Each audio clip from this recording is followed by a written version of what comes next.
This is where the price for Bitcoin finally began to fall. The prices fell below my recorded price on the 24th of July 2022 eventually, and never regained its daily values from the day before, from this time forward. On the 14th of August 2022, the recorded price for Bitcoin, on or around midnight, Central Standard Time, was 24,631.17. This was up to 204.30 from the price recorded on the 24th of July 2022, but down 233.07 from the recorded price of 24,864.24 from the day before on the 13th of August 2022.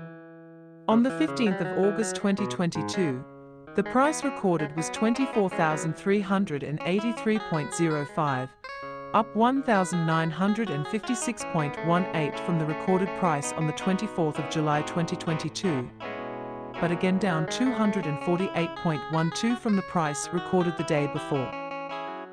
On the 16th of August 2022, the recorded price was 23,968.27, up 1,541.40 from the price recorded on the 24th of July 2022, but down 414.78 from the recorded price from the day before. On the 17th of August 2022, the price recorded was 23,849.41, up 1,422.54 from the recorded price on the 24th of July 2022, but down 118.86 from the price recorded the day before on the 16th of August 2022. On the 18th of August 2022, the recorded price was 23,454.54, up 1,027.67 from the price recorded on the 24th of July 2022, but then again down 394.87 from the recorded price 23,849.41 from the day before on the 17th of August 2022. On the 19th of August 2022, the price recorded was 21,690.55, down 736.32 from the recorded price on the 24th of July 2022, and also down 1,763.99 from the price recorded the day before. On the 20th of August 2022, the recorded price was 21,235.14, again down from the price recorded on the 24th of July 2022, and down 455.99 from the recorded price from the day before. On the 21st of August 2022, the recorded price was 21,113.43, down 1,313.34 from the price recorded on the 24th of July 2022. From this point on, Bitcoin's prices never recovered while I was recording prices. Its prices were also down 121.71 from the price recorded the day before. This essay, The Phoenician History. The original title was either Phi Omicron Iota Nu Iota Kappa Eta Iota Alpha Omicron Alpha Iota Alpha or Phi Omicron Iota Nu Iota Kappa Iota Alpha, is chiefly known to us from the excerpts in Eusebius. Preoperatio Evangelica. Comparisons of the passage cited in Eusebius with citations of these same passages elsewhere, when available for scrutiny, are said to demonstrate that Eusebius has accurately cited Philo. However, the number of such passages is not large, and we know that much was omitted. Philo's work filled 8 volumes. For example, the 2 etymologies noted in Litus are nowhere in Eusebius' fragments, and these seem at least a little different from what is to be found in Eusebius' quotations. Eusebius cites Philo only where he believes that Philo will help him make a point for Christianity against paganism. It is not necessary to commence a study of Philo by saying something about the Preoperatio in which most of the fragments are found. This has been adequately dealt with by Baumgarten.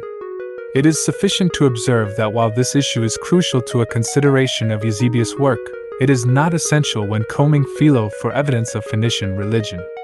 Eusebius and Leitus have preserved only extracts, and we cannot reject their testimony simply by reference to Eusebius' agenda in defending Christianity against paganism, or even by reference to Leitus' sentimental affection for paganism.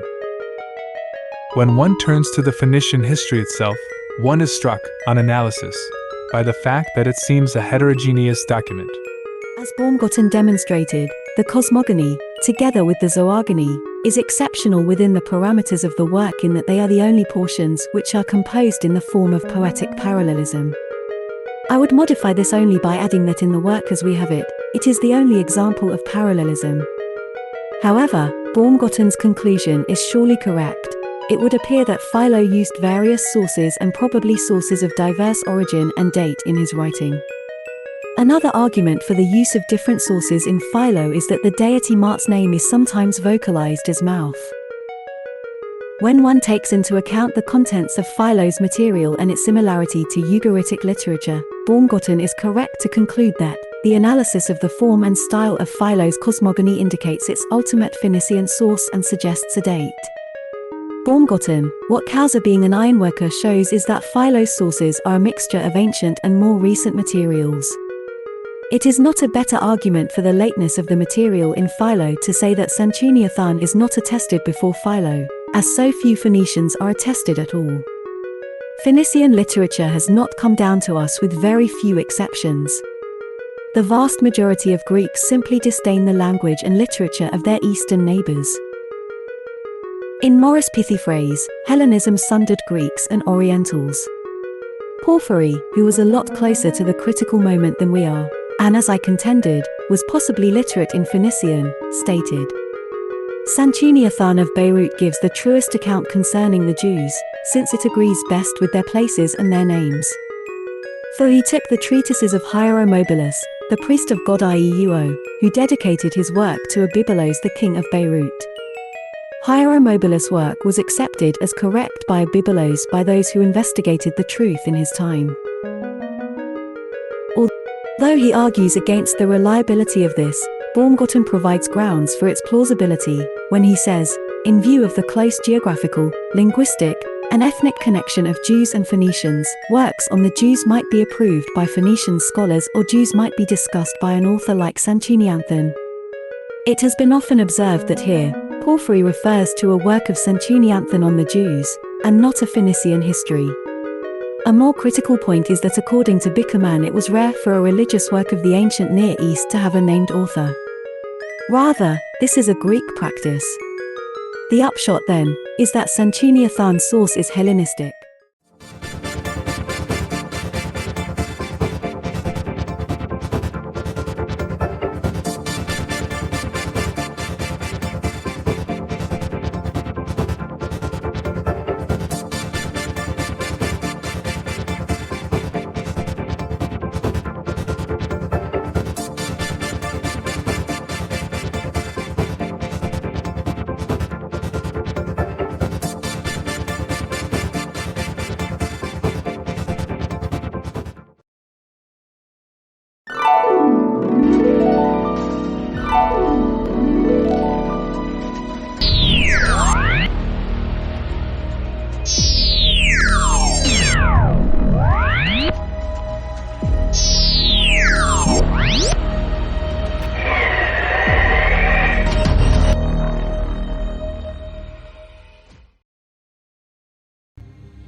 Predicting perceptual decisions using visual cortical, population responses and choice history. Our understanding of the neural basis of perceptual decision-making has been built in part on relating co-fluctuations of single neuron responses to perceptual decisions on a trial-by-trial basis. The strength of this relationship is often compared across neurons or brain areas, recorded in different sessions, animals, or variants of ATUSC. We sought to extend our understanding of perceptual decision-making in three ways. First, we measured neuronal activity simultaneously in early, primary visual cortex, V1, and mid-level, V4, visual cortex while macaque monkeys performed a fine orientation discrimination perceptual task. This allowed a direct comparison of choice signals in these two areas, including their dynamics. Second, we asked how our ability to predict animals' decisions would be improved by considering small simultaneously recorded neuronal populations rather than individual units. Finally, we asked whether predictions would be improved by taking into account the animal's choice and reward histories, which can strongly influence decision-making. We found that responses of individual V4 neurons were weakly predictive of decisions, but only in a brief epoch between stimulus offset and the indication of choice. In V1, few neurons showed significant decision-related activity. Analysis of neuronal population responses revealed robust choice-related information in V4 and substantially weaker signals in V1. Including choice and reward history inform a tie-on improved performance further, particularly when the recorded populations contained little decision-related information. Our work shows the power of using neuronal populations and decision history when relating neuronal responses to the perceptual decisions they are thought to underlie. Decades of research has provided a rich description of how visual information is represented in the visual cortex. Yet how cortical responses relate to visual perception remains poorly understood. Here we relate fluctuations in small neuronal population responses, recorded simultaneously in primary visual cortex, V1, and area V4 of monkeys, to perceptual reports in an orientation discrimination task. Choice-related signals were robust in V4, particularly late in the behavioral trial, but not in V1. Models that include both neuronal responses and choice history information were able to predict a substantial portion of decisions. Our work shows the power of integrating information across neurons and including decision history in relating neuronal responses to perceptual decisions. One way to understand how the activity of sensory neurons contributes to perception is to measure neuronal responses and perceptual reports simultaneously, and assess their covariation. This approach has revealed that trial-to-trial fluctuations in individual visual cortical neurons are weakly predictive of animals' choices in a perceptual task. Such neuron choice correlations have been observed in many cortical areas. Theory suggests that the pattern of neuron choice correlations can be used to infer how sensory representations are read out to reach perceptual decisions. Although inactivation experiments have shown that neuron choice correlations do not indicate that a neuron, or rather, the area in which it resides, is necessary for behavior, correlative approaches remain an important ingredient for understanding perceptual decision-making and for interpreting the consequences of causal perturbations.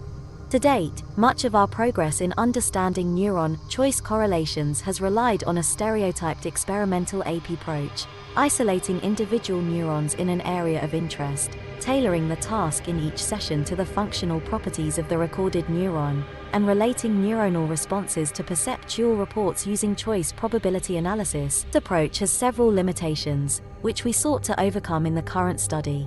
First, tailoring the task, example, direction of motion in a motion discrimination task, to each recorded neuron complicates the comparison of choice signals across cells. Comparisons of choice signals in different brain areas are even more problematic, because these are often measured in different sessions, animals, or even tasks. Behavioral strategies can vary strongly across similar tasks and even across animals performing identical tasks, and these variations in strategy likely influence choice information. Allow a direct comparison of choice signals in early and mid-level primate visual cortex. We therefore simultaneously recorded neurons with overlapping spatial receptive fields, RFs, in primary visual cortex, V1, and area V4 while monkeys performed a fine orientation discriminator tie-on task. The task was not adjusted to the functional properties of the sampled neurons, except for placing the behavioral stimuli in the aggregate spatial RF. Second, with few exceptions, neuronal correlates of perceptual decisions have been studied in single neurons, although sensory information is encoded by neuronal populations. Here we record simultaneously from small neuronal populations, up to 30 neurons, in V1 and V4 and read out their responses to predict choice. We compare the view they provide about choice representation to that afforded by single neurons. Finally, perceptual decisions are influenced not only by sensory evidence, but also by a host of other factors, including the history of choices and rewards. These history effects are well documented in humans and other animals but rarely considered when relating neuronal responses to choices. We assess how consideration of choice history information improves our ability to predict choices on the current trial using neuronal responses, and whether the choice information available in neuronal responses directly reflects choice history. Subjects. We used 2 male, adult cynomolgus macaques, Macaca fascicularis. All procedures were approved by the Institutional Animal Care and Use Committee of the Albert Einstein College of Medicine and were in compliance with the guidelines set forth in the National Institutes of Health Guide for the Care and Use of Laboratory Animals. Animals were first familiarized with a restraining chair, Christ instruments, and then implanted with a titanium head post. Implantation was performed under isoflurane anesthesia, following strict sterile procedures. A postoperative analgesic, buprenorphine or flunixin, an antibiotic, enrofloxacin, were provided. Animals recovered for at least 6 weeks before the initiation of behavioral training. Task and behavior. Animals viewed a calibrated monitor, EMAMA, 1024-768 resolution, 100 Hz refresh, from a distance of 57 centimeters. Visual stimuli were generated using custom OpenGL software, which also controlled task contingencies. Eye position was monitored using a video eye tracking system, SR Research, with a sampling rate of 1 kHz. Animals were positively reinforced with a drop of liquid reward. Animals performed a 2 alternative force choice orientation discrimination task. Trials began with subjects fixating a bright spot, 0.15 degrees to 80 candelas per square meter, on a gray background, 40 candelas per square meter. After 0.2s, we presented a drifting, sinusoidal grating in the parafoveal visual field. For 0.2s, ratings were presented at full contrast, with a drift rate of 6 Hz and spatial frequency of 2. For CPD, 0 degrees gratings drifted downward, 90 degrees gratings rightward. 0.2s after stimulus offset, the fixation spot was replaced with 2 targets on the vertical meridian, eccentricity of 2.4, 5.6 degrees. The animal reported its choice by making a saccade to one of the targets. All orientations that were closer to vertical than 45 degrees were associated with the top target. Orientations closer to horizontal than 45 degrees were associated with the bottom target. The range of orientations was adjusted for each animal to span perceptual threshold, and included the perceptually ambiguous stimulus, 45 degrees, which was rewarded randomly. In most sessions, the probability of presenting a 45 degrees orientation was twice that of the other orientations. Reward was doubled after 3 consecutive correct responses. Reward was reset to its base volume after an incorrect response. The inter-trial interval was 2s, but was extended following an erroneous choice. Eye position had to stay within a 1.4 degrees window until the appearance of the targets, else the trial was aborted and discarded. We measured the animal's performance by fitting a cumulative Gaussian function to the psychometric function, using maximum likelihood for a Bernoulli process. We defined the bias as the difference between the mean of the Gaussian and 45 degrees, and the threshold as the Gaussian SD, equivalent to the point where the animal chooses a correct answer in 84% of the trials. Only sessions that had a threshold 6 degrees and a bias 3 degrees were considered further. 82% of the available sessions exceeded these criteria. Recording. Training continued until the subjects reached asymptotic performance, after which we implanted microelectrode arrays, black rock systems, in V1 and V4. We targeted the arrays to matching retinotopic locations, relying on anatomical markers and previous mapping studies. Microelectrode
expressive poetry, music, and wine, and the control of the passions, all illustrated from the Laws, chapter 10 through 28. Other subjects brought into the comparison are the contrast of true philosophy and spurious wisdom, theaetus, Theaetetus,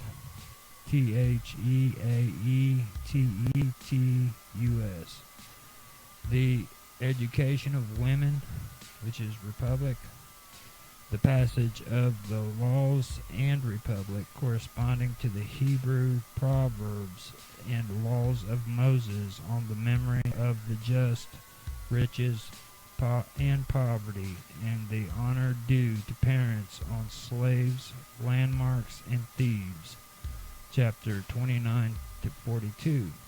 Other coincidences are found in the use of certain examples and figures of speech, in the division of a nation into 12 tribes, in the situation of the chief city, and in Plato's thoughts on faults in education, republic, on atheism, on God and divine providence, laws. In book XII, Eusebius quotes with approval Plato's opinion on the absurdities of Greek mythology in the Timaeus Republic and Euthyphron, Eutiyphron,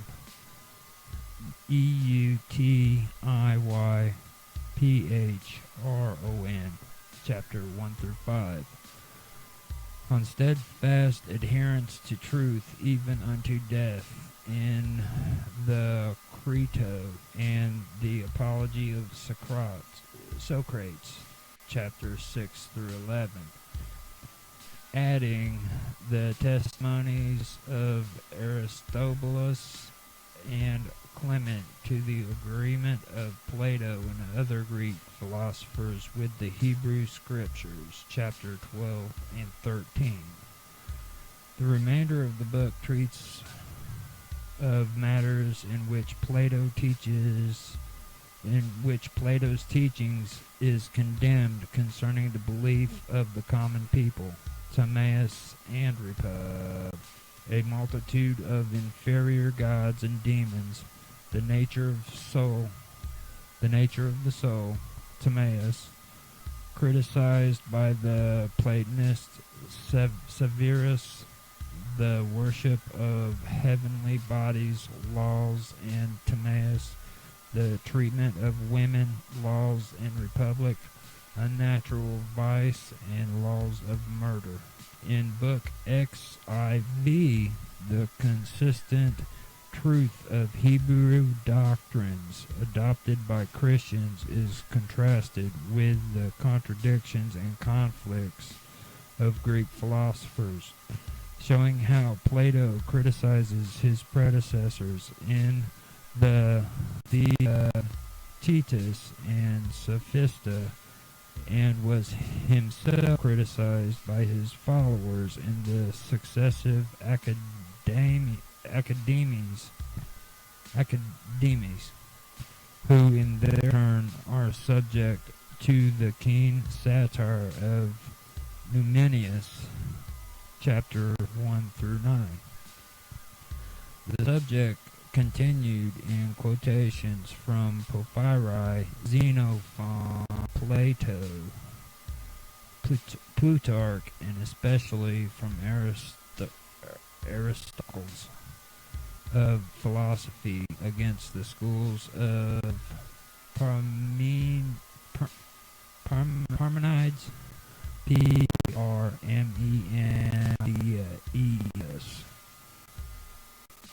who rejected the evidence of the senses of Aristippus, Metrodorus, and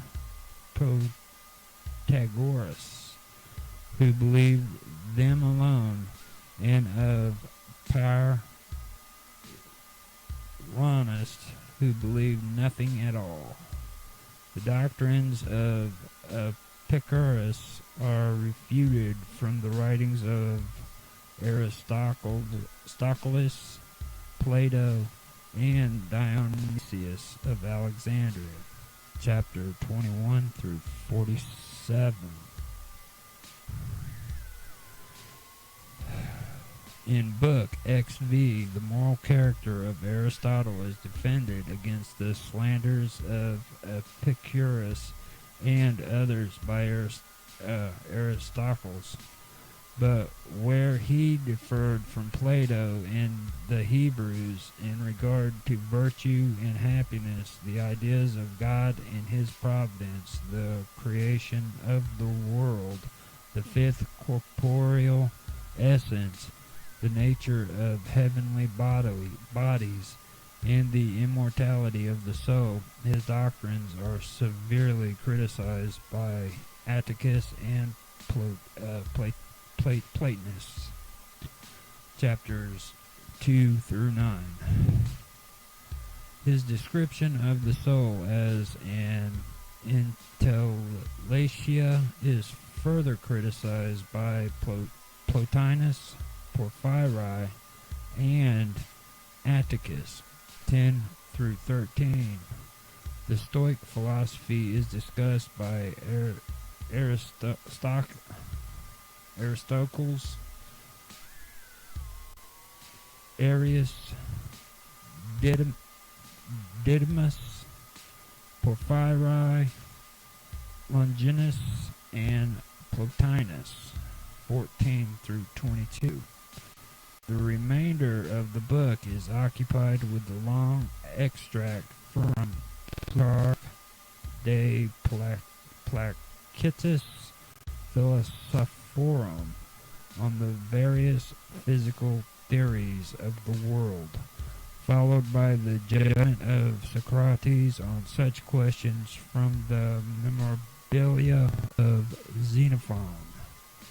After this survey of the contents of the preparation as described chiefly by Eusebius himself, I think we are in fairness bound to acquaint him of the charge of confusion in the divisions of the work and arrangement of its topics. His occasional repetitions are for the most part confined to quotations, and especially to certain well-known and striking passages of Plato, which are used more than once in different branches of the subject and with different applications.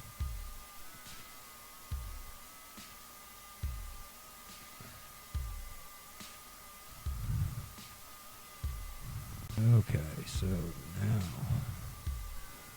the literary value of the preparation of the gospel will be most fully appreciated by considering a separate list of chief fragments of the ancient authors of the preservation, of which we are indebted to Eusebius in that work, A. Fragments of Poetry. 1. An interesting epigram by Calamachu on the simplicity of the primitive statues, 99b. This is contained in a fragment of Plutarch de Daedalus Plutinsibus, which is spelled Dedaedalis, Plataeensibus. 2. A fragment of Euripides, Euripides, Melanipe Captiva, which is spelled Melanpecaptiva. Characters of bad and good women, 4466b. And then 3 large extracts in iambic verse from the Exodus, a tragedy by the Jewish dramatist Ezekiel 436c 10 through 446d2, on which Schuler, Jewish people, I 3:224. And then 4 fragments of an epic poem on Jerusalem by a Jew named Philo, 421c D, 430c, 453a, cf, Shor Ibid 222. And then 8 extracts from the epic poem of Theodotus on the Jews describing Sichem and narrating the story of the sons of Emor, Emmor, which is 426b through 429a, cf. Shor Ibid 224. And 6, many of the oracles quoted by Eunomaus, or Oenomaus, Oenoamaus,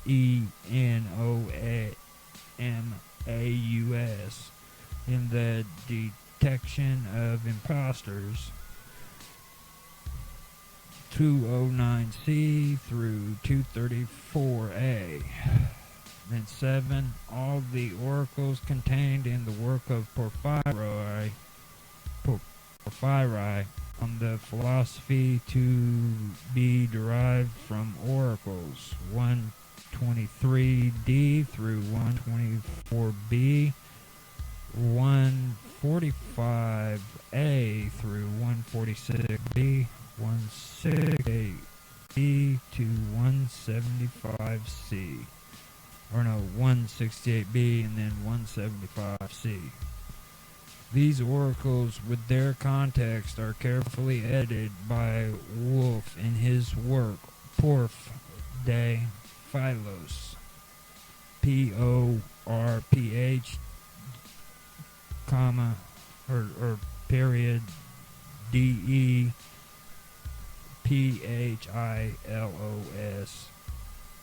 period, EX, ORACULIS,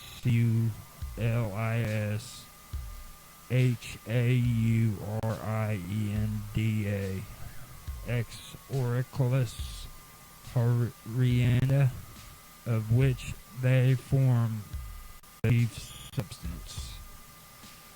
8.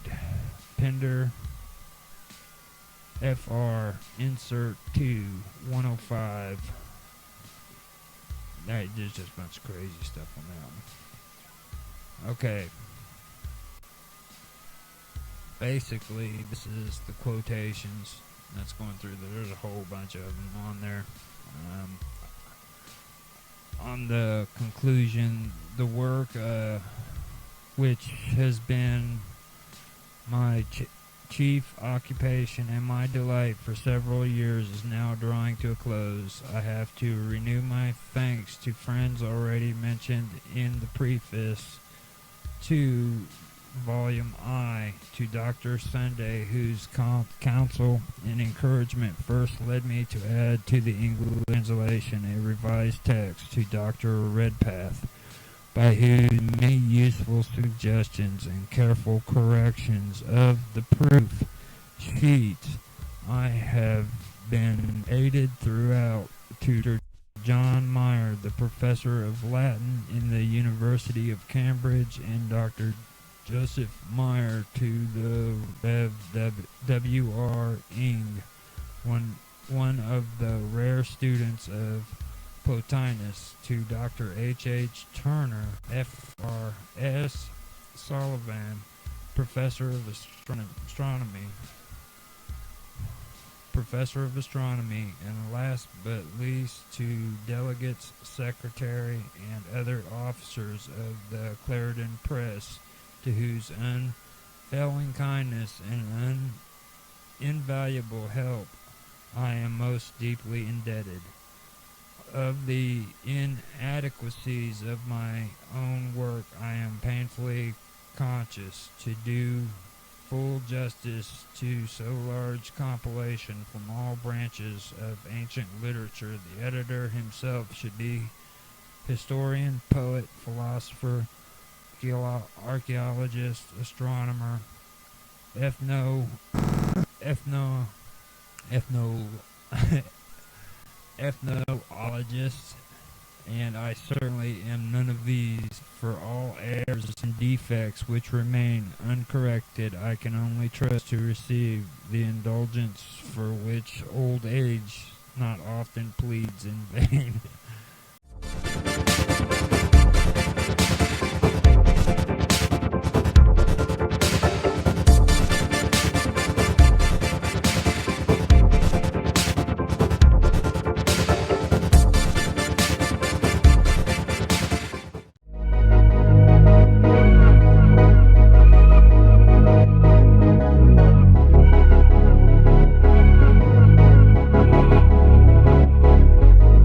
You got pretty much the views and stuff, but like they have a little question mark that's next to it. Right. So, Roger, I'm reading up on the pro page. It says you will get $1 for every 1,000 page view. Yeah. Thank you. I suppose with plus you get nothing. So as soon as you get, I guess if you get more followers and maybe run ads and stuff on your page to hype up your page view, then the highest page views I got for August is 60 page views. Okay, and that and that was you guys' show last week, right? That's lit. Boost your content, man. I want to ration that too, because that can go quick. I mean, you can go boost crazy, but I'll tell you what, if you boost your content and you just use all your pips, you're gonna lose them. I mean, I know because I got mad at mines and decided I was like, fuck you all, and I went in there and just started boosting stuff. When was this? This was back, like, what was it? It was before I freaking did the Mines Plus, but I got so frustrated because nobody was on there and nobody would even freaking talk. You couldn't get nobody to make a comment and shit, and I'm like, what the hell, dude? I started getting all crazy and shit. I was like, I've had mixed results with boosting. Oh yeah, if it's during a time where there's heavy farming going on, meaning people scamming the system, you're not going to make anything anyways. But if they've done a cleanup and they've kicked out all the troublemakers, and you boost, you can sometimes make back more than you put in. Especially if you got good content. But yeah, whenever it's in high shenanigans time, don't expect much to happen. Mostly I noticed that too, like whenever there's like these spam messages that pop up in your comment section and they're happening all the time, that's not really a good time to do a boost. And I also tried that boosting your profile, and it helps on the whole profile being boosted so that people know you're there, but like it doesn't really help like getting your tokens back, you know what I mean? So is there a way that you can make it to where like I can like and comment? Because you had something recently I attempted to like and comment on, but it basically said that I don't know, like I had to pay for it. Is that because he's posting on his plus because channel. You got to be rich to freaking. I feel you. That's how my page is set up. What are you posting on Plus? You know, you need to do it strategically, right? I'm posting straight up porn, dude. Okay. I see. All right. It's on the paid channels. Yes. He said he's not posting it in his chat. She has to pay to watch hold on, you had the robot porn? Hold on, what kind of porn? I've got the censored version on regular Minds if you want to watch that. No, actually, that's on regular Minds Plus. Robot. Now, I do have a membership area where you can go in and watch the uncensored stuff. but that's going. You can pay it There you go, either Karma. in money or in tokens. Yeah. If you got robot fetish, then you have to Yeah, pay. I do. No, That's it. That's what the that- robot porn is. So you guys have been holding back on me. That's karma love, man. I can find some robot fetish stuff if you want. just so I can get a little bit of that money. I was hoping to make some, but you know. You're making me think of Bender talking about robosexuals. Blender. Air A conditioned. bender robot on sex. blender. Robot will be her technician. Oh jeez. This is totally Tightening out taking a the different direction. screws. He said this is not. He said that this is not what I planned for. You guys tricked me. Oh wait, I wanted to ask. So, Dave, have you ever tried Pro? Have you ever tried? I thought you were gonna say robot. I've looked at Pro, and every time I've looked, it was way out of my price range. I see. I mean, even when the tokens were down super cheap, the amount it would have costed to buy the tokens was out of my price range. Okay, what was it? Right now it's at what is it? This $40 a month or something? Yeah, it seems. I was looking at Lifetime. I don't like to do monthly things, and I know it's been up over. Well, I know it was super high last time I looked for the Lifetime price. the lifetime thing too. Okay, $40. Like, yeah, but $40 for a lifetime? how do you get the $40 a month. how do you get those tokens? And are they off chain or on chain? You know, I mean, what do you pay? Do you pay with your off chain tokens? Do you pay? You pay with money. Well, no, I mean it And gives then you the still, option. what's off chain? Oh, the tokens would be too much. I don't know if you have that amount of tokens. Like 20,000 mines token per month. Oh, for lifetime. Yeah. And 20,000 mines for a lifetime pro membership. But You guys is got that, that kind of tokens? But is that off chain or on chain? Any token, any mines token, where it doesn't matter where you have it, off chain or on chain. So, see, that's But what- if you have a large number of tokens and you maintain them on chain, you get more benefit, I believe. I can't convert it. I've Yeah. tried a few times. The fuel cost is just Gas, way too high. gas cost is too much. Yeah. The gas cost, yeah. But this Do is you take notes on stuff like this so you can tell the people and then you guys can adjust accordingly? Yeah, it looks like Lifetime's not available anymore. That's probably a smart deal. That was actually stupid for offering it. Dave, you said it's not available. It's still on their. Oh, there's Still on that Lifetime. main- 20,000 mines tokens. Yeah. Yeah. Well, I got 889.6. I'm nowhere near there. Yeah. And even at 7 cents each, that's still pretty damn expensive. Yeah. That's something else. Yeah. 7 cents. for $40 one. bucks. $40 a month. I just gave up on it, to be honest with you. What I did is I connected my YouTube with a freaking regular Minds, and then I started posting other stuff on Minds Plus. So not only do I have stuff going over on Minds Plus, but I have my stuff from YouTube making my tokens for me on regular Minds. Okay. And- Well, I'm just curious if anybody has tried, even for a month trial, to see what kind of benefit you get. Yeah, I'm thinking about doing that now just because of what you guys are talking about. But you got to build up your followers, build up a decent number of page views that you get monthly, and then you can try it. Otherwise, it won't be worth It's it. just a waste. So Yeah. do my views count? Like if I keep going back to my page? No. That wouldn't make sense. I'd be on there all day. Oh, you can keep hopping to various cafes in your town and try to visit your own page, but that's That's not gonna. Oh, That's I should probably do it not like worth that it. then. That's Yeah, not gonna work. Too much. They've got freaking robots that detect that stuff now. So Yeah. you got Yeah, I heard them saying someone was talking about farming likes or farming views or something. yeah.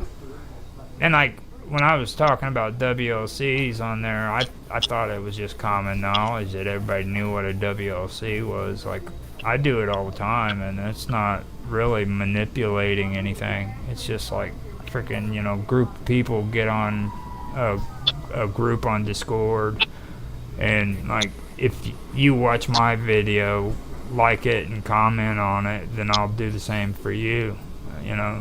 Yeah. That's like, it's kind of a common. I mean, it's somewhat discouraged because it's not authentic engagement, right? well, But it's I've seen people do it. eventually And- you can't help but get to know these people. You know what I mean? It's like you Yeah. get on there, you say a good video, blah blah blah. You don't even have to watch the whole thing. Just make sure that it's on and it's viewed, so they can get the view. Yeah. But I mean, after you do it for so long, I mean, you just get to know these people. And Exactly. So that's the difference between us doing this as a get to know each other favor kind of a thing, as opposed to the bots farm doing it. yeah, Right? They're doing it consistently, and they're It's doing it in bulk a yeah, lot. it's automated. Right? It's completely Yeah. automated. I see what you're saying. So I can do like I've been doing, like I'll come support you just because I rock Yeah. with you. That's not weird, that's right? alright, Exactly. Yeah, no, that's how. Okay. And Hey, if someone will do me the decency of commenting on one of my posts, I'll usually give them a thumbs up, you know? Yeah. Same thing. There you go.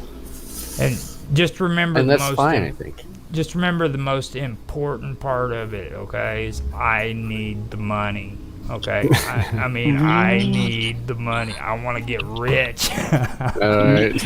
Oh, Rich off of mines. that's it's also in Mine's. It's also in Mine's advantage that Yeah. you can get rich off of Mines too. Right? It's just like people getting rich off of Right. YouTube. It's like- yeah, It's like taking just- a hot dog and putting it It's on a string, yeah. and then just like running It says something it. about the platform that you are able to get rich off of it. But no, I mean, I don't even not- really know how to it, meet people. it by I think legitimate people means. came from the chat. Mine's is kind of in its quality and popularity are almost inverse. The Yeah. more the token's worth, the lower quality the site is because all the farmers show up and screw everything up. Yeah. But when the token's low, you actually get some pretty good content out there. The thing too is like if you could get rid of all these inactive channels, I mean that's what I really think is one of the big issues with mines. Like they've got all these inactive channels that haven't even been around. Bots, All the old farmers and people trying to crypto scam people trying to sign you up and thought bots and whatever. Yeah, the site's littered with those. Yeah. Do you still see a lot of them, Dave? I think it was a lot worse a couple of years ago. It hadn't gotten a little better, don't you think? I think so. I occasionally go through my blocked list to see who still exists or not. Because your blocked list doesn't automatically remove people when they get deleted. And you've actually got a limited size block list. So I go through and make sure the people I've got blocked still exist, and when they don't, I take them off my list. Thanks for sharing and reminding, Karma. Yeah, no, okay, but I have another question. She because how just knew come that just now. Is that Yeah. because it says here that I have to I have to do it on my laptop. I'm not able to Hey, do it on the phone. It's like you don't even need to watch that. You're a part of it. Just don't even worry about it. but when it That's says true. the upload, he's like, please ensure you have sent the correct amount to unlock it. But then it says it's not available on my phone. So I have to do this stuff on my laptop. No, what it is I'm on Minds Plus. Yeah. You have to watch this on my. But how No. can I even sign up on my phone? Can she remind? Can she remind without Yeah. being able to watch it? Oh, that's Yeah. weird. That That might be a is, bug. No, I cannot. I Yeah, you cannot just remind did. you That's that. why I said thank I you. liked it. No, no, some of these are not. See, some of yours are open. Others, some like so. Some of them are not open. Other ones are open. Like the Oh, Jitsi that's one's not. the ones that are Uh, open are the ones that are regular mines. I try to keep as much content on the regular mines channel as I can. Now, most of the stuff that you're seeing there isn't important. It's just video games. I'm completely. I told you I wanted to see you stream. So are you gonna take my idea for tomorrow and stream some games before you start talking, or do you have like a strategic format for it? Dude, I watch so many, or I play so many games.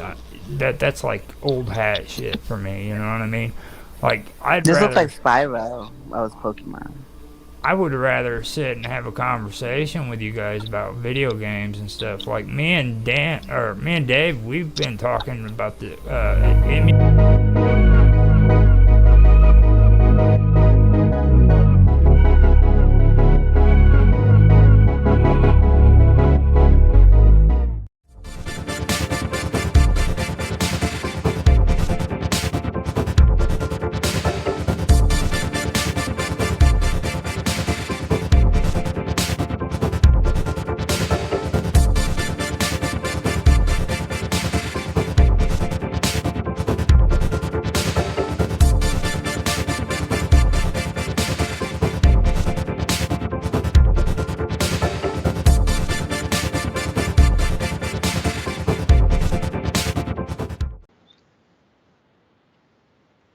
But it was probably the size of a Honda Civic. Not very very large, but Yeah.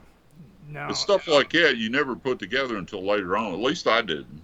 And I know whenever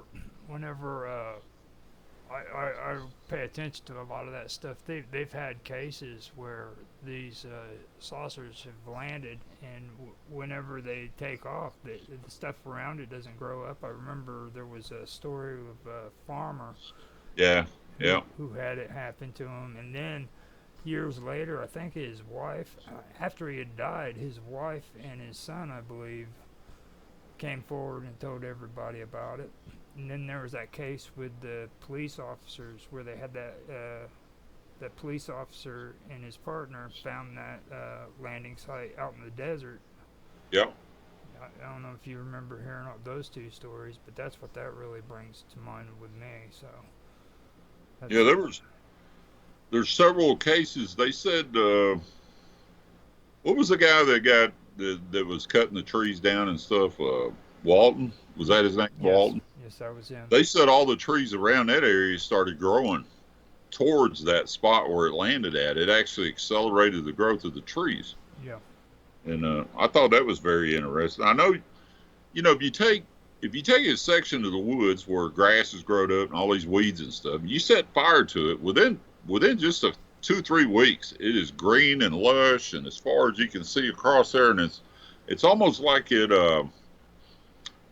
purifies the soil and the dirt and everything, and the plants just take off like gang fire. So it's kind of like that, I guess. But that place that I'm talking about, though, that was probably radioactive. Most And likely. Most likely. whatever it did, it had enough power to condense that soil into where it wouldn't absorb water. It was dry. I remember it being dry, and then I was like, well, hell, that's why it wouldn't grow any plants, because it was dry. You know. I tell everybody all the time, don't really try to guess what their power sources are. You know what I mean? Because like you stop and think about it. If these beings are supposed to be so far advanced, they could be using water to frickin' fuel their frickin' their ships to travel. You know what I mean? We don't know. I mean, Well, there's a steel column over in India, I think it is. There's a big steel pole, kind of ornate. It's been sitting there for thousands of years. It ain't rusted yet, and it's iron. Mm-hmm. I would have to guess that's the center of a Vermana right there. It's just nobody realizes what the hell it is. And if you get to looking at all their writings and their documents, and they were all talking about flying machines. They go into detail how they worked. Yep. And that piece of iron pole in the middle of that ship, that's part of the way they work. And when they start uncovering the mercury, like they uncovered just vast amounts of mercury underneath some of the temples down in Mexico. They discovered the pools of mercury in Egypt. All over the world, anywhere you got a pyramid at, there's a big, vast amount of mercury in it. Yeah. And even at the end of World War II, the German ships that they captured, they were hauling mercury to South America. Yeah. You know, the South Pole. Now, what the hell they doing with all that mercury for? I mean, how many thermometers you need to make? What are you doing with it? I mean, it's toxic. You're not going to drink it. You ain't playing with it. So it's got to be a reason to have that. And I've gave a lot of that stuff a lot of thought. And now you find out we've got Murder Incorporated killing everybody that comes up with a free energy machine. And now you find out that, hell, there's people that invented the size of a shoebox would power your house and the whole subdivision. You know, the more you ask out of it, the more it gives you. And no moving parts, you know, it's just pulling the energy out of the ether. And I think that's a lot of the way that these flying craft operate. I don't think they've really got a fuel on anything. I don't think they got to grab water. I don't think they got to grab any of that stuff. Now, they might need some water if they're trying to mine something on the moon or mine something on the planet Mars, or hey, we're going to go take a big, you know, trip over here. We need some water. Yeah, I can see them filling up their ship, you know, tank or whatever. You know, you got to have water to flush the toilet. Yeah. So I don't know. I never heard anybody talk about aliens where they go to the bathroom or anything like that. Yeah. Well, they don't do that about Star Trek either. I mean, nobody knows. They take a pill. They just take a pill. It's like, oh, well, there goes that stomachache.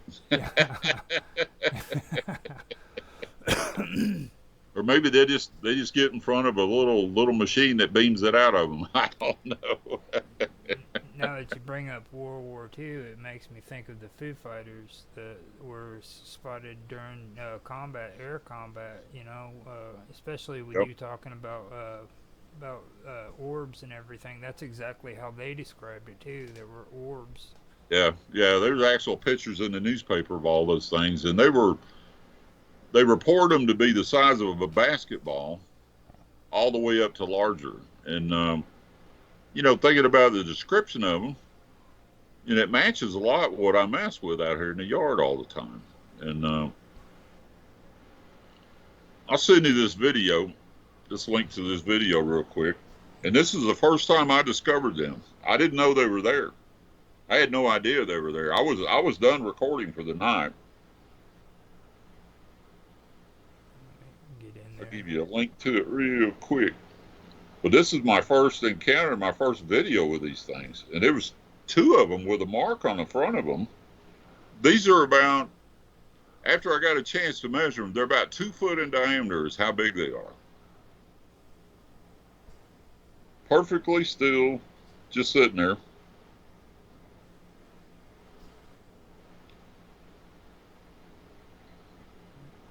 I don't believe I sent you this one yet.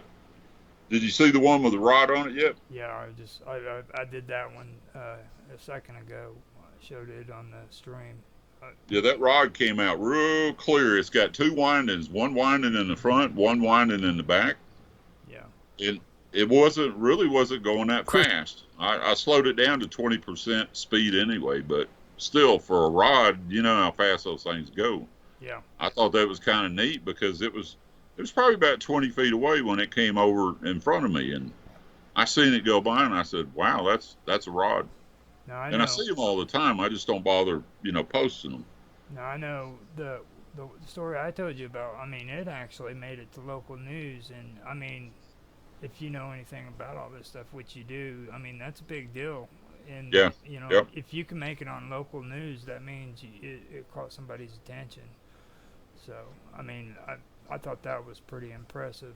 Yeah, seen the guy showed up, and he was doing some wildlife photography, and he was using a high-speed camera trying to catch the birds flying across the jungle. And the guy starts running the film, and he's got these objects in there with with wings on them. I mean, literally it looked like they had wings, like a bow and arrow or something, swirled around the thing. And the more he looked, the worse it got. And then they set up specifically to capture those things, and then they were trying to explain them away. And another scientist comes on there and says, that's a species of dragonfly. I'm like, well, if that dragonfly flew that fast, his damn wings would burn off. There ain't no way that's a dragonfly. Yeah.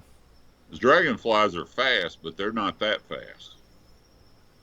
And yeah, it's kind of like these orbs. Did you get the link yet? Yeah, I'm showing it now. Yeah, this thing, I didn't know they were there, and they were sitting right there, and no telling how long they've been sitting there. Now, the thing about these two orbs is, in the 3 years that I've been video recording, I've never had another orb do this since. So that's the first time I discovered them. And I guess that one orb didn't know what the hell to do. It's probably like, man, that dude could see it. I hit it with a laser beam. I did everything to it. I did everything to throw a football at it. Mm-hmm. And I could see through both of them. They're translucent. Yeah, and you can clearly see right through them even on the video. Yep. If it was a piece of dust or a bug or whatever, the laser would have lit it up. Mm-hmm. It would have reflected on the laser. It would have been a green, the green laser would have done it. And I did a test with them. I took the burning laser out in the yard, and it's real strong. It'll burn the wings off a fly really quick. Now, I didn't turn it on. I just set it next to me. And there wasn't no orbs. That's right. I did that several nights in a row, and I said, wow, you guys really know what this is. And as soon as you put it away, there they are. They're right there back in the yard again. Always look. I know one thing. Once John gets on and starts seeing this video, you're going to get him fired up. He used to love getting video footage like this. He would just sit for hours and hours editing and make it to where it would look nice and stuff. Yep. Like, mine, I'm kind of crude with mine. I just put it up there. I make a point not to modify anything, Yeah. I change the speed to where people can actually see it, because some of the videos, I mean, you got to face it, it happens so fast, you really can't tell what that is. But when you slow it down, then you realize, hell, that thing just did a turn. It's got a top on it. Mm-hmm. So I know with John, he had the same kind of thought with it, on because he didn't want to modify everything. He wanted it to stay as original as that's what you want. Yeah. And like I said, before the stream started, whenever he did that, everybody kept saying, well, you need to put something on it. And he wanted to do it, but everybody on the channel had an issue with that, because they feel the same way, but like, talk on it at least, have a conversation. And what they ended up doing is they told him the fair use thing didn't apply because he didn't alter it in some way. Yeah. Well, we had a guest here at the house he was here right at 5 months, and you've seen him if you watch the Discovery Channel or History Channel or any of that stuff, and the UFO especially. Mm-hmm. He was on, I think the last programs that I seen him on was Lost in Alaska or something like that, Alaskan UFO file. I forget what the name of it was, but he was on that, and he got down here because where he was at was just with the COVID-19 and stuff. A lot of people in the Hollywood and a lot of those shows just quit. They quit filming because of COVID-19. Well, he wasn't doing anything better, so I got him down there. He probably had, I don't know how many $1,000s worth of equipment. He had the biggest Celestron I've ever seen, personally, I've been up close to. He had the high definition one with the full spectrum, $6,000 camera, Nikon on the end of it, hooked to a Starlink on the end of the telescope. And it was filtered down. So he'd been capturing objects for 21 years. So he was well, rehearsed in, what this object was, what this object did. And second day he was here, that first video with that large UFO was over the house. And I just assumed he was helping me film. I didn't know he ran back to the house and locked himself in. He was terrified the second day he was here. And we were thinking, well, maybe he thought I was kidding over UFOs in the yard. Yeah. That's why I tell everybody, you know, just because you see them on TV and they're all brave and everything, going into the haunted houses and stuff like that, don't fall for that stuff. You know what I mean? Because you get them into the real world and all of a sudden they get scared. You know. Well, the question I asked him was funny. He's got over 3,000 videos up on YouTube.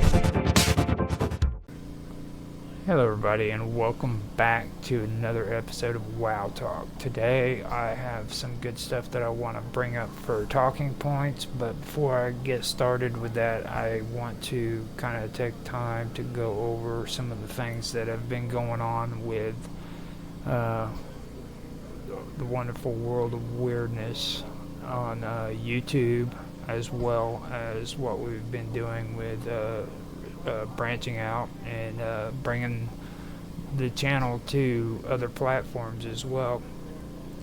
So one thing that I've been getting a lot of is comments concerning the old content that was on here that was about that was all about ghost sightings and everything, and video clips. We also had some UFO sightings and things of that nature. It's been a while since I've mentioned it to anybody, you know, but I was making it a point to let everybody know that you can still find those videos if you search on Odyssey. We still have all of them on there, or most of them. As John pointed out, we haven't had we weren't able to put all of them on there without them getting flagged and taken off there. So some of the actual footage isn't there, but for most part you can go there and check it out and get a lot of it. Now I'm not streaming on Odyssey anymore because I'm basically wanting to keep the wonderful world of weirdness independent of everything that is Minds.com, and most of the people who support Minds.com usually endorses Odyssey.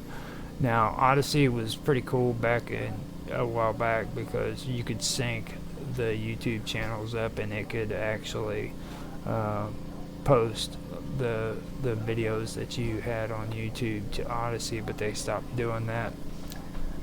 So I went ahead and decided to do that, to not do the wonderful world of weirdness streams on Odyssey, because it's first of all not really very productive for me. I went in and started doing the streams on there. I got one supporter in the last 12 months, so I'm not seeing much for any kind of support when it comes to Odyssey, and I'm wondering how many people actually use the platform. So I've got a lot of other platforms that I have been working with, you know, which is bringing me to the second part that I wanted to bring up, and it's the other platforms that we're available on. Right now I am also streaming on Kick. I'm also streaming on Rumble as well as X. So you guys can check us out on X at RogLOL1973. That's at ROGLOL1973.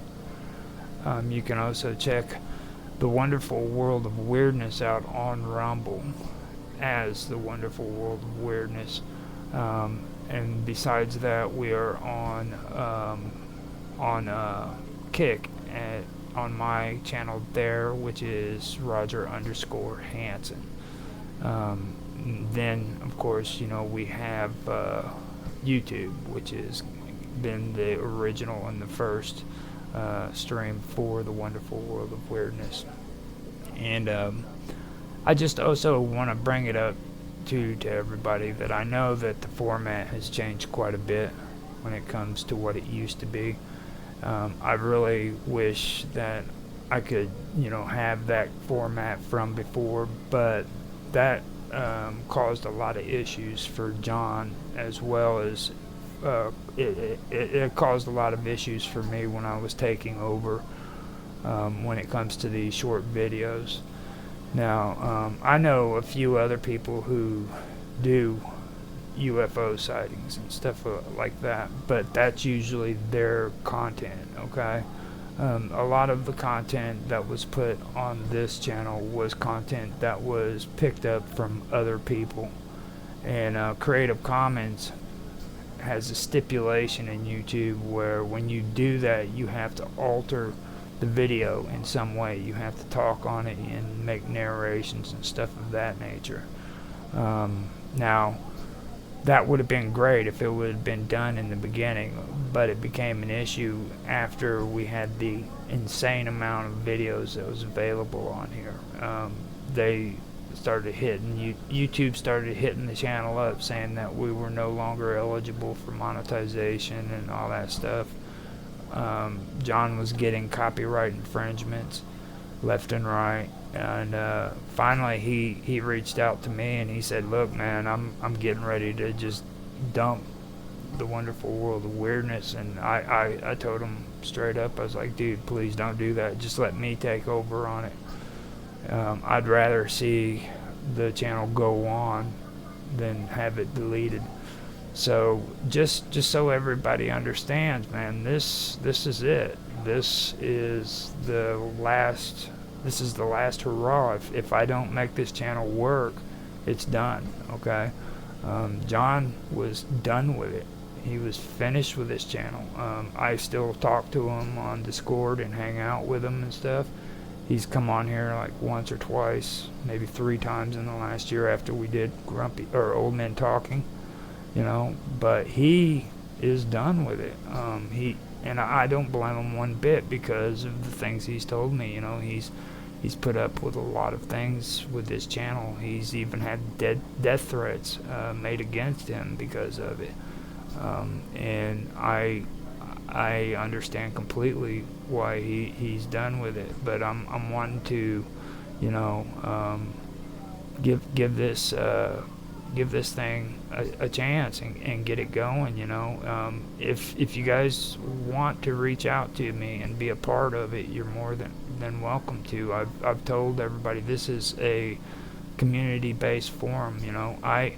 I came along and I got involved with this channel way back in the day whenever I was on Facebook. I was one of John's moderators on Facebook for his Facebook group.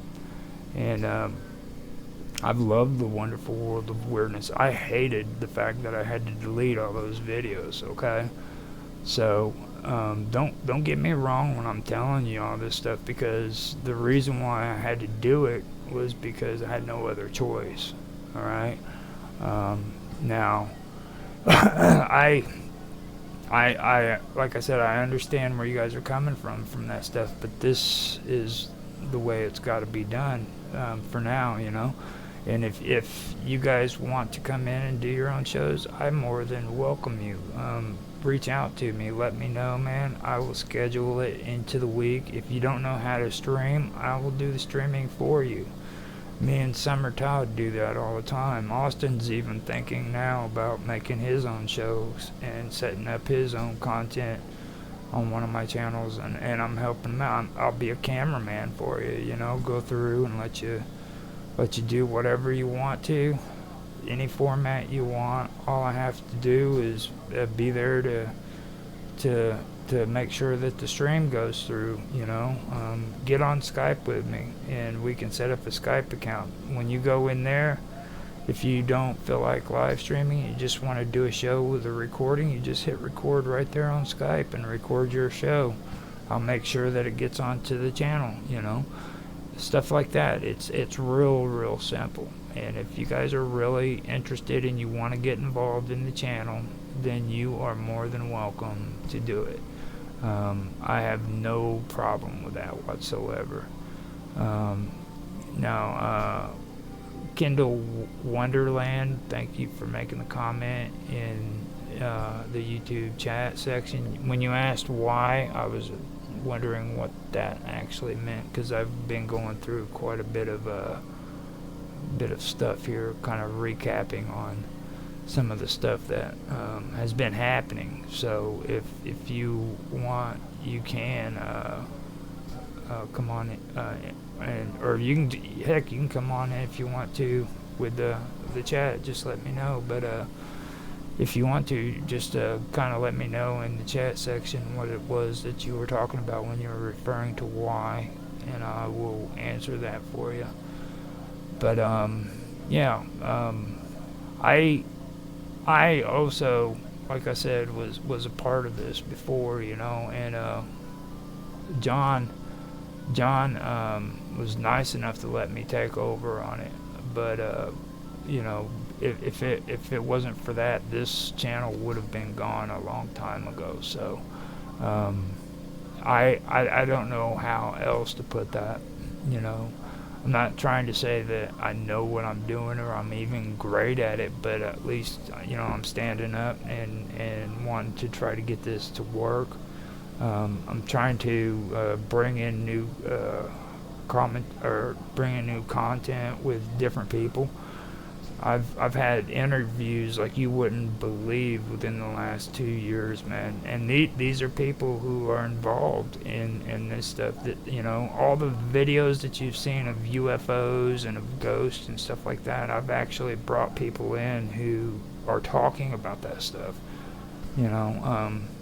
So you're actually hearing people who are involved. You're not hearing somebody who has been in the business for 10, 15 years and getting paid freaking good money to tell you about ghosts and UFOs. These are real people who've had experiences in the situations that you're seeing up there on those video clips, So just take that into consideration. They're not professionals. They're just average Joes, just like me and you. And that's the way I'd rather it be. I would rather have just an ordinary person come onto the shows and have a conversation with me about their experiences than having David Icke or anybody of that status come in. Because that's just how I feel about it. I'm fine with. I don't have to have people from ancient or from ancient aliens. I keep messing that up. I don't know why, but I don't have to have people like that coming in to do an interview with. That's what I want to do when I do these things. So. And I apologize about the bad audio. I know I've had a lot of issues with the bad audio on some of the videos, but I didn't want them to go to waste. I've actually started some more live streams when it comes to ancient mysteries, and I have started some for strange stories. Now I'm going to do 12 episodes of those, and then I'm going to switch to Esoteric Agenda, and I'm also going to switch to conspiracy theories. And I believe there was another one that I'm wanting to do, but I can't remember all of them at the moment. Now, after bringing that up, I also want to talk about the business end of the channel on YouTube. Now, when I say business, I'm talking about the analytics and YouTube Studio and all that. So don't think I'm going to be pandering for money or anything. But I just kind of want to go through it. If you guys have been sticking around and you have noticed, yeah, we have lost a lot of subscribers, and that was actually anticipated because of the change in what was being presented. Okay, so that was already expected. I knew that we were going to lose them, and besides that, I had literally gone through and deleted every video that we had on here. I went into the community section and I deleted all the comments except for the comments that related to the channel, like when we hit like 180,000 or some shit like that, you know what I mean? Which I know we're not at. But I like at 100,000, whenever, you know, they give you those little rewards and stuff. I kept all that in there, and then comments and conversations that related to the channel that John had with people, I left all that. But besides that, everything was from scratch. So I kind of understood that was going to happen. I figured if I'm going to do this, I'm going to do it with a clean break. So I went in and I did that, and we lost, in the last year since I started, we lost over 3,321 views. It was over 3,300. It was let me go ahead and check it. Yeah, it was over 3,600 viewers, subscribers, and that, like I said, was expected. I actually thought we were going to lose a lot more. I lost some here recently because I was uploading scheduled content over I'd say about a 2-3 week period, and a lot of people just did not like that. I actually got negative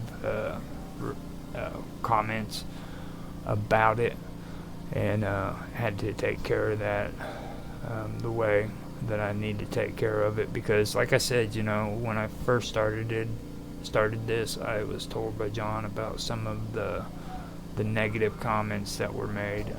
I'll say it again, I will not be that guy who puts up with it, okay? If that happens, or if there's even a sign that somebody's going to be trolling like that, they're not going to be able to comment on the channel ever again. I love talking to people and hanging out with them in the comment section, but that's just not happening here anymore. We're done with that. There's a certain standard that a lot of people who enjoyed this channel had, and I wasn't aware that this was taking place. It wasn't told to me by John until maybe about a year before he decided to let me do this. But he was doing it well before then, and having to put up with it, and I'm not going to be that guy, you know what I mean? We have a lot of good people who do watch this stuff, and I'm probably really upsetting them because I'm talking about stuff that's a little bit controversial to them. But they just have certain ways that they are, you know, and from what I know of everybody, I haven't been able to talk to too many people who have actually been a part of the channel like I used to, but that's because I don't get on Facebook anymore, and I just won't do it. It won't happen. But with that being said, I do want to kind of go through the analytics. Now, like I said, the truth is yeah, we have lost a lot of viewers and stuff. Like in February, we had views that were going up into the 400s, and it was even bigger than that if you look at it on the lifetime section. I mean, there was a time where we were hitting like 165,000 views, and that was like back in 2017 and stuff, and like in 2019 we had a pretty good run too. But those days were long gone by the time I got here, and in the last year is what I'm going off of. You know, we had views of maybe about 500 to I'd say about 300, and that lasted all the way up until about April of last year. And from that point on, we bounced between 300 all the way down to sometimes 20 views on a video. And the algorithms were bouncing up and down all the time.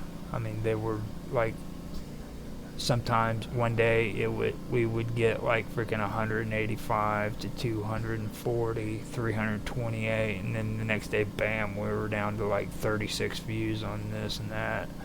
And it went like that all the way through from April, I'd say, until about August. And to be fair about it too, during that time period, I had backed off on the live stream. It was time to take a break. So right around in April, well, we still did do videos up until July, you know, but not as much as what we did in the beginning of the year. But in July is where it really tapered off, because by the time July had come, I'd said enough is enough. I need to back off on the live streams, focus on putting content up that was uploaded, and that's where a lot of our views actually come from. Now, even though we had a loss in views and stuff, I do have to say that those algorithms did level out quite a bit. I mean, I know that for us, we generally always get a steady view ratio of at least 50 to 100, maybe even a little bit over of 110 maybe views that goes all the way through, and this is constant, and that's on the videos. Now we have been getting back into the live stream here at the beginning of the year, and I wanted to start it up and get it going back again like I did last year. I have about 3 or 4 video streams, three right now at the a week, and then after 12 streams switch it over to the other subjects, because I have other ones that I do want to get into, space them out and give them, you know, a season to where I can do 12 videos here and then 12 videos here, different topics, and then so forth, you know. That way the content's changing, it's not always the same. But that is basically what I did want to bring up on that. Like with the video, it's actually stabilizing. So even though we do have a loss of views and you know, impressions, which actually, to be honest with you, our impressions are still pretty good compared to what they were at the beginning of the year. We had some times where we got like 35,000 impressions, but we've still gotten quite a few of those too as well.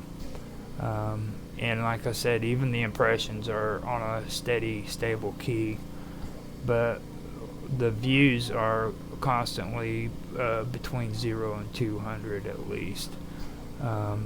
So with that being said, I do like that. It really sucks that we had to lose as many subscribers as what we did.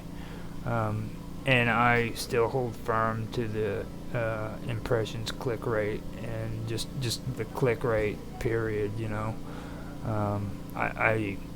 I try to keep it at 1.6, and I do that on purpose because like with trolls and just people who freaking don't want to see your content, you don't want to have a huge click-through rate. Like, there are some people that you just don't want to watch your videos, and the reason why I say that is because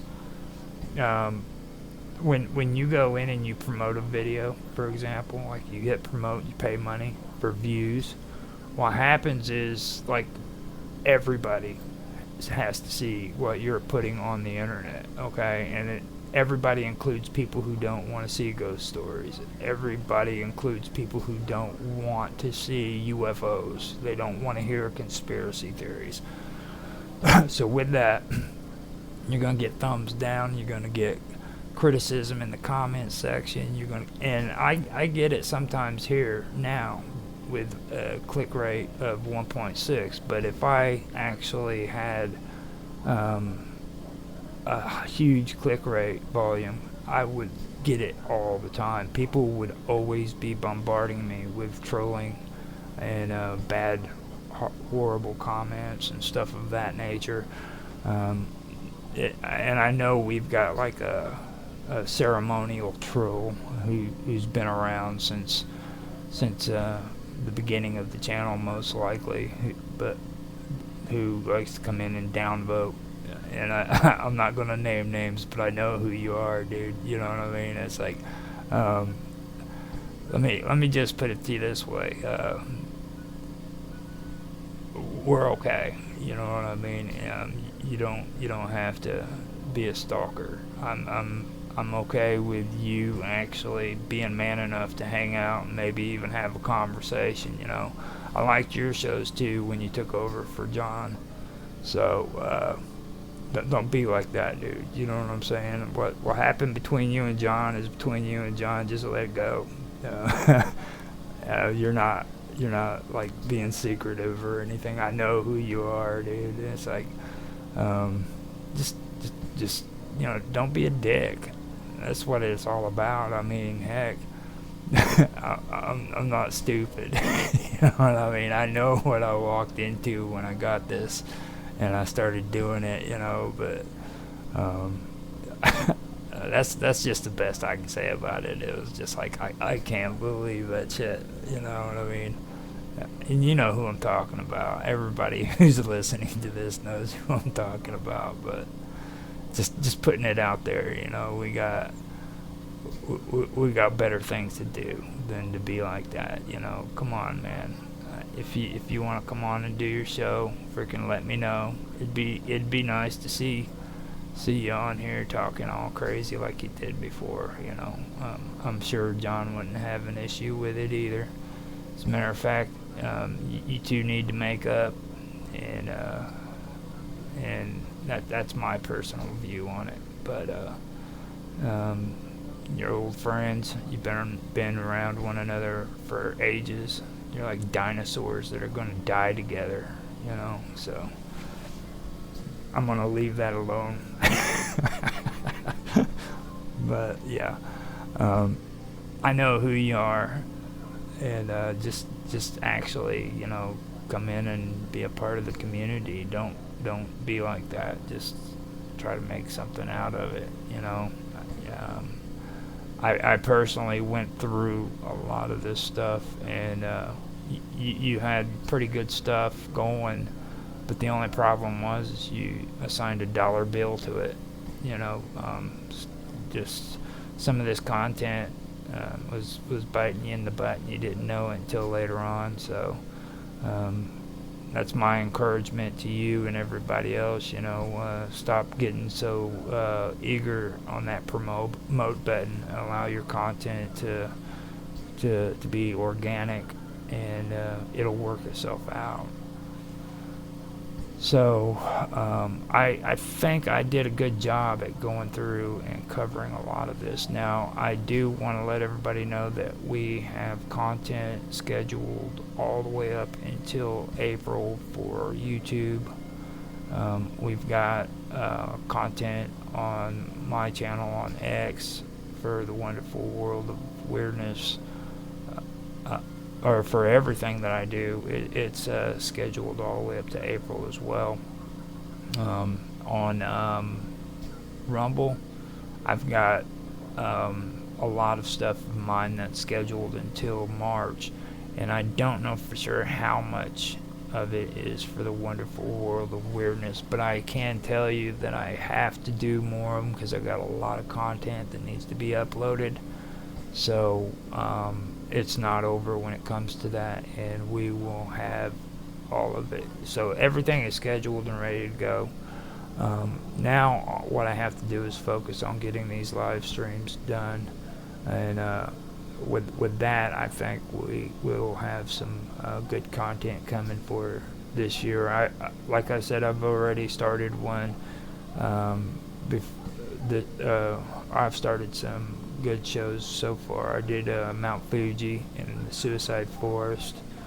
I also did the Dyatlov Pass in Russia, which was actually suggested by a person who showed up on the questions and answers last year on YouTube and suggested that I do it. And it took me this long to actually get the information up and do it. And when I did, I was really impressed by it. It's something I should have done all along. But I got so caught up in doing everything else, I just went off into a separate section about it.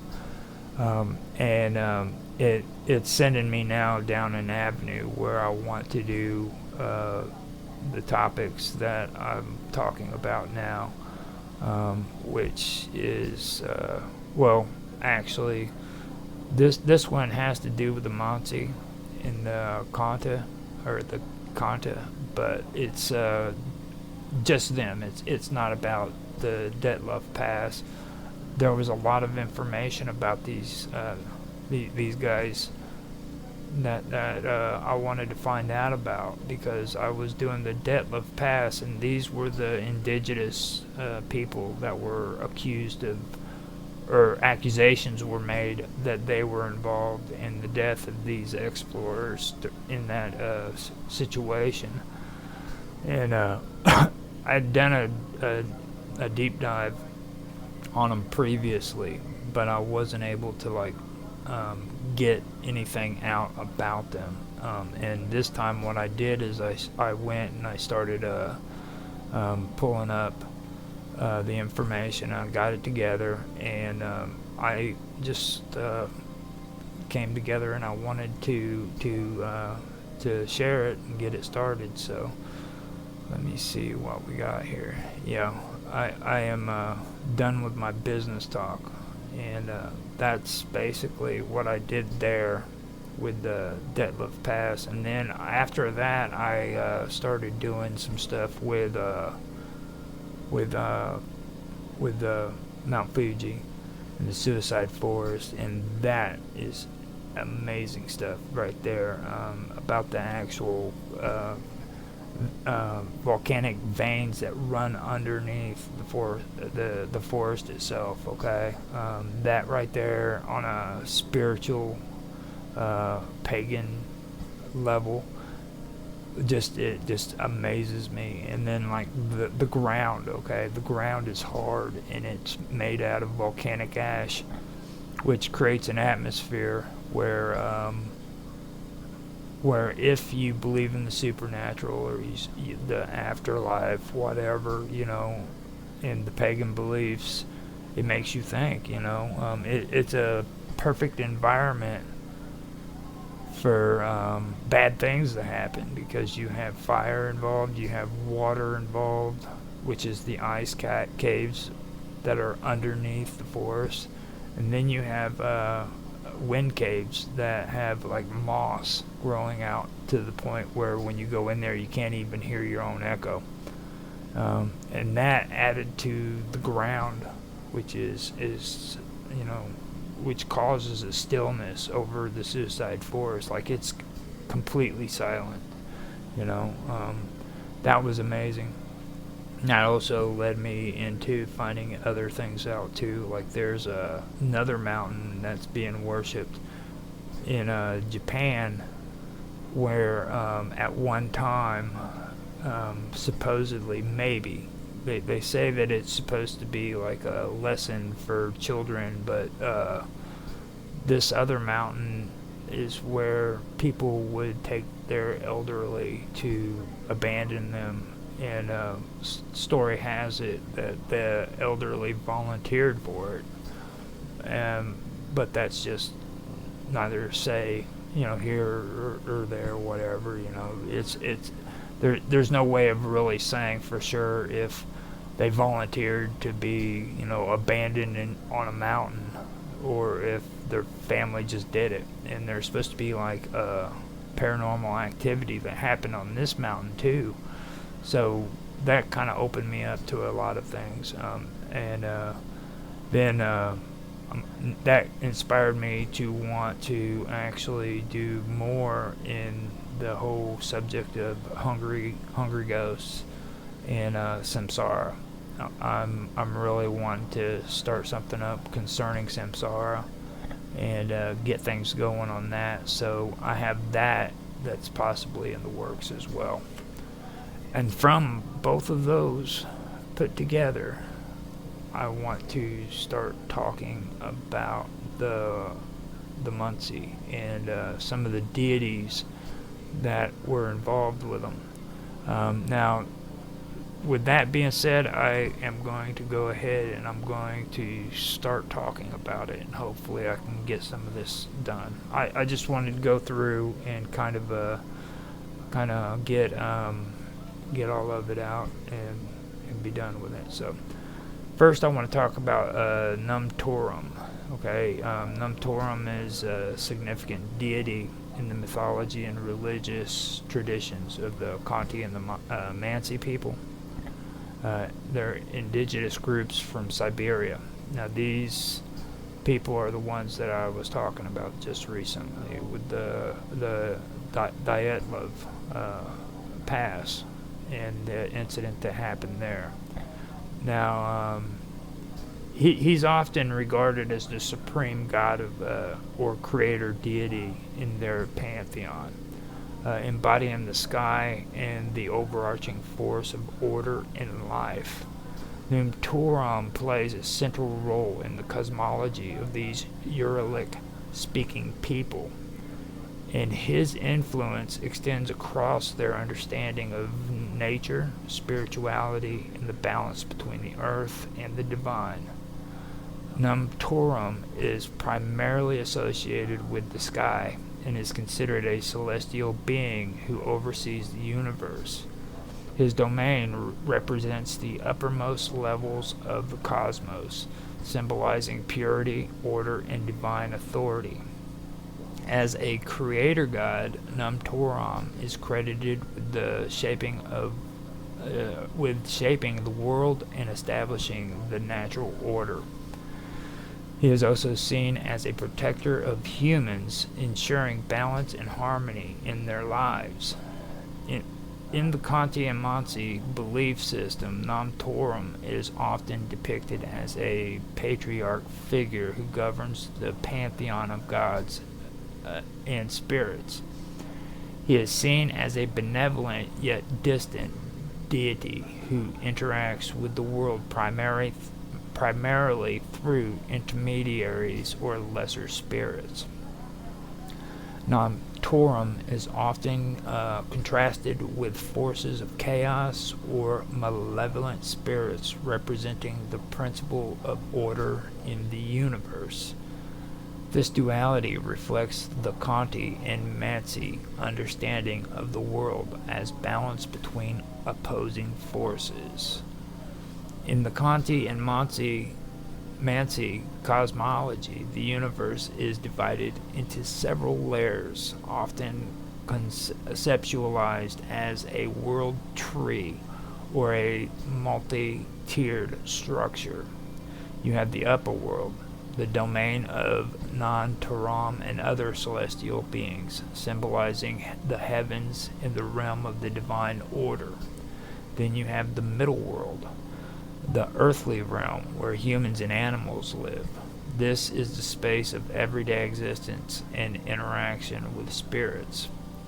Now, after that, you have the lower world, the underworld associated with chaos, darkness, and malevolent spirits.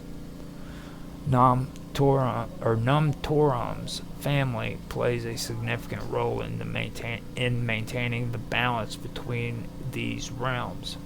He is often described as having several children who act as intermediaries between the divine and mortal worlds.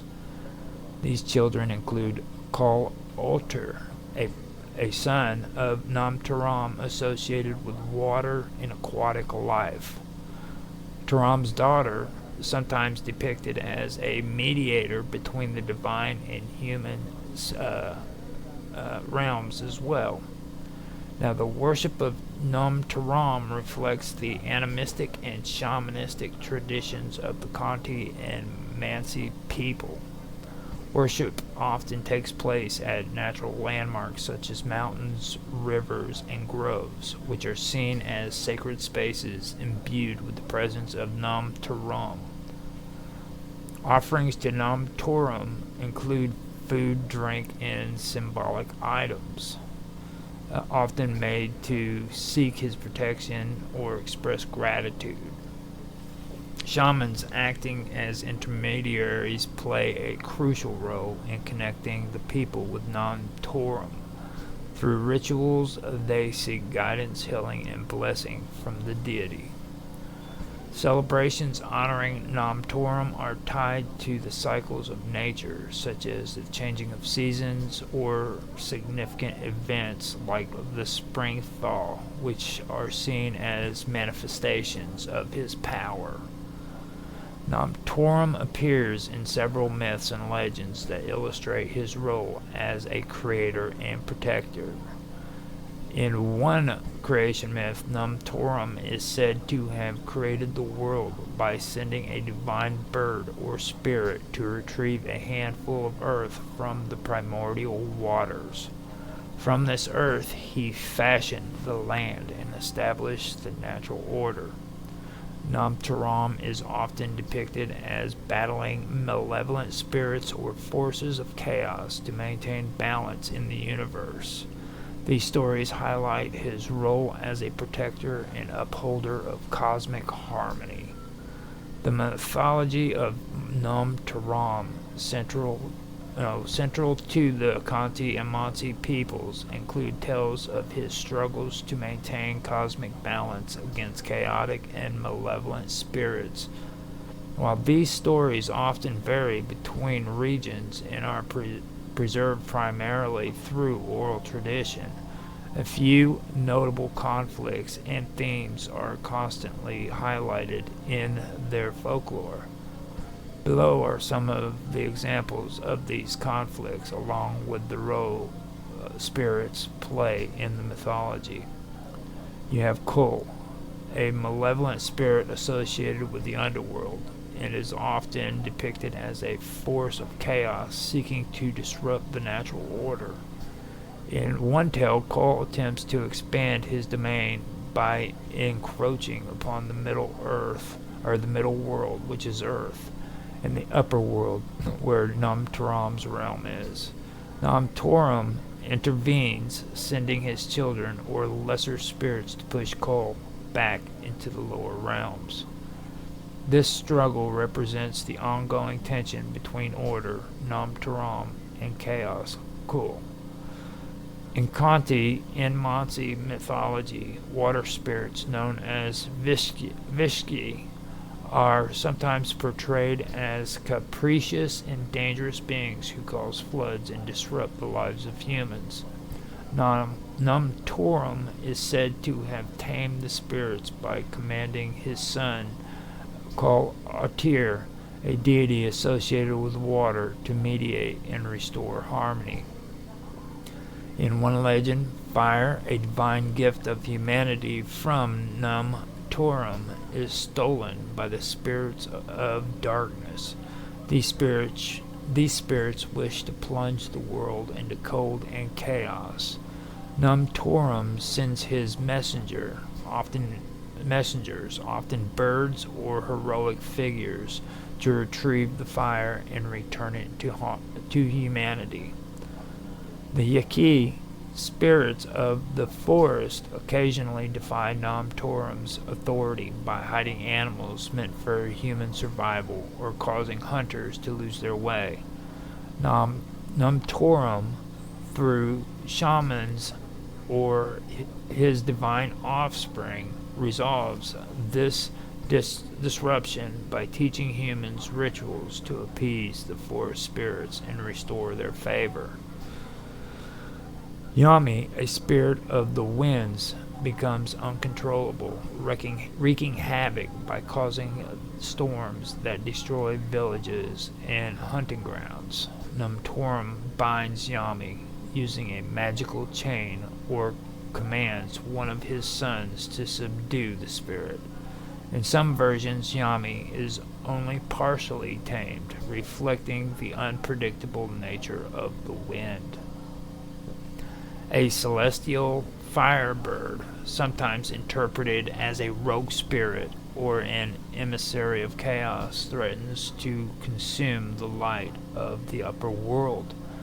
Nam Torum must confront the firebird, either by outwitting it or defeating it in battle to protect the balance of light and darkness. In some myths, Nam Torum creates an earth spirit named Nergin to help shape the world. However, Nergin grows pride and seeks to dominate humanity. Namtorum intervenes by banishing Nergin to the lower world, or limiting his power through a pact. Namtorum's battles often revolve around restoring harmony between the upper, middle, and lower worlds. Namtorum frequently sends his children, shamans, or animal messengers to act on his behalf, reinforcing his role as a distinct yet benevolent overseer. The spirits of water, wind, forest, and earth represent natural forces that are both revered and feared, with Namtorum assuring that they do not overstep their bounds. Many stories highlight the importance of maintaining respect for the natural and spiritual orders, with Namtorum punishing those who disrupt this balance. Now, after that, well, first of all, one thing that really stuck out to me on this one is how, and it's with this on every kind of pagan belief system, like, it always goes towards like spirits of water, wind, forest, and earth. And like I was talking to you about Mount Fuji, and the mountain itself is fire, lava, you know what I mean? And then you had a mountain of wind, then you had a mountain that was with ice, which represents water. Then there was another one, and it was mentioned, but it was filled with bats. And I don't want to go there because that might interpret, that people might start talking about vampires or some stuff like that. But I'm not trying to talk vampires, But after that, you have to take a look at like the ground, okay, and how hard the ground is. The surface of the ground and how hard it is actually just as important too. And you see that, and Mount Fuji, you got to understand, is one of the most worshipped land sites in Japan. You know what I mean? It's Mount Fuji. Like, it's supposed to be the gateway between Earth and the heavens. So that was something that has always stuck out to me. So after that, I do want to get into another character that is involved in all of this, and he goes by the World Surveyor Man. Now, the World Surveyor Man is the spirit hero in Siberia's Finno-Ugric tribes, or Finno-Ugric tribes. He is the seventh and youngest son of Nami Turim, the Sky Father, and the goddess Kalti, born when his mother fell to earth from heaven. World Surveyor Man hands and feet are made from gold. He is the original golden goose. World Surveyor Man's primary function is to see all, know all, and protect people from whatever endangers them. When the sun goes down, he traverses the sky on his gleaming white horse. His horse is as magical as he is.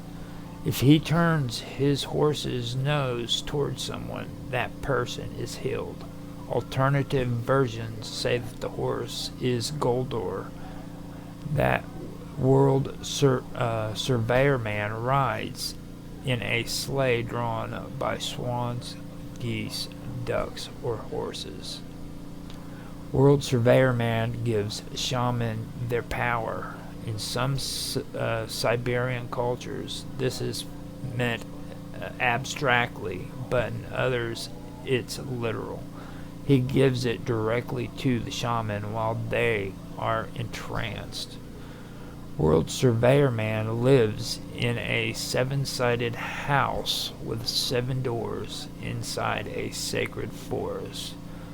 Once upon a time, people were expected to visit him 3 times a year at his home, or if not possible, at least send a lot of gifts. He is now identified with St. George, St. Nicholas, and sometimes Jesus Christ. World Surveyor Man wears a golden hat and a garment with 7 goose wings. He can adopt the form of any of his sacred creatures. Appeals to World Surveyor Man are made at night, traditionally, if one wishes to summon World Surveyor Man. 4 ritual mental plates, each bearing an image of the sun, were placed on the ground approximately where the horse's 4 hooves would be. Alternatively, 4 silver cups similarly placed calls him too. Archaeological evidence of silver trays associated with World Surveyor Man rituals dating to the 1st millennium have been found in areas associated with the Ugric tribes. Now that was a pretty interesting thing. What stood out to me on this was the Santa Claus thing. You know what I mean? St. Nicholas.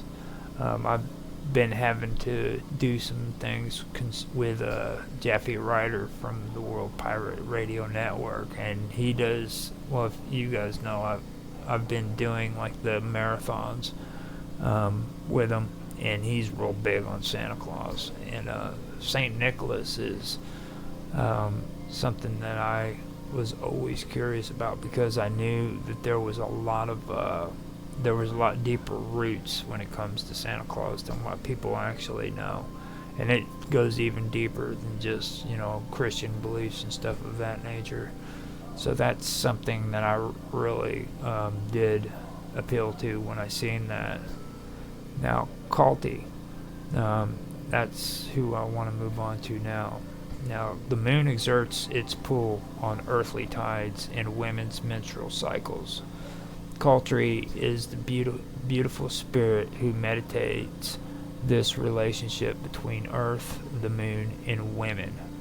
Kaltis first manifested to the Ugric tribes of western Siberia, such as the Mansi, formerly called the Vogels, who traditionally inhabited the forests and swamplands near the Ob River, and who are linguistically related to the Finns, Sami, and Hungarians. Once upon a time, Kalti lived in the sky with her husband, Nami Tarim, the Sky Master, who may be a bear spirit. She may also be his sister or daughter. Kaltis had a secret love affair with Zolk Atur, prince of the underworld, but her husband found out. He drew a sword to stab Kaltis, but their eldest son stopped him. Later, when he had the opportunity, the enraged Nami Tarim threw Kaltis to the ground 3 times. then dropped her to the earth through a hole in the sky. While falling, she gave birth to the spirit child who would become World Surveyor Man, the Gander Prince. Kalti, the very same spirit or her double, serves as World Surveyor Man's foster mother. Yes, she is also his real mother. When he comes of age, depending on the version of the myth, World Surveyor Man may or may not marry Kaltis or her avatar. Kaltis resembles those Russian dolls which appear identical except for size and which fits one inside the other. There are seemingly a dizzyingly endless number of Kaltis who may be one of the same or reflection of each other, sort of the way rabbits legendarily multiply. Fittingly, Kaltis is the Lady of the Rabbits, her sacred creature, the messenger. She is a god of fertility, childbirth, and women's reproductive health. Kaltis appears as a beautiful woman, a rabbit, or a goose. She is intensely associated with rabbits, even when she appears in another form. Some reference to rabbits may still exist, giving the clue to her true identity. Now, a lot of this actually goes back to some things that I do want to get into, and later what I want to get into with these traditions and stuff is topics on the world tree. Now, the world tree is a pretty cool motif, and it actually is a part of several religious and mythological stories and everything, which are all directly related to the Indo-European, Siberian, and groups, as well as Native Americans, actually, believe it or not. So that is one thing that I do want to eventually get into and discuss more. After that, this also has to do with Axis Monday. And when I say Axis Monday, I'm talking about the shamanic functions for it. I do want to discuss that. So it sounds like we are having a pretty big commotion in there. So I should probably figure out what the heck I'm going to be doing here before long. Somebody's going to come bursting in. But that's what I do want to get into. I want to talk about the Axis Monday. Then there's a few things in the Hungarian folklore that I do want to cover. It's a really, really strange story. It's or myth, I guess you could call it, about the world tree, and it's called the Igig. Aerofa, I believe is what it is. And out of that comes this the story of Ogre's Heart in the Egg, which is very, very interesting. Now, so what I'm eventually going to want to do is get into folklore, Romanian folklore, and I want to talk about that, and then I want to talk about another story, which is Old Norse, and it's called Yggdrasil. So I think I'm going to end up, getting into a whole bunch of good stuff here that's going to actually turn out to be pretty cool. Now, also the turtle. That's another thing in mythology. It's a bird of prey. I want to discuss that. Usually it's a falcon, and this is big in the Hungarian traditions as well. I think they're also traditional in the Turkic mythologies. I'm not quite sure on that, but I know that they are pretty big when it comes to when it comes to the Turks. So I also later on want to go over some stuff. There's one Norwegian fairy tale, and it's called The Giant Who Had No Heart in His Body. And now this is an old fairy tale that kind of relates to all this stuff, and it melts into it. And I think that this is something that I really do want to want to get into, and maybe create some video series on it. You know, get things going on that aspect. So my recording now has made it to quite a bit. It's made it pretty far into this story. I believe I have an hour now, so I'm going to end this. I know that we have got to get stuff taken care of when it comes to the water. So with that, I hope you guys enjoyed, and I thank you for watching. Leave a like, subscribe, make comments, especially make comments. I love to talk to everybody, so I love conversations. So if you can't say something in the chat, at least say something in the comments section. Give me some feedback and have a conversation with me. You know, that's what it's all about. So with that, I am going to go ahead and stop the stream, and thank you guys again for being here. Bye.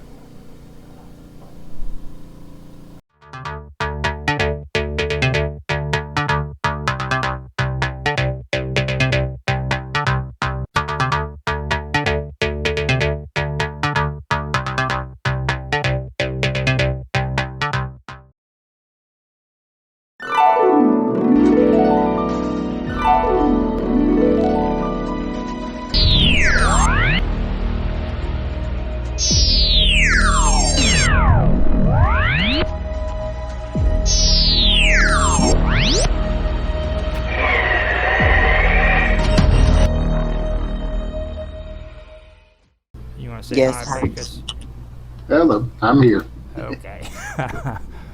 All right, now, today I wanted to jump straight in from where we left off yesterday because of Jack Parsons. And the reason why I wanted to do Jack Parsons is because, like, a lot of people don't realize he was really an intriguing man. I mean, there was a lot of stuff about his life that didn't just pertain to Aleister Crowley. I mean, he was the founder of JPL, which later was affiliated with what a lot of people call the secret government.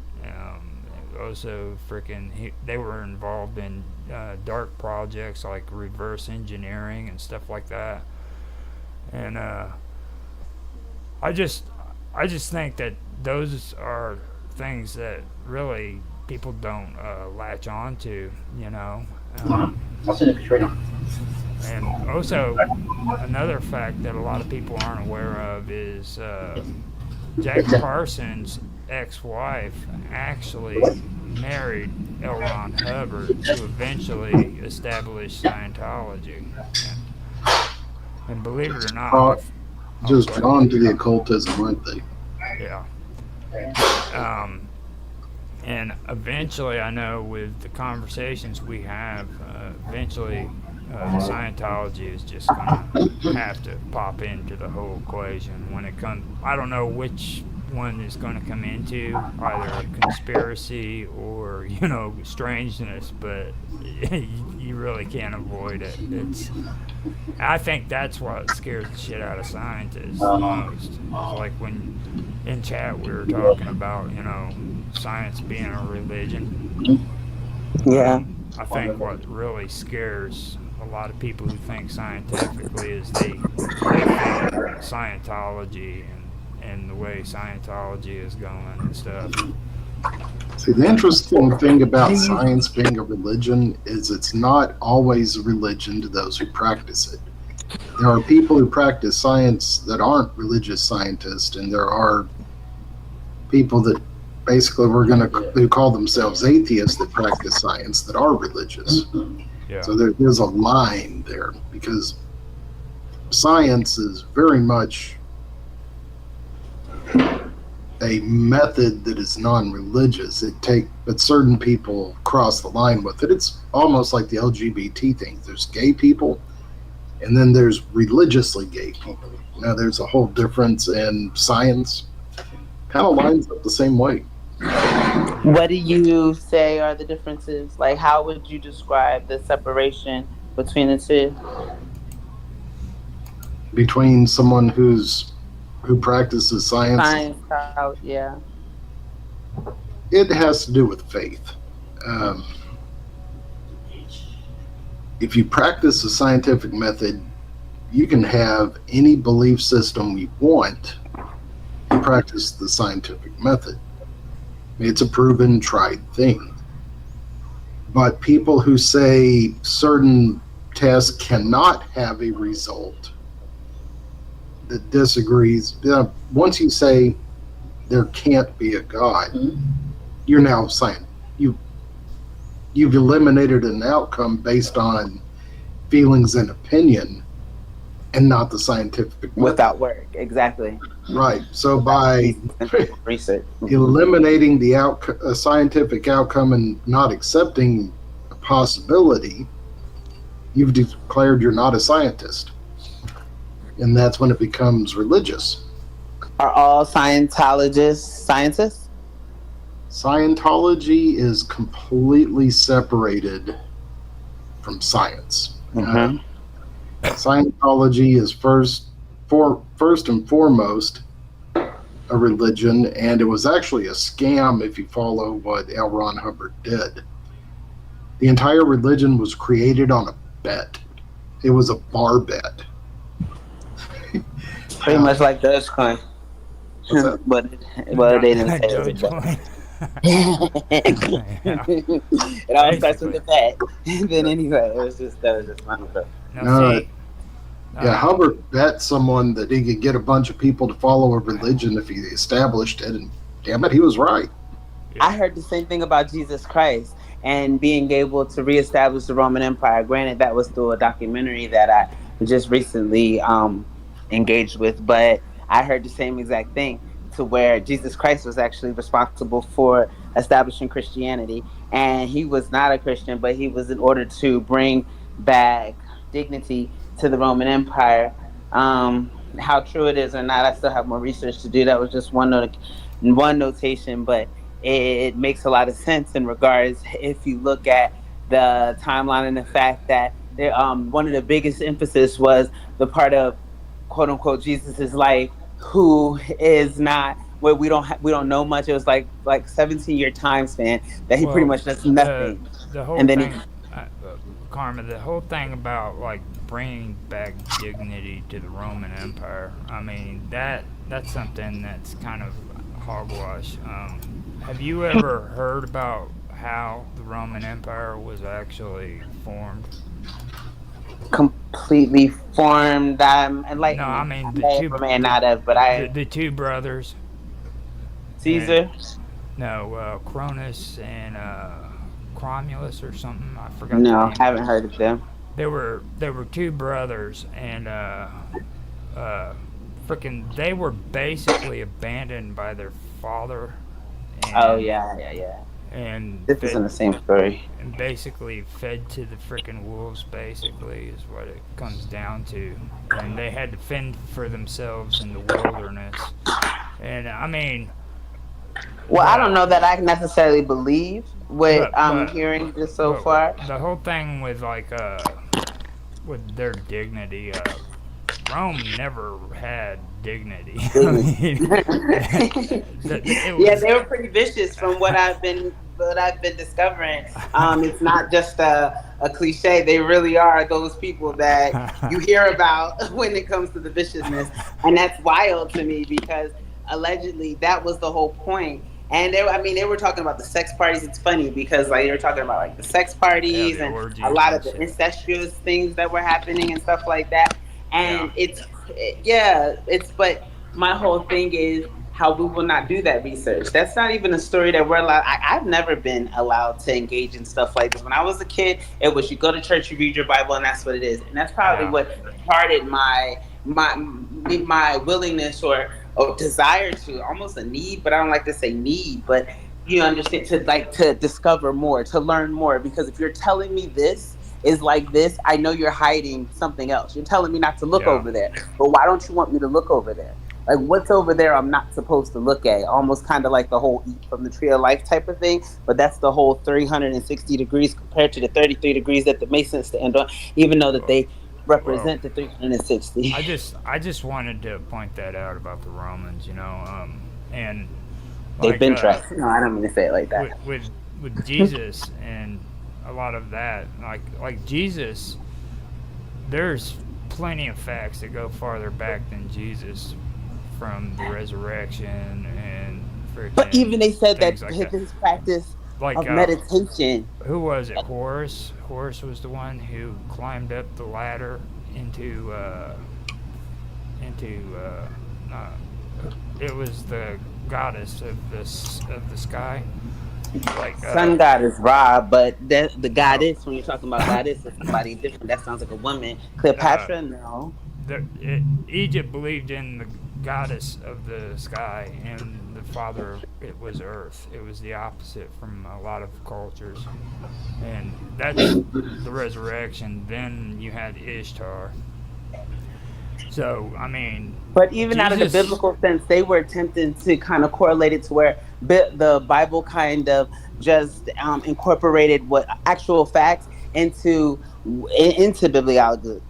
It was a Bibliology. culmination. You know what I mean? Bibliology. Yeah. A lot of the Jewish and Christian religion, it was basically incorporated into it. Like the book They of said that Genesis. The book of Genesis is nothing more than Babylonian freaking garbage. I mean, that's pretty much all it is. that's what they were saying. Okay, so hold on. Even with the resurrection, how you mentioned it, they were saying how Jesus had went and studied in India and learned meditation and self healing and being able to inflict wounds on himself But and he to didn't kind of have. enter a trance. Like, But see, like yes, like right there, he didn't have to do that because they. Okay, Zoroastrianism is a part of, or was a part of the Persians, and the Persians historically were the ones who freaking freed the Jews from Babylon. That's historically valid. Okay, that actually happened. Even in the Old Testament, they make Sargon as the it's the only time it's mentioned in the Bible as a Messiah in the Old Testament before Jesus. All right, he's the only human that was ever referred to as a Messiah, and the reason for that was because he freed the Jews from Babylon when they were in captivity, and he was what would be Iranian now, and back then in Persia they practiced Zoroastrianism. Now, Zoroastrianism is the basic phonetics for freaking all Buddhist religions. The reason why the Buddhists broke off away from Zoroastrianism was because they disagreed with the teachings of Zoroastrianism. Okay? before I started learning through documentaries and research, like I had a direct conversation with Source and Jesus, or who you help people see as Jesus. Like we are more connected to, like we were holding him, and even he says not as superior, but nothing that we're unable to do. This is just direct messaging, and we think that he is a superior, but because of his, so the superiority that was presented was falsified, not necessarily falsified, but was created in order for him to sustain a certain type of business. I knew this before the documentary. I just never heard it said again besides through him. And I know that sounds whatever it sounds like, but it's the truth. And so then in regards to which we listening to messages being told to us because it's strategically presented to us, and we're not looking for answers anywhere else because it's enough, it's significant enough. or maybe we're just uninterested in finding any other type of answer. Okay, so with our abilities, we question them. They've been limited. We don't believe that we have healing powers like Jesus. We don't believe that, not all of us, some of us do, but we don't see ourselves on such a divine level. Okay, You so know what I mean? Even when I talk about it. let me give you a breakdown on what the Britannica calls Zoroastrianism. Okay, Uh huh. uh, Zoroastrianism is an ancient pre-Islamic religion of Iran that survives there in isolated areas and most prosperous in India, where the descendants of Zoroastrianism, Iranian, Persian immigrants are known as Parsis or Parsis. As Parsons, you said Parsons, Parsis like or Jack Parsons. Parsis or Parsis. Parsees, okay. Okay, the Iranian prophet and religious reformer Zoroaster Astra flourished before the 6th century BCE, more widely known outside Iran as Zoroaster.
It begins with a legendary cosmogony and relates to how the first two mortals were begotten by the wind spirit and his wife, Baau, Baau, or darkness. That's funny. She sounds like Bow, right? Uh-huh. Doesn't it not? Yeah, that's wild. So, BAAU. did you by any chance get anything for Baau? Just now. Yep. Hold on. Ba, according to the cosmogony of the Phoenician, is the original night, the wife of the spirit Colypia, and by him, mother of Eon, the firstborn of time, out of whom Genius and Genia sprang. That's all I see right now, but that's just because I Now, just did it. they But mentioned Eon, right? EON, yeah. EON? Okay. Mm-hmm. So, how about what was the name of the wind spirit again? Her husband. Calypia, the wife of the spirit Calpia. All right. So, we need to go through that right there. Okay, Calpia. I have to do it. Break it down. Now, being the wind spirit back then was the equivalence of being Enlil of the Sumerians. Just so you know, because En stands for Lord and Lil stands for sky. Incense for Lord and wait, do it. What incense? I was reading. So Lord stands for sky, but incense for lore. Wait, what? No, N stands for Lord, Lord. Oh, Lord. Okay, I got you. And then Lil, Lil, stands for sky. So this guy that you're about to read is the equivalence of Enlil from the ancient Sumerians. So if you want to, go ahead and read that real quick. See what they're... You say read it real quick. There's like nothing on this guy. Not that there's nothing on him, but it's like I type his name in here. They give me images, God Finder, God name. Okay, maybe this one. This is not a real source. Lesser God of Wind, Phoenician. And that's this to me it just... Can you screen share those? Hold on, because I'm looking on the iPad, so I have to send it to the phone. And then scope of the term Spirit of God. Let me just find something worth sharing. Oh, here we go. This one right here, academic.edu. Oh man, no, because you want me to download your stuff. I'm not downloading. Hold on a minute. Let me go ahead and spell that name for me. Kolpia. K-O-L. Yeah, Kolpia. The wife of the spirit Kolpia, and by him mother of Eon. Yeah. Kolpia, wind spirit. Alright, so whose world of Are you sure? Oh no, you're not I've sure. got it. Hold up, I got it now.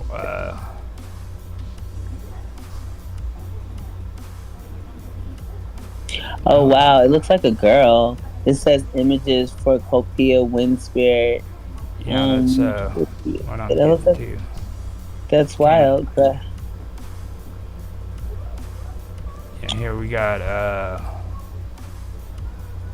the divine principles of Bothos / Copius. Oh, Copia. Okay. Pothos was the primordial god of wind and desire. He was one of the first primordial divinities having simply always existed. Pothos was described as a dark wind that moved over the face of Amakul, the primordial goddess of darkness, mist, night, and liquid chaos. Pothos eventually fell in love with its own beginnings, causing him to mix with Amakul, which produced their offspring, or Aer, the primordial god of the spirit force, and Aura, the primordial goddess of the physical force.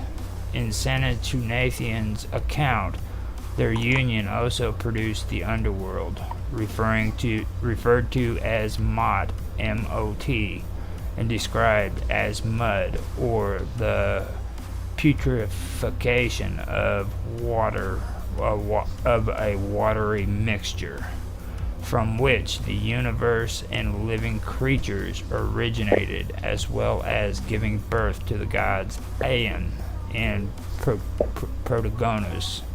Now they spelled this name different because one has E-O-N, one has A-E-O-N, one has just A-E. Now the other day, I usually don't mention it, but whenever we were going over Aleister Crowley, it was on another topic. He worshipped Aeon. Yeah, the Aeon of Horus, that Taluma or whatever. That's what I was. Yeah, excuse me. I watched a documentary on that guy, and that's when I first got subjected to that. And then that's when I met or came encounter with Jack Parsons before you really had mentioned it, and they were talking about the secret space program and such. Yeah.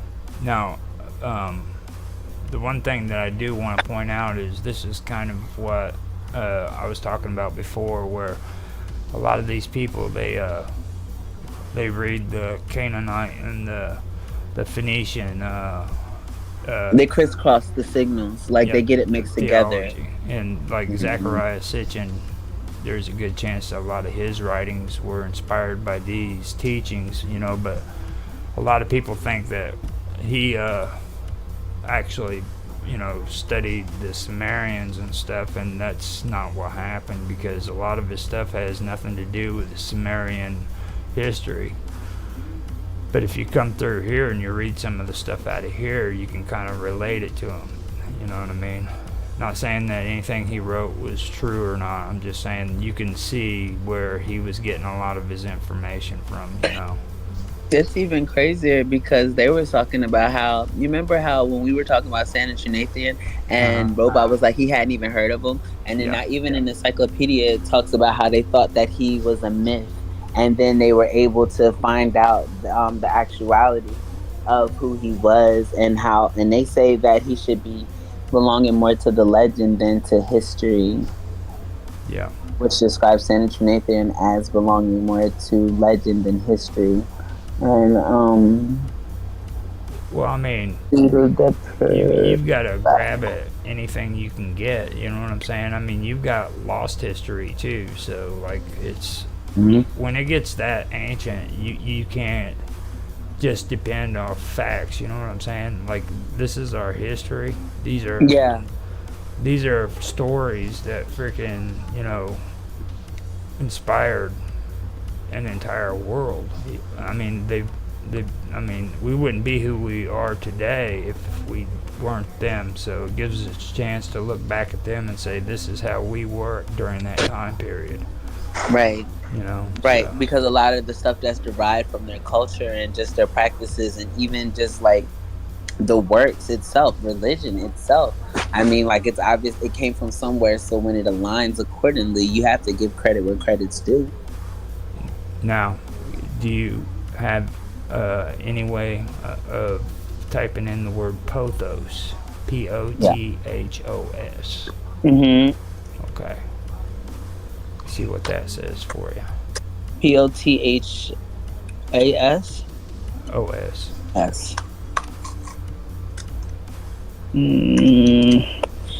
Pothos. Okay, that's a plant. Hold on. Let me see if the script does keep telling me a plant. Let me see. God. History.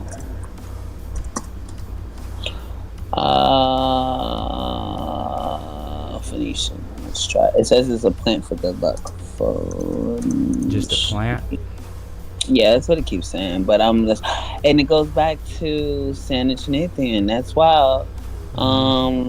When I type Pothos, history, and Phoenician, and then I just like to look for it, and it goes back to Santa Trinithian. What is the name of the most famous Phoenician colony? No. Theology of Phoenician. Pothos. Okay. The connection was called Pothos, and an intimate union took place. The connection was called Pothos. Okay. The theology of Phoenician from Santa Trinitio. He supposes that I don't even see what it was because I had to read a little bit. You see, this is a good one though. Here, let me just read this a little bit. He supposes that the beginning of all things was a dark and condensed windy air, or a breeze of thick air, and a chaos turbid and black as Erebus, and that these were unbounded and for a long series of ages destitute of form. But when this wind became enamored of its own first principle, the chaos, and an intimate union took place. The connection was called Pothos, and it was the beginning of the creation of all things. And that's what they say. The union among the heathens, and particularly among the Phoenicians, was symbolized by an egg enfolded by a serpent, which disjunctively represented the chaos and the ether, but when united, the hermaphroditic first principle of the universe, Cupid or Pothos. Yep. Now, the cane and the snake, is the snake mingled in with it, like crawling upward? Let me see. I don't see a picture yet. This is all words. There's no picture fine. here. But okay, hold on. Tada, see, we talked about him too. Now, hold up. Before they get into that, there's another one I want you to check out. Okay, hold on. I'm gonna go to a new tab. I'm ready. Okay, spell this out, type this out. OMICH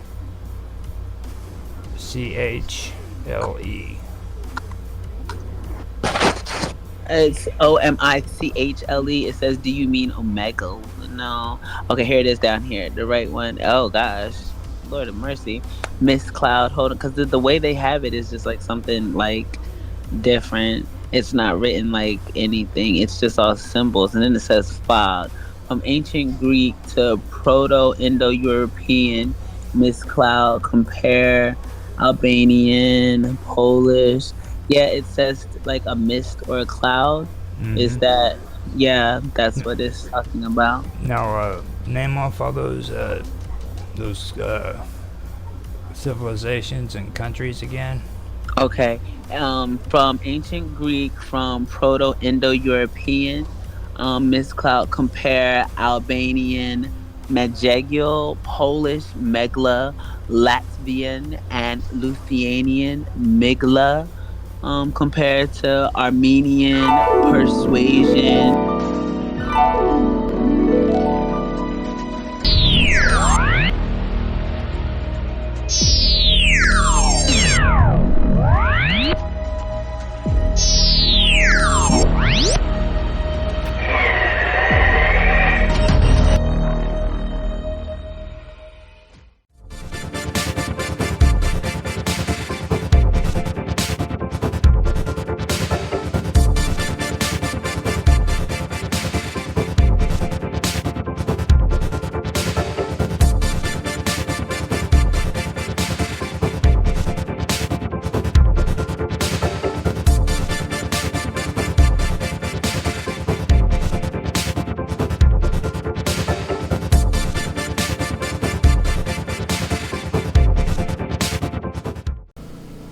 Hello, everybody, and welcome back to another episode of Ancient Mysteries. Today, I am back.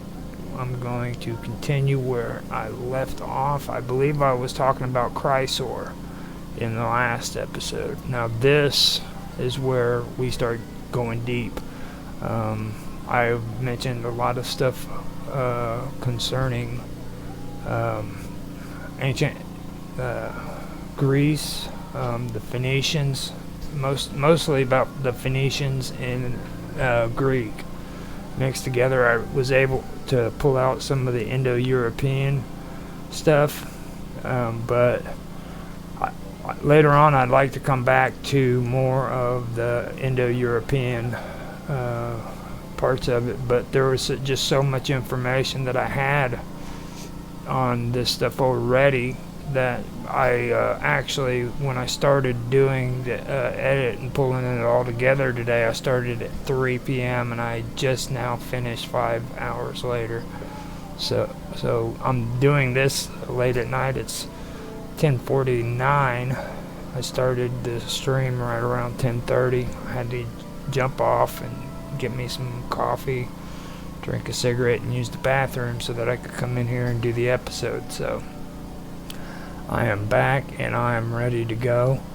This is going to be a good one. I'll tell you that much. It's going to be a good one if you're into ancient history like I am. I'll just put it to you this way. So with that being said, I am going to I'm going to just get to this, to the reading. Now I'm going to tell everybody I am sorry ahead of time because I really tear these words up when I read them out loud. When I read them on paper silently, it's perfectly fine. But the moment I have to read them out loud, it becomes a totally different subject altogether. So that goes to show what I've been saying about the difference between writing and linguistics. Okay, what you say and what you read and write are two different things. Or, you know what I'm saying? When you speak it out loud, it's two different things. So here we go. Okay. Malicious, meaning kindly or mild, is an epithet for Zeus, reflecting a specific aspect of the Greek god that is both benevolent and chthonic, connected to the underworld.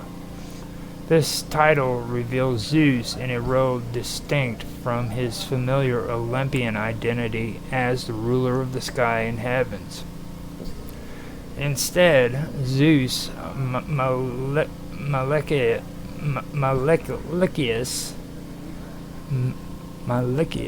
is invoked in context related to purification, appeasement, and atonement, often associated with the earth, the dead, and the ancestral spirits.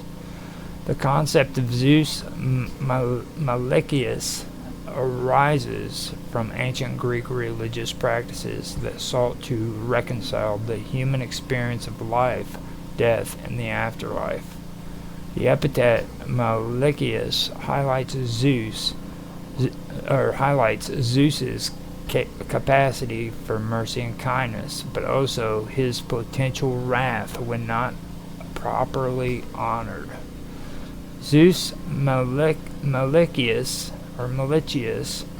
is often portrayed as a chthonic deity linked to the earth and the underworld, much like Hades or Pluto.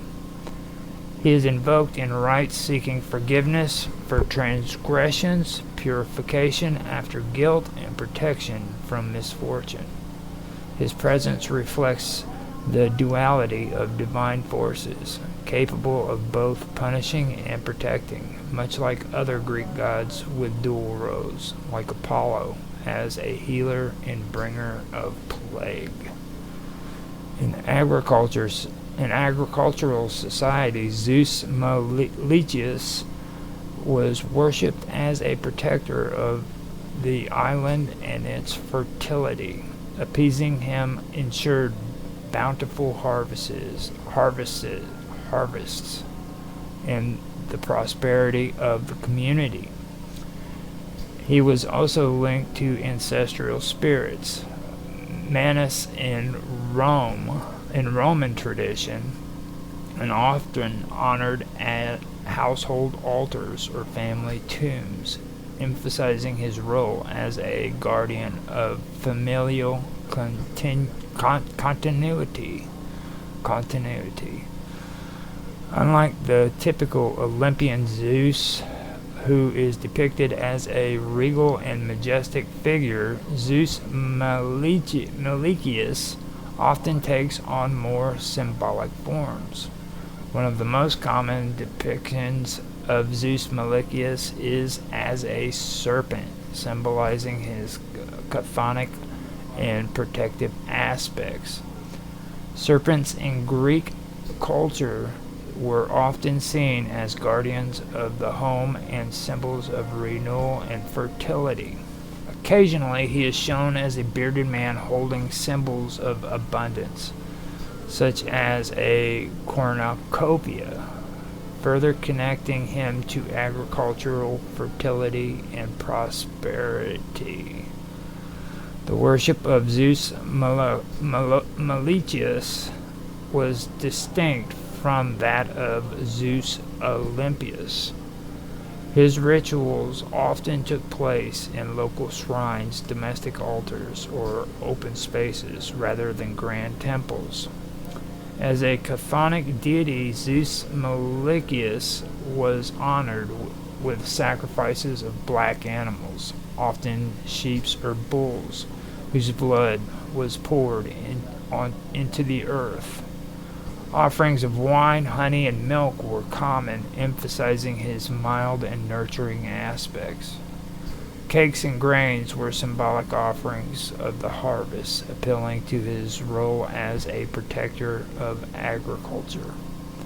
One notable festival dedicated to Zeus Malicious was the Diasia,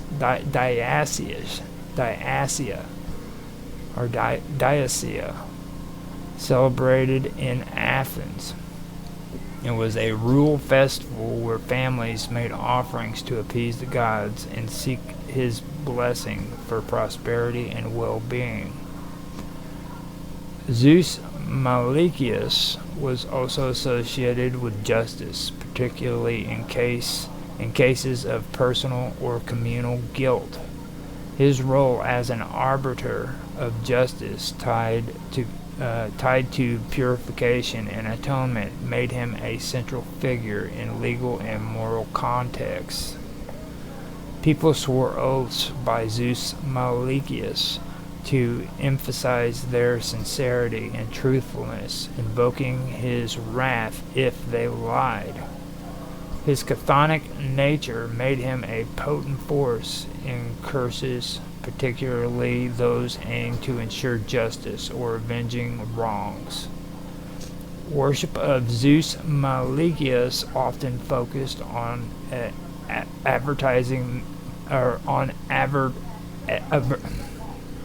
Worship of Zeus Malikius often focused on averting misfortune. He was seen as a protector who could shield families and communities from plagues, famine, and other calamities, if properly appeased. The chthonic and benevolent aspects of Zeus Malikius allowed for syncretism with other deities, both within the outside Greek religion. Sharing the underworld association, Zeus Malikius sometimes merged with Hades in local cults. As a bringer of agricultural abundance, Zeus Malikius overlapped with Plutus, the god of wealth. In later periods, particularly during Hellenistic and Roman times, Zeus Malikius was sometimes identified with Serapis, a Greco-Egyptian deity embodying fertility, death, and renewal. In Greek philosophy, Zeus Malikius assembled the duality of divine forces in the cosmos.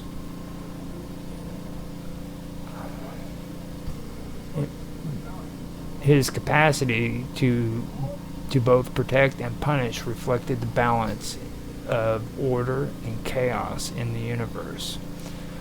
Zeus Malikius exemplified the necessity of divine mercy and the inevitability of divine justice. For philosophers like Plato and Aristotle, this duality was central to the understanding of God's relationship with humanity in the natural world. Though his worship was often localized, the legacy of Zeus Malikius endures as a representation of the nuanced relationship between humans and the divine. His dual nature reminds us of the balance between mercy and justice, abundance and scarcity, and life and death. This epithet of Zeus highlights the complexity of ancient Greek religion, where gods were not simply embodiments for singular traits, but dynamic figures reflecting the full spectrum of human and cosmic experience. Now, I've said it before, now, and it's always good to repeat this whenever I go over this stuff, because the synchronicity and all that, what they're talking about is the intermingling of religious beliefs and things of that nature. So they different gods and different deities are merged into one to become another god on its own. So that's what they're talking about right there. So I was going to stop and point that out earlier, but I figured I would wait until I got past this part at a good point and say it before I do it. Now, after that, I want to go to the next part. The gynos atokton, which in Greek is earth-born race, refers to mythological beings or figures believed to have emerged directly from the earth itself, often embodying the spirits of craftsmen, inventions, or natural wisdom. Often embodying the spirit of craftsman, invention, or natural wisdom. In Greek mythology, the broader ancient traditions, figures such as Technites, the craftsmen, and artificer, that's a tough word, are central to this theme, representing the primal and innate human capacity for creation and ingenuity. The term teknites translates to craftsman or artisan and refers to a figure or archetype embodying the skill of manual creation and technical ingenuity. Teknites is often depicted as an archetype figure who first brought the knowledge of crafting tools, building structures, or creating art to humanity. As an autochthonous being, teknites symbolize the innate human capacity to harness the natural world for survival and progress. Born directly from the earth with the skills needed for civilization. Teknites is credited for the creation of tools, weapons, and devices essential for early human survival. Beyond practicality, teknites represent the beauty of craftsmanship from the sculpting and pottery to weaving and metalworking. Teknites serve as a cultural hero, teaching humanity the techniques of craftsmanship and artistry, often associated with gods like Hephaestus or Athena in Greek mythology. The term artificer refers to a master craftsman or skilled worker, closely related to the concept of teknites, but with a broader focus on innovation and creativity. Artificers are often portrayed as figures who bridge the gap between mortals and gods by creating divine-like objects or tools. They might craft weapons for heroes or magical artifacts for deities. In Greek tradition, Hephaestus, the god of fire and the forge, is the divine artificer.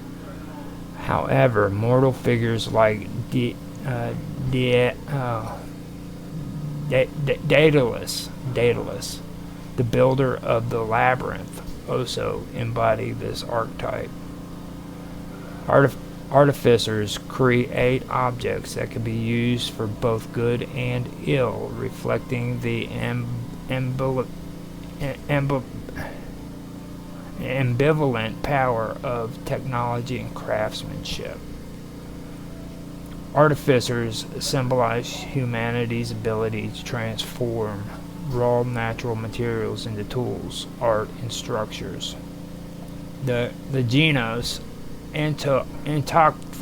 Autochthon encompasses beings or figures believed to have originated directly from the earth without divine parentage or mortal lineage. They are tied to the land and its primal forces, often depicted as embodying raw and potential and innovation. The earthborn beings they possess an inherent connection to the natural world and its mysteries. Their skills are not learned but intrinsic, arising from their origin in the earth. Often tasks with the development of civilization or the protection of sacred spaces. Agrius and Halius, in some accounts, represent shepherding and fishing, symbolizing humanity's first forays into managing and utilizing natural resources. Teknites and artificers, as creators and builders, bring forth the tools and techniques necessary for civilization. In Greek mythology, the concept of autochthony, Autochthony,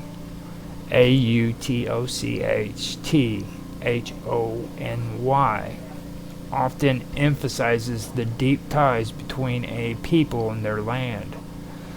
Many city-states like Athens claim autochthony origins, linking their inhabitants to mythical figures who sprang from the earth. Hephaestus embodies the ultimate technites, crafting objects of unparalleled beauty and utility, such as Achilles' shield and Pandora, the first woman. So let me read that again. Hephaestus embodies the ultimate technites, crafting objects of unparalleled beauty and utility, such as Achilles' shield and Pandora's the first and Pandora, the first woman. Daedalus, the legendary inventor and craftsman, built the labyrinth for King Minos and created wings to escape Crete, exemplifying the duality of creation and destruction. Figures like Cecrops, the serpent-bodied first king of Athens, and Euryctonius, another earthborn king, demonstrate the connection between the land and its ruler, who often embodied qualities of ingenuity and resourcefulness. The archetypes of technites and artificers can be seen as metaphors for human progress. The creation of tools and structures marks the evolution of humanity from a primal state to civilization. The duality of creation highlights the ethical dimensions of technology and artistic innovation. The genus autochthon represents humanity's intrinsic potential, emphasizing that the capacity for creation, innovation, and survival is innate, much like their mythological ancestors. The archetypes of technites and artificer resonate in modern narratives about inventors, innovators, and artists, from Leonardo DiCaprio to fictional characters like Tony Stark from Iron Man. The figures of technites, artificer, and the genus autochthon or autochthon reflect the ancient belief in humanity's innate connection to the earth and its resources. These archetypes celebrate the transformative powers of craftsmanship and innovation, while acknowledging the responsibilities and ethical challenges that come with creation. As mythological symbols, they continue to inspire narratives of ingenuity, progress, and the enduring relationship between humanity and the natural world. Agros, Aguros, and Agrotus are figures with deep mythological, agricultural, and possibly symbolic roots, often associated with early human connections to the land, farming, and pastoral life. Their origins are linked to ancient cultures, where these figures represent the cultivation of the earth, seasonal cycles, and the nurturing relationship between humanity and nature. The name Agros derives from the Proto-Indo-European root H2-egros, which relates to cultivated land, fields, or open spaces. This term evolved into the Greek word agros or agros, meaning field or farm. In Greek culture, agros symbolizes the fertile land and the life-sustaining relationship between humans and the earth. Agros may have been personified as a deity or spirit associated with the cultivation of crops and the cycles of planting and harvest. In ancient Greek and Roman mythology, the field itself was sacred, often tied to gods like Demeter, goddess of agriculture, and Triptolemus, her emissary who taught humanity farming. The concept of agros emphasizes humanity's dependence on agriculture for survival and prosperity. Fields were viewed as not just economic resources, but also sacred spaces tied to divine favor and cosmic harmony. The name agroros and agrotus appear in some traditions as mythological figures or symbolic representations of agricultural life. Agroros may derive from the same root as agros, with a focus on the active process of working the land.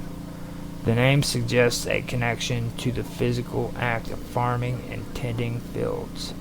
In some accounts, Agreros is described as a culture hero, someone who brought knowledge of farming, plowing, or irrigation to early human communities.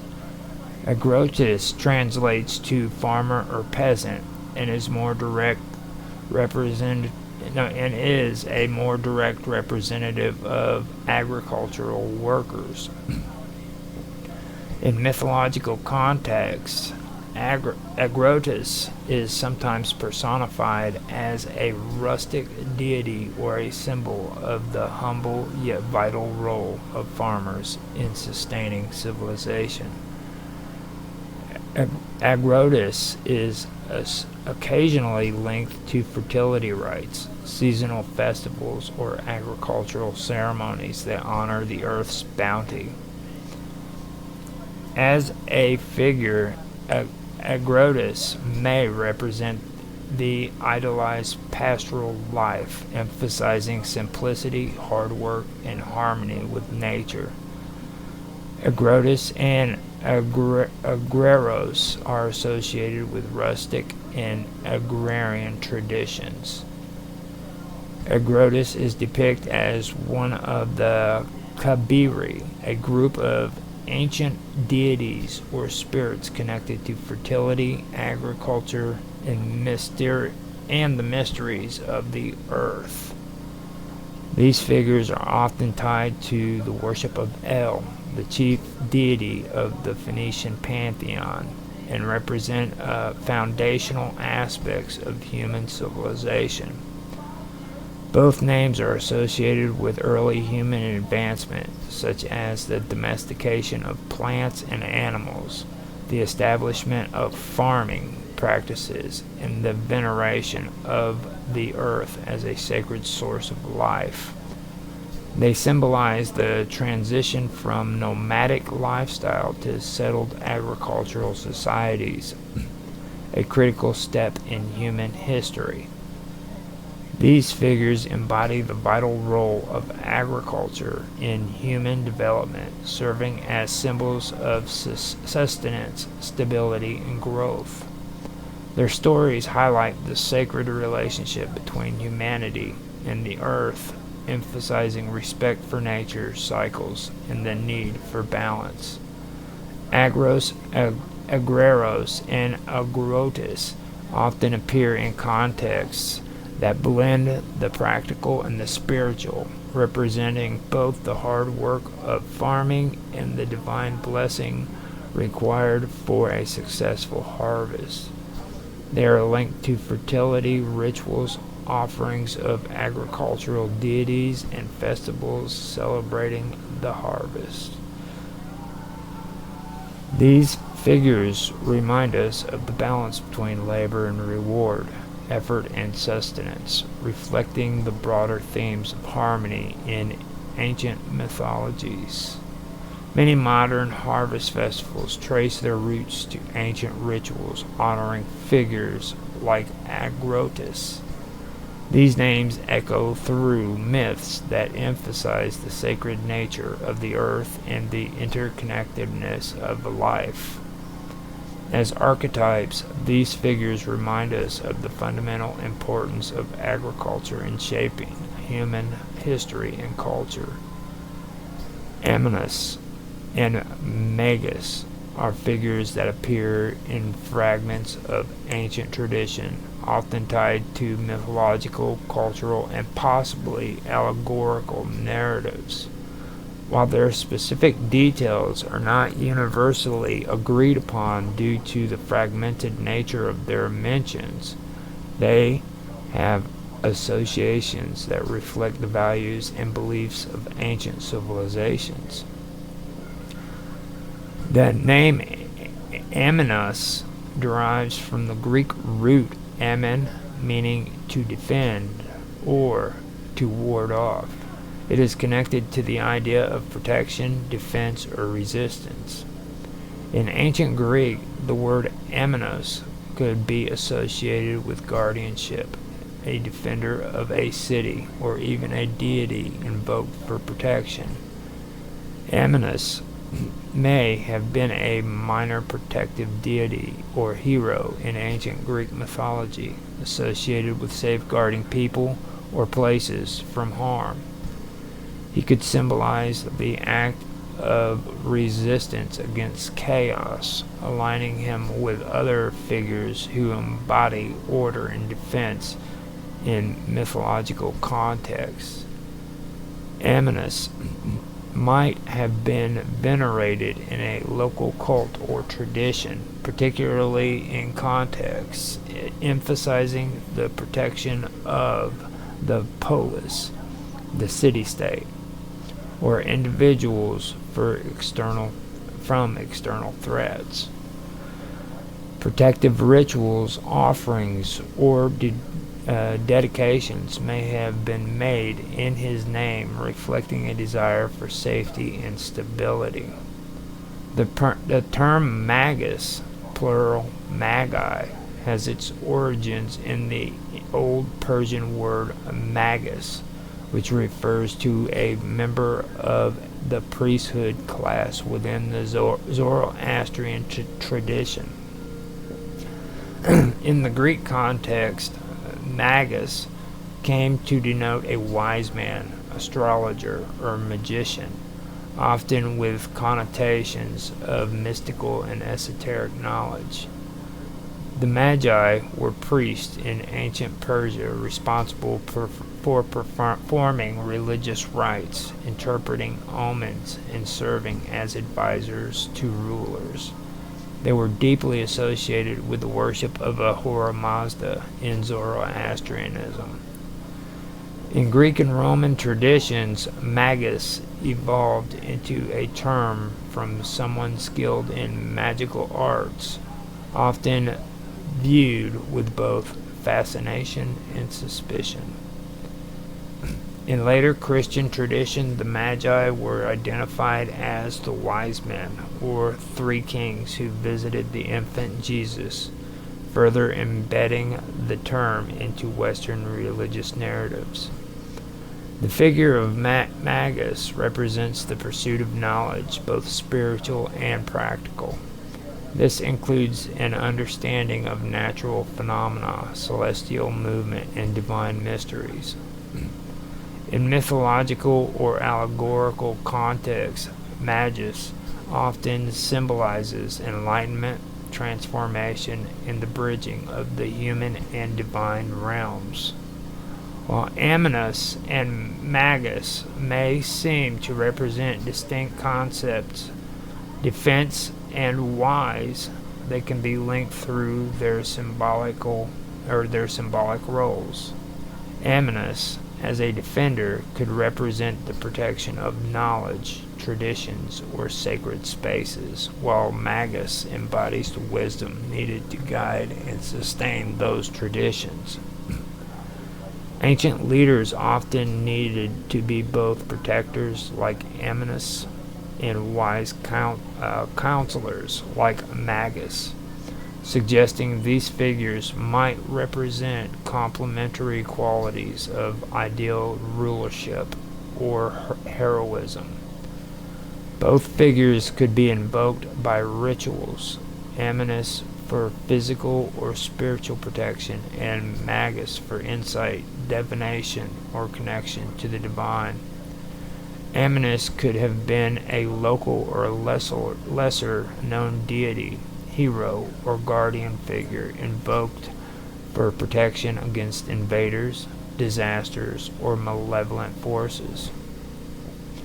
Magus, as a title or archetype, reflects the ancient fascination with wisdom, astrology, and the metaphysical.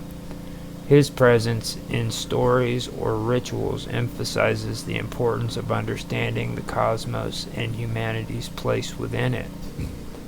Although largely obscure, Amunis's name survives as a symbol of defense and resilience. It aligns with broader themes of mythology where heroes or deities protect the vulnerable.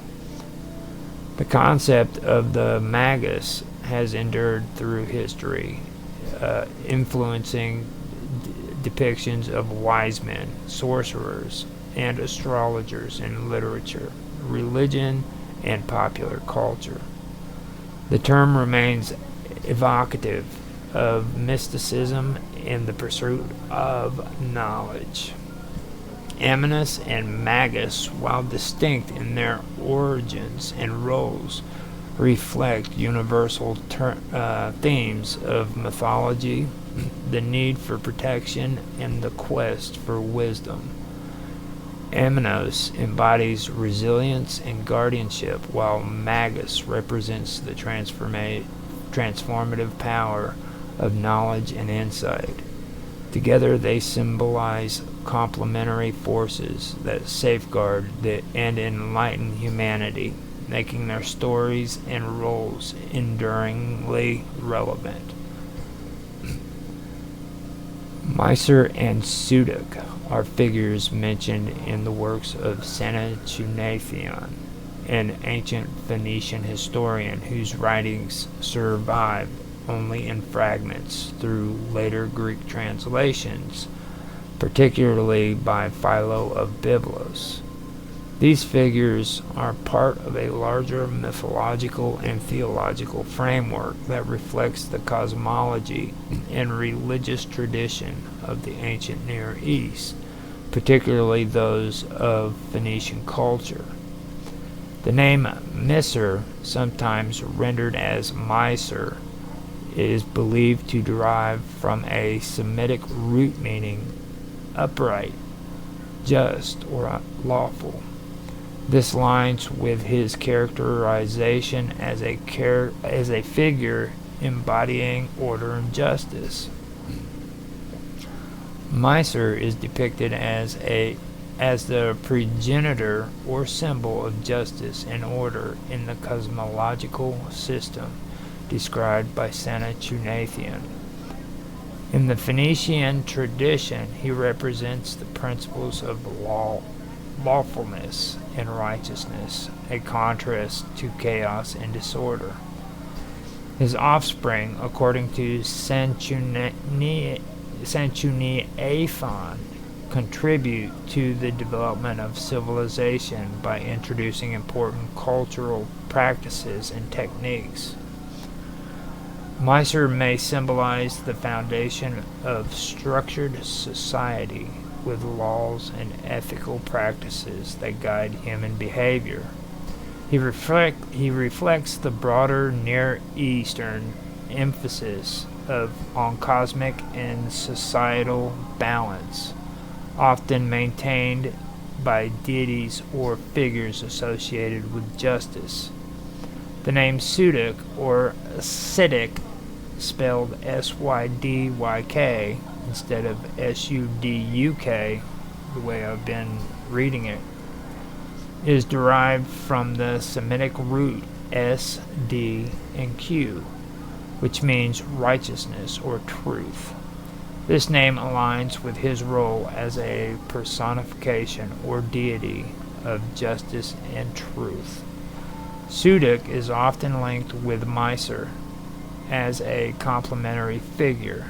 Together they embody the dual principles of justice, Mysore, and truth, Sudik. In some interpretations, Sudik is associated with the divine judgment or the enforcement of cosmic and moral order. He is also connected to celestial phenomena, particularly the stars or constellations, which ancient cultures often viewed as manifestation of divine order. In Phoenician tradition, Sudik is revered as a deity of righteousness and was sometimes linked to Melkort, a god of the city of Tyre, who also embodied kingship and order. The figure of Sudik may have influenced later theological concepts, including those in the Abrahamic religions, where righteousness and truth are central divine attributes. Mysore and Sudik are significant not only as mythological figures, but also as representations of universal principles in ancient thought.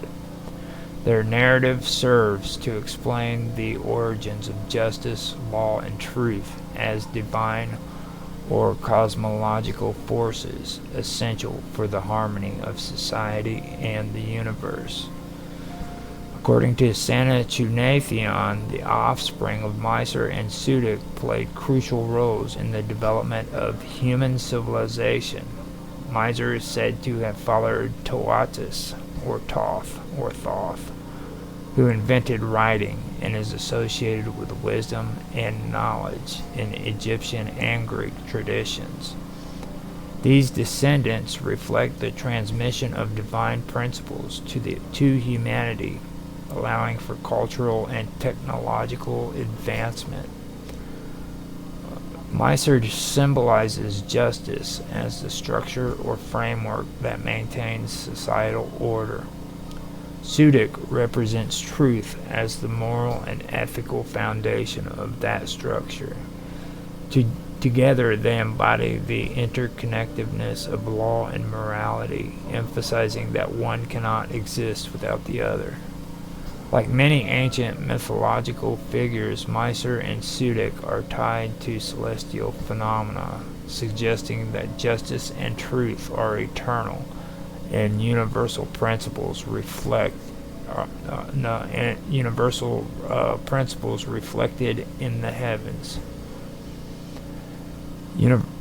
The story of Mysore and Sudik highlights the Phoenician view of the divine as intimately involved in the establishment and maintenance of civilization. The principle of justice and truth are central to the cosmologies of Mesopotamian, Canaanite, and Egyptian religions, where deities like Marduk, Ma'at, and Shamash serve similar roles. Greek and Roman interpretations of justice, Dike and Justitia, may have been influenced by earlier Near Eastern concepts embodied by figures like Mysore and Sudik.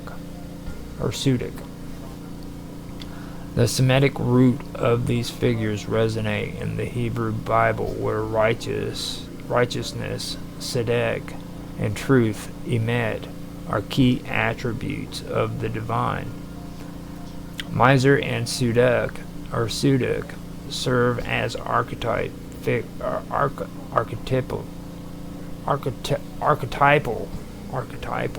switched it up on me, didn't they? Serve as archetypal figures embodying the principles of justice and truth.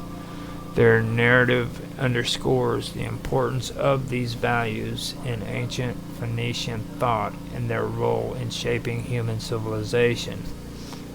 By linking these principles to divine origins, the Phoenicians affirmed their universality and eternal relevance, a legacy that continues to influence religious and philosophical traditions today.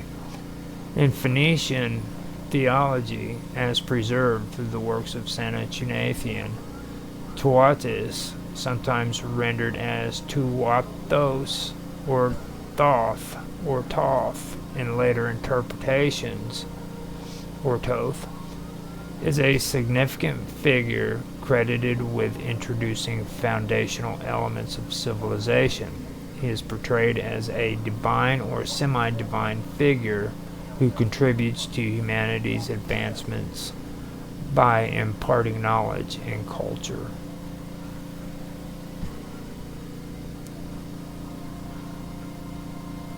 Now, Tuatis is described as the son of Mysore, who represents justice or lawfulness in the cosmological system outlined by Saint Ignatian. Mysore himself is a progenitor figure in Phoenician mythology, symbolizing the ordered principles necessary for civilization. Tuatis is most famously credited with the invention of writing. This act is seen as a divine gift to humanity, enabling the preservation of knowledge, communication, and the codification of laws and traditions. Writing in this context is not merely a practical tool, but a sacred act that bridges the mortal and divine realms. Beyond writing, Tuatis is associated with other advancements that contribute to societal development. He is a teacher figure, imparting wisdom and practical skills necessary for civilizations to flourish.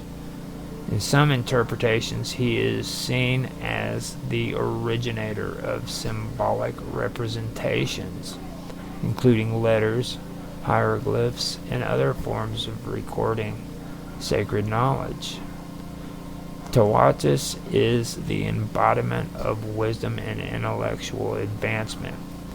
His contributions are considered essential for the transition from primitive existence to an organized society capable of moral and cultural progress. The introduction of writing by Tuatis also symbolizes the ability to transmit divine laws and ethical principles, ensuring their continuity across generations. Okay, so what do we got here? Writing is as introduced by Tuatis, is imbued with a mystical quality. Letters and symbols are seen as more than tools, they are carriers of divine truths and cosmic order. This view reflects the Phoenicians' reverence for language and communication as sacred arts. Tuatis is often associated with the priestly class in Phoenician society, who were the custodians of sacred knowledge and ritual practices. Okay. As I'm having issues with my internet, it keeps going up and down on me, so I do not know exactly what is happening on my live stream. Or on my OBS, it says my kilobytes is dropping and going up, so gotta excuse me. So let me... Okay, now while I'm taking a break, I can see your comment, Sonia. And thank you for the comment, I appreciate it. Okay, now hopefully this is going good. Okay, so Tawatis is often associated with the priestly class in Phoenician society who were the custodians of sacred knowledge and ritual practices. As the inventor of writing, Tawatis enabled priests to record and transmit religious rites, prayers, and cosmological teachings. In Phoenician theology, Tawatis' role in introducing writing ties him to the concept of cosmic order. Writing allows humanity to align itself with divine principle and maintain harmony within the universe.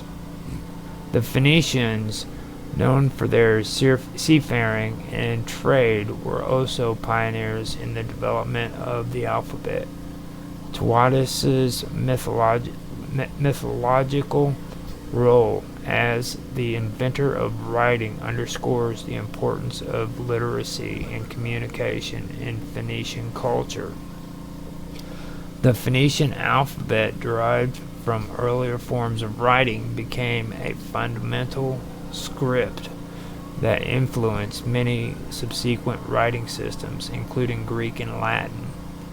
Tawatis' association with sacred knowledge underscores the connection between literacy and religious practice in Phoenician society.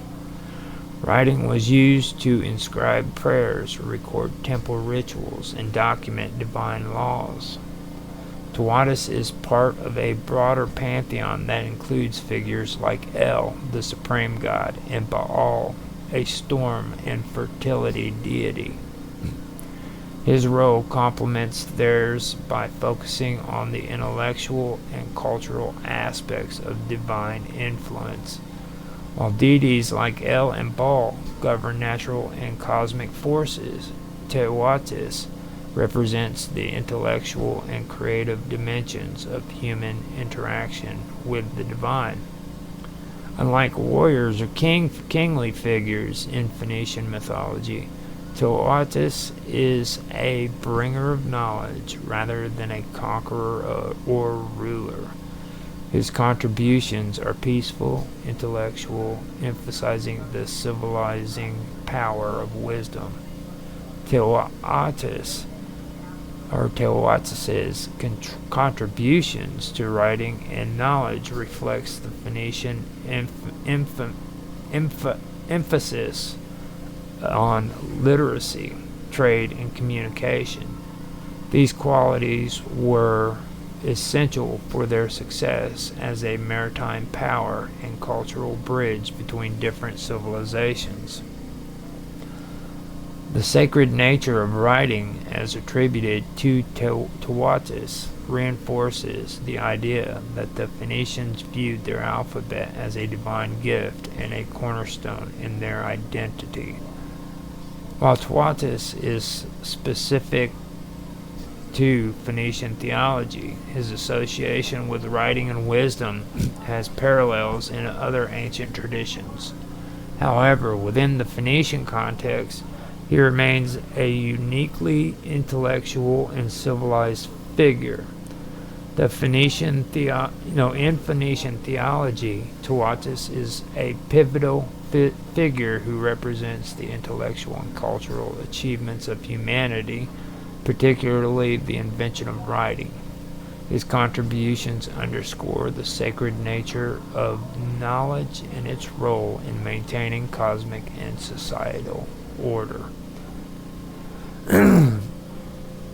Now, after Tawatis, now let me also remind you guys. Now, this is Thoth. This is Thoth.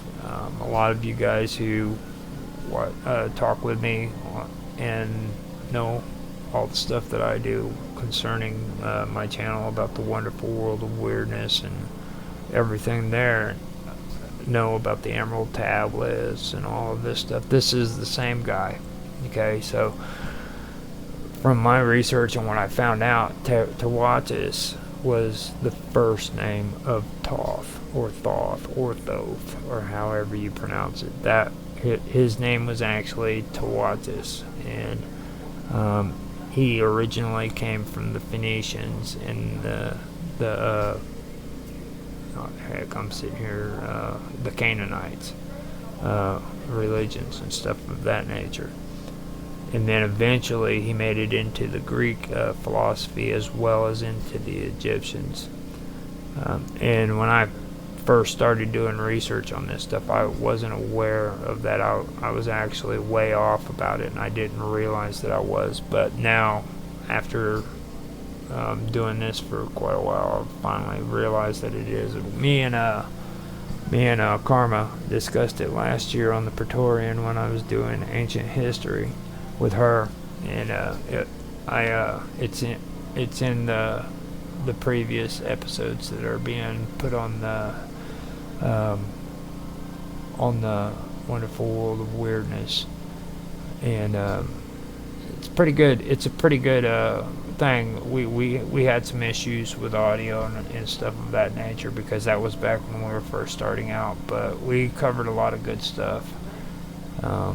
So I just wanted to point that out and make everybody aware of that the previous episodes are being posted. This is a more in-depth analysis of what we were discussing before, because like I said last year, we kind of went off rail, or we went off topic basically, and I wanted to kind of go over this stuff.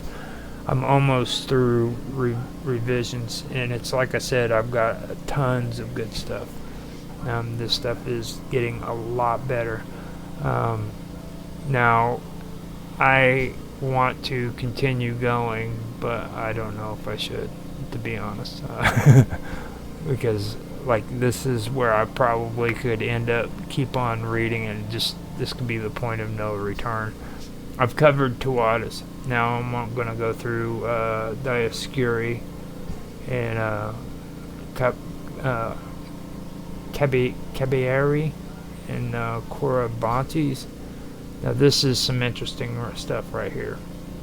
So yeah, I should probably go through this. But here we go. The Dioscuri, Caballari, Corabantes, and Samothraces are all groups of divine or semi-divine figures from ancient mythology, often associated with mystery cults, protective roles, and rites connected to fertility, initiation, and protection. Each group is distinct but shares thematic overlaps in their religious and cultural functions. The Dioscuri, Castor and Pollux, are twin brothers from Greek and Roman mythology, celebrated as patrons of sailors, warriors, and protectors of humanity. They are sons of Leda, with their fatherhood attributed to Zeus, Pollux, and Tyndareus Castor, resulting in their mixed mortal-immortal nature. The Dioscuri are emblematic of brotherly love and devotion. When Castor, the moral twin, dies, Pollux, the immortal, shares his immortality, allowing them to alternate between the heavens and the underworld. They are associated with St. Elmo's fire, a weather phenomenon seen as their sign of protection during the storms. Worshipped as protectors in battle, they were venerated by Spartan and Roman soldiers. The Dioscuri had widespread cults across the Mediterranean. Their temples, such as the Temple of Castor and Pollux in Rome, serve as places of worship and symbols of unity. Caballari or Cabaroi are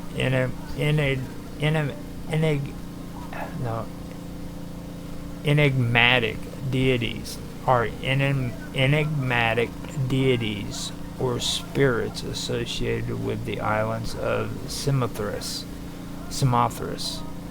Lemnos, and Imbros, as well as the cult of the great gods of Samothrace.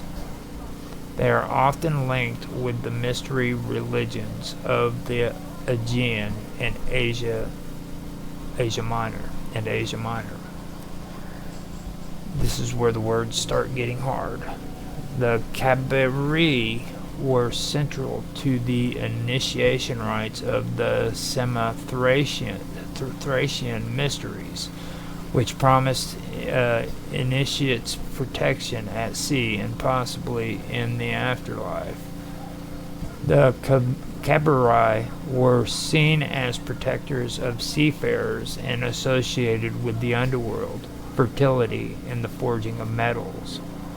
The Cabiri are sometimes described as the father and son duo, who, as a larger group, with connections to Hephaestus, god of fire and craftsmanship. The rites of the Cabiri are secretive and likely involved initiation, purification, and veneration of fire and fertility symbols. Their sanctuary on Samothrace was a major religious site. The Corybantes are ecstatic dancers and attendants of the goddess Cybele. Magna Marta and her consort Attis. The Corybantes are ecstatic dancers and attendants of the goddess Cybele, which is Magna Marta, or Mater, and her consort Attis.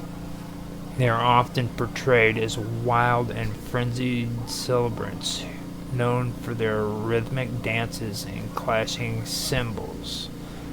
The Corybantes are famous for their energetic dances and music, which were integral to Cybele's cult. In some myths, they protect the infant Zeus from his father Kronos by drowning out his cries with their clamor. Their rituals are linked to the renewal of life, often involving themes of death and rebirth, mirroring the story of Attis. The Corybantes played a role in the dissemination of the Cybele cult throughout the Mediterranean. Their rituals, though wild, had a structured purpose, serving as a form of catharsis and spiritual renewal for participants. The Samothraces,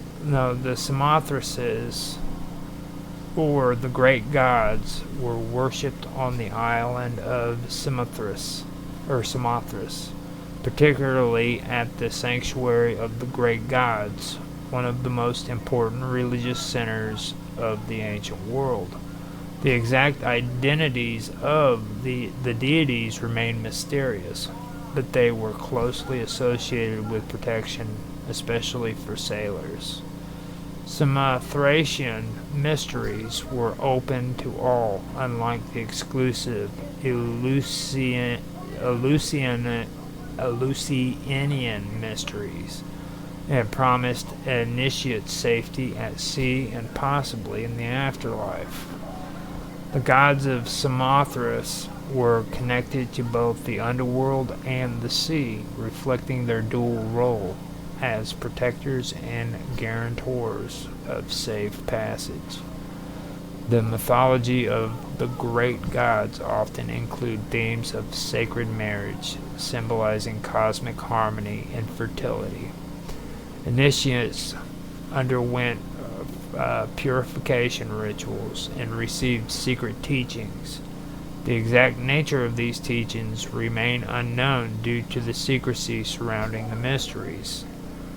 The Corybantes' wild dances and music resembled the ritualistic ecstasy associated with the Cabiri and the Samothracian mysteries. The Dioscuri Cabiri and Samothracian deities all served as protectors, particularly for sailors and those in peril. Themes of fertility, life, death, and rebirth are common among these groups, reflecting the agricultural and seasonal cycles central to the ancient religious thought. The Sabiri and the Samothracian great gods are both central figures in mystery religions, emphasizing initiation, purification, and esoteric knowledge. The Dioscuri, Saberii, that's hard to, Cabiri, that's hard to spell or pronounce, Cabeiri, the Corybantes, and Samothracian great gods are deeply intertwined with ancient Mediterranean religious traditions. They reflect humanity's need for protection, renewal, and understanding of the divine. Each group serves distinct but overlapping roles in fostering community spiritual growth and the promise of safety and renewal in both life and death. Their myths and rituals provide insight into the complexity of richness of ancient religious practices. The Dioscuri, Cabiri, the Corybantes, and Samothraces represent distinct yet interconnected mythological figures and cult groups in ancient Mediterranean and Near Eastern traditions. They share themes of protection, fertility, initiation, and cosmic harmony, but each group has unique characteristics and cultural significance. The Dioscuri, Castor and Pollux, Polydeuces, in other words, are twin brothers from Greek and Roman mythology. They are the sons of Leda and either Zeus, who is Pollux, or Tyndareus, who is Castor, resulting in one being immortal, which is Pollux, and the other mortal, which is Castor. They symbolize loyalty and mutual sacrifice. Pollux shares his immortality with Castor, allowing them to alternate between Olympus and the underworld. Associated with sailors, they are invoked for safe passages at sea, or passage at sea and in battles. They are represented as the constellation Gemini.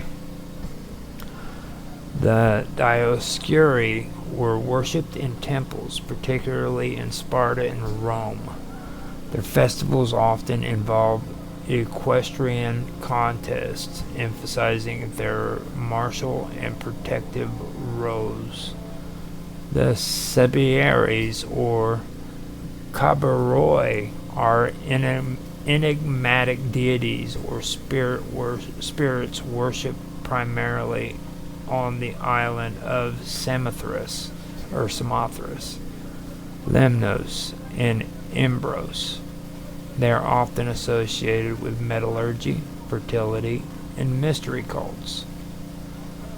Central to the Samothracian, there we go, I finally got it back, Samothracian mysteries, their worship involved secretive rites, promising protection at sea and spiritual enlightenment. They are linked to Hephaestus, the god of fire and craftsmanship, and represents chthonic, which is underworld powers. Chthonic powers.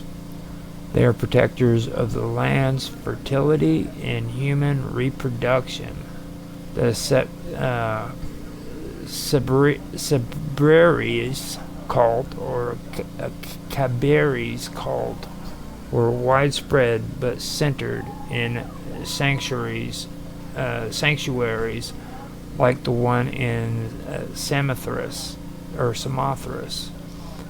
Their rituals included initiation, purification, and possibly the use of fire in symbolic acts.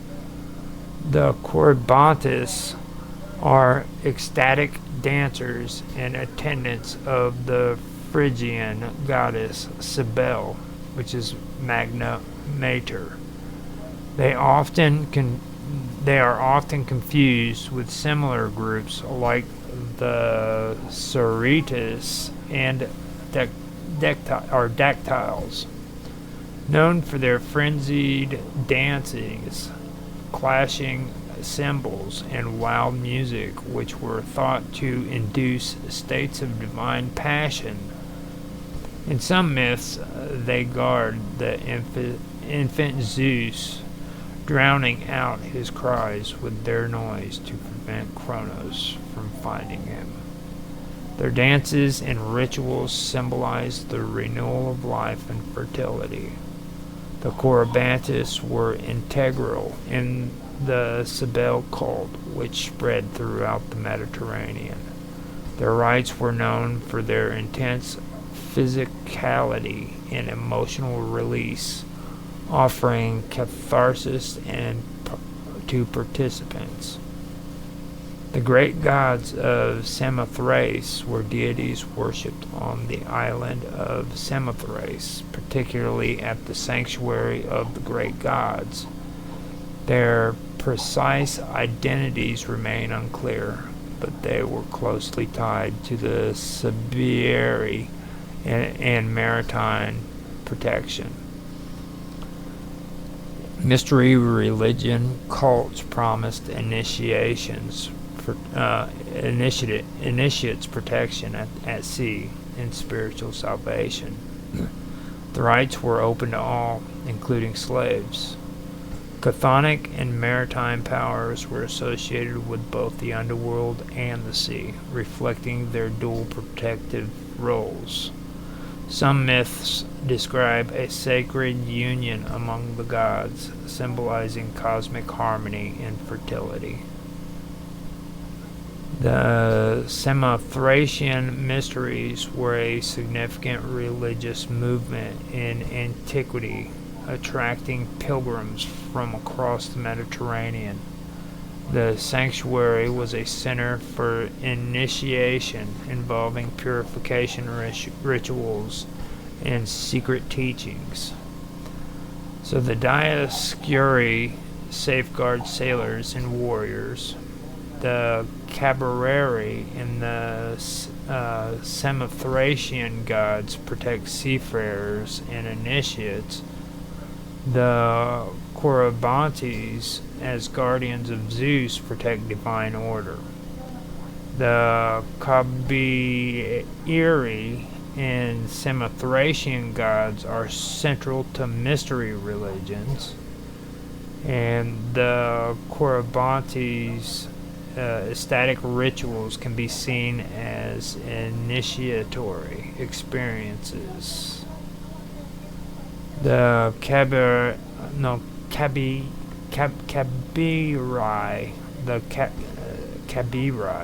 and Samothracian gods are linked to the underworld and fertility. The Corybantes' rituals emphasize life's renewal. The Corybantes' frenzy dances paralleled the secretive rites of the Siberii and Samothracian gods. Here we go. Now this is probably where I should probably stop, because I want to do this later on. It's Epigeus and Autochthon. Now this is some good stuff. This is like epigees, if you guys ever heard the term epigees. I know that we got people who really talk about that a lot.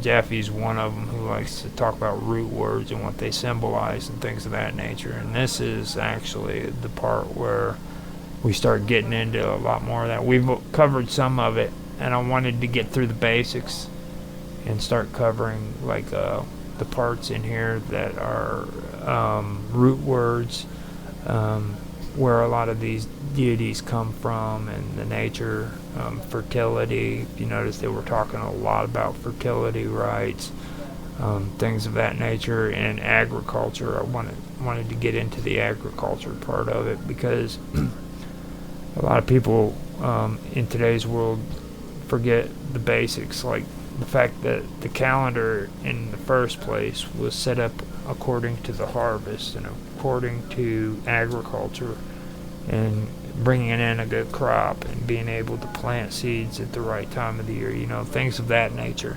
That's where it all started, so it's good that I got through that. I was able to get into more of the Indo-European. I think I only had one, but I do want to go back over it and kind of go over and pull out some of the words that are related to Indo-European languages. Maybe cover that too, but I don't know if I will within the year, because this is actually a lot of information that I pulled. I didn't think it was going to be this much, to be honest with you, but I'm not bitching about it, because like I said, I love history. I love reading about it. Like, I have to be careful. If I want to read more, I would end up being here for about 2.5, 3 hours just reading this stuff. That's how carried away I get about it. I really do like this kind of stuff. It's what keeps me going when it comes to reading and learning about stuff. I just love, especially ancient history. So let me see how far up I am on my notes. I'm still scrolling.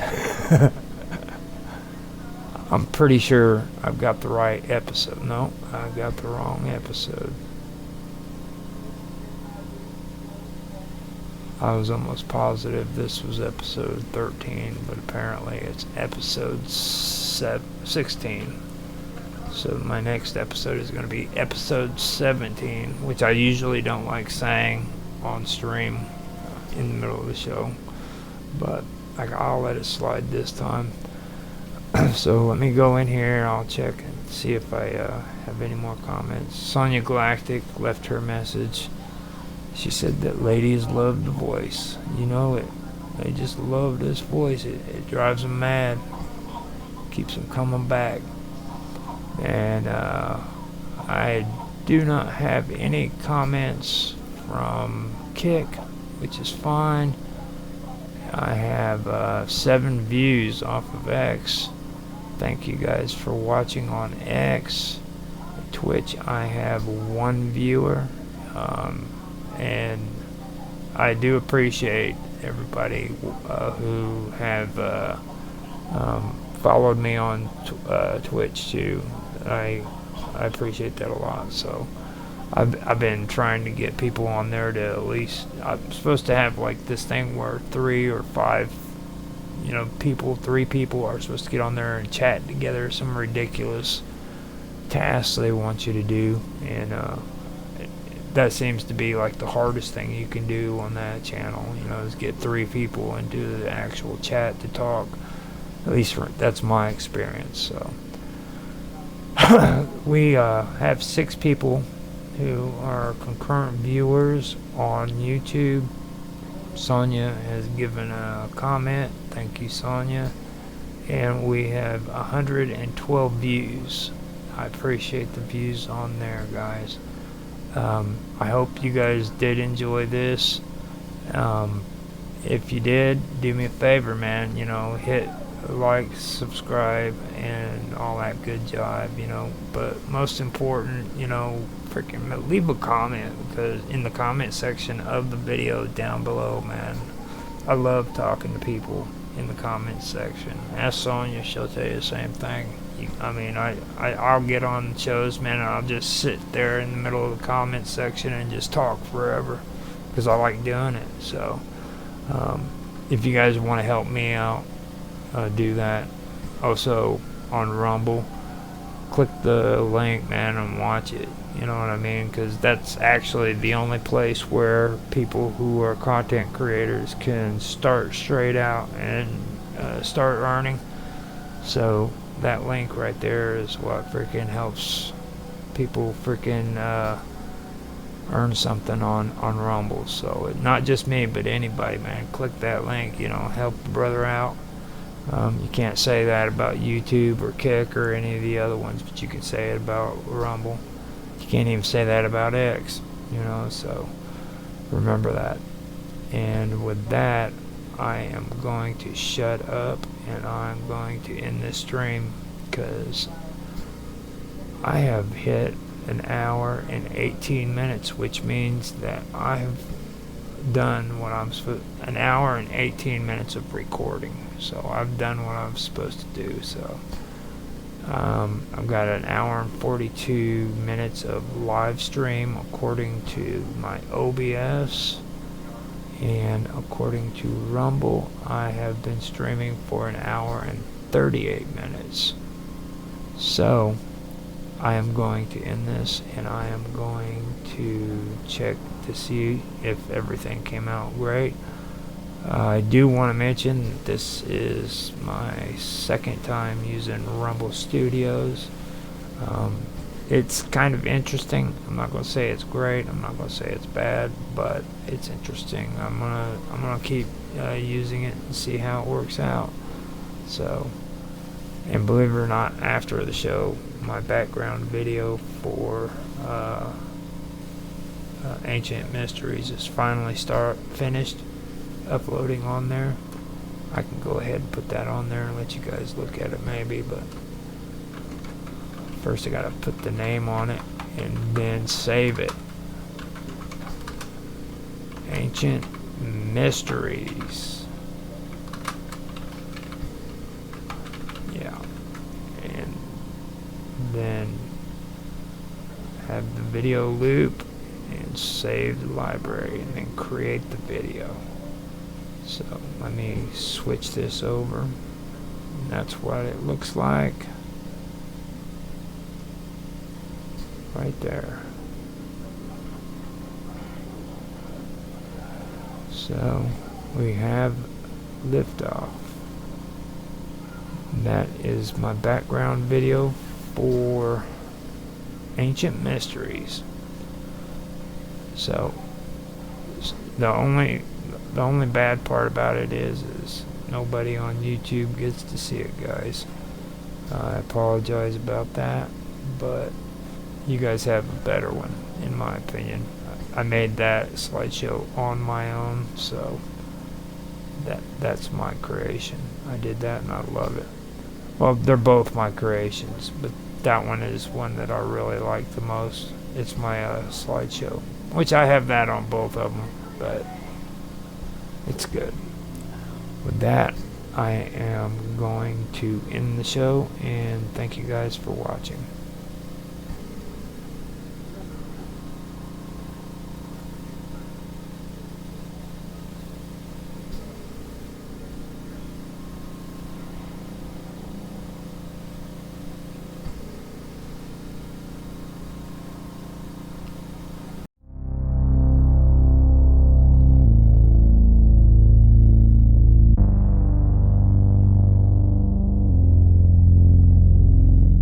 He started talking about mumbo jumbo, and he started talking about what else was it, about The Exorcist. You know how they have that little statue that they show on The Exorcist with the demon and how evil it is. Well, Yeah, I didn't know that. he got frustrated about it, and like on one of his videos I got a kick out of it because he gets on there and he says somebody needs to freaking stand up for that demon because they got it all wrong. Back in that time period, they used those little figurines to protect houses from evil spirits entering. And he's like, somebody needs to sue him for freaking false or for false something. But I got a kick out of where they made it out to be worse. Or he wasn't actually an evil spirit, but he was actually a protector demon that protected the houses from other demons who wanted to come in. So, now with mumbo jumbo, or mumbo jumbo, is confusing or meaningless language. The phrase is often used to express humorous criticism of middle management and specialty jargon, such as legalese, that non-specialists have difficulty to understanding. For example, I don't understand all that legal mumbo-jumbo in the fine print. It may also refer to practices based on superstition, rituals intended to cause confusion, or languages that the speaker does not understand. Origins. Now, mumbo jumbo was a West African word often cited by historians and etymologists as deriving from the Mandinka word jambo, which refers to a masked male dancer who takes part in religious ceremonies. In the 18th century, mumbo jumbo referred to a West African god, Mungo Parks, a West African god. Mungo Parks' travel journal, Travels in the Interior of Africa, 1795, describes mumbo jumbo as a character complete with masquerade habit, whom Mandinka males would dress up as in order to resolve domestic disputes. According to what? Okay, go yeah. ahead. Yeah. Did you hear that? Yeah, I'm listening. I've been listening. I had to leave and I did not hear you. But that was in 1795. And in Mungo's Parks. When did it phase out? I'm not done yet. I can read it out. But I apologize.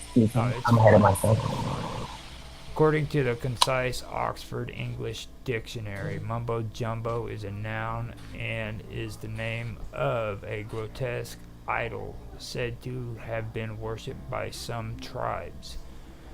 In its figurative sense, mumbo jumbo is an object of senseless veneration or a meaningless ritual.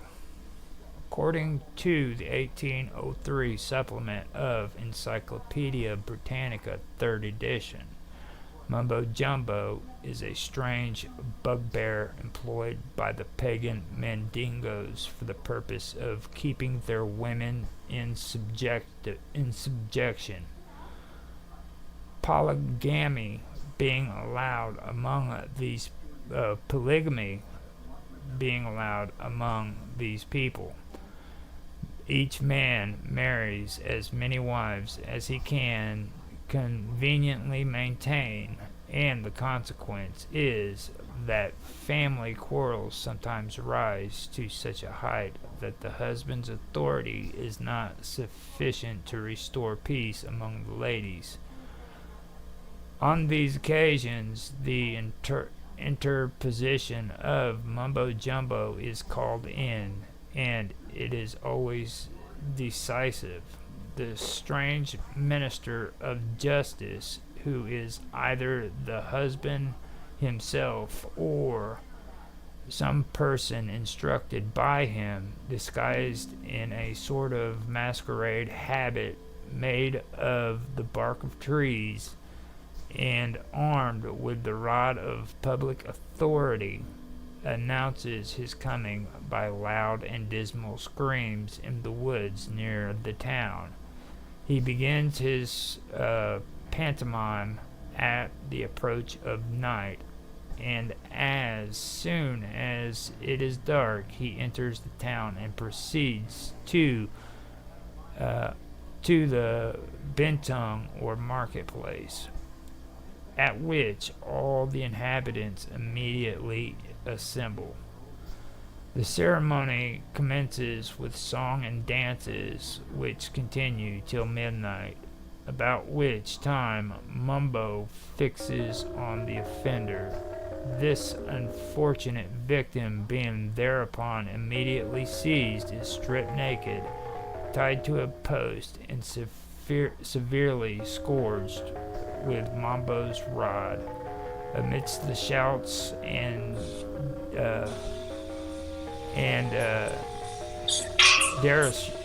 derision of the whole assembly, and it is remarkable that the rest of the women are the loudest in their exclamations of this occasion against their unhappy sister. Daylight puts an end to this incident, and unmanly revel that the women are deluded seems evident, for Mr. Parks assures us that the dress of Mumbo is suffered to hang from a tree at the entrance of each town, which would hardly be the case if the women were not persuaded that it is the dress of some supernatural being. Yeah, I never heard that part. That was the first time I've even heard of that. And I'm looking for pictures of the ritual to see if there's some type of pictures of like the ceremony or something. Do you have any? No. That's the first time I've ever heard of it. The Heathen's Prayer is, I think it's coming over, the OBS. I've got it videotaping, so later on you can see the picture that I've got here. It's called The Heathen's Prayer by the Ripsaw Poet, and it goes, O Mumbo Jumbo, God of stone, we kneel in terror at thy throne. Save us, if you can, from the clutches of the Christian man. Save us from Kaiser, King, and Czar, and worse than all, from fierce TR. We sit in darkness, so they say, oh, Mumbo, keep us there, we pray. The only thing we heathen fear is that the Christians may come here, hold back these creatures from our shores, and save us from their bloody wars. They confiscate our native soil and doom us all to lives of toil. The more they made us slave and sweat, the more they'd have us in their debt. And every blooming coconut tree would soon belong to some John D. And if we ever should rebel, we'd have us heathen shot to hell. Good Mumbo Jumbo, God of stone, make the Christians leave us alone. That's pretty fucked up. Yeah, that's what I'm saying. Like, this is justice. But, I mean, look at our society now. So. Yeah. I don't know if you were able to catch that on there. I don't see it. All I see is your thing. It's not sharing your screen. It usually does. It usually shares like your chat and stuff. Let me see if I can pop it up. And wait, actually,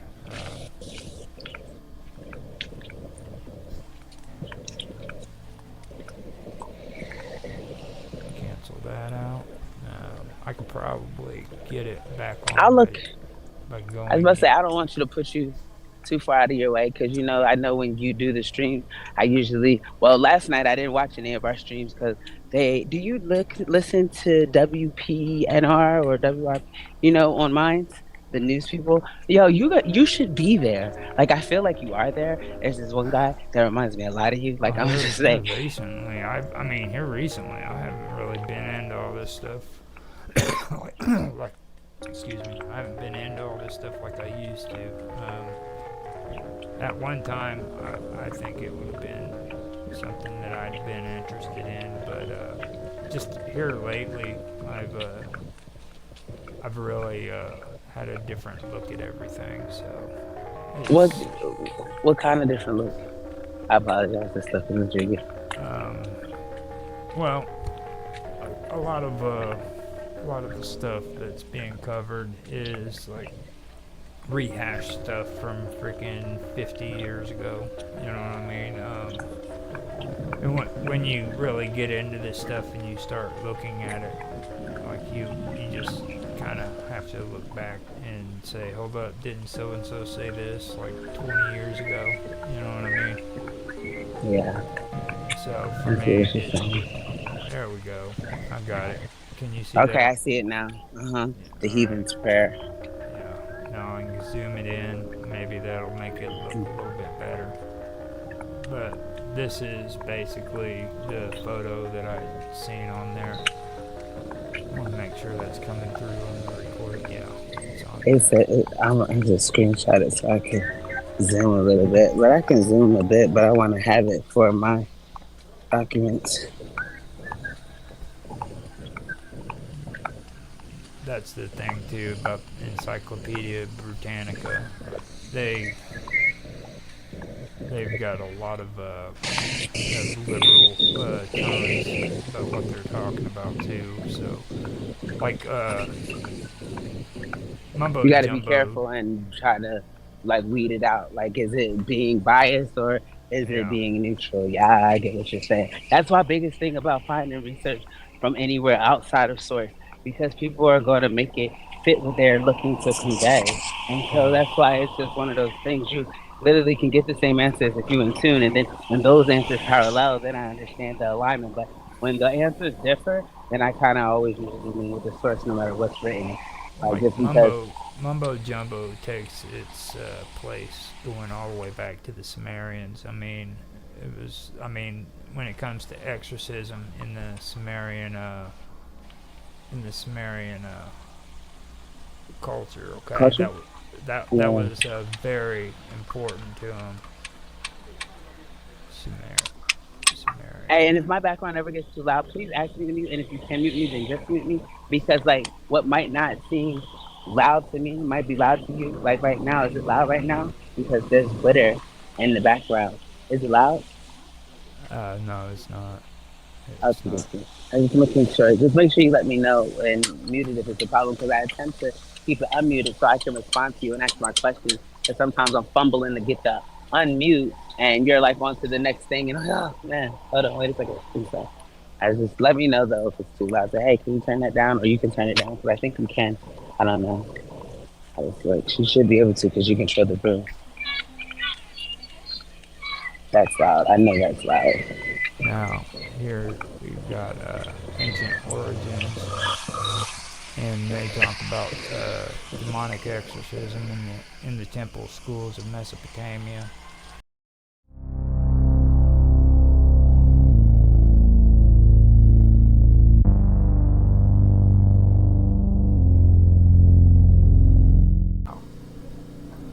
Hello everybody, and welcome back to another episode of Strange Stories. I'm Roger Hanson, and I'm here with you for another part of what I was discussing last week. Well, I'm covering basically Japanese folklores, Japanese hauntings, things of that nature. It's strange stories about Japan, basically. Now, if I can find my place, I will get things started. But we in the last couple episodes, we have been discussing. We started discussing Mount Fuji and the Suicide Forest, and after I did it one time, I wanted to go and do it again because I had pulled up some more information that I wanted to do on it, and then I brought in the topic of Mount Abasuti, Abasut, or Obasut, however they talked about it, and I talked about some of the Abasut rituals that the Buddhist temples near the mountain performed and things of that nature. I also got into some other spiritual aspects, which is a part of that whole situation. Now, that had to do with the Kami, then the Oban festivals. I covered that, and I went through the Abasut and the Muinbotoki, I believe is how it was pronounced. So today, I wanted to go further because after doing that, I wanted to go into Tanos and the Kappa, and the Tanos Kappa pool. Now, besides that, I also wanted to.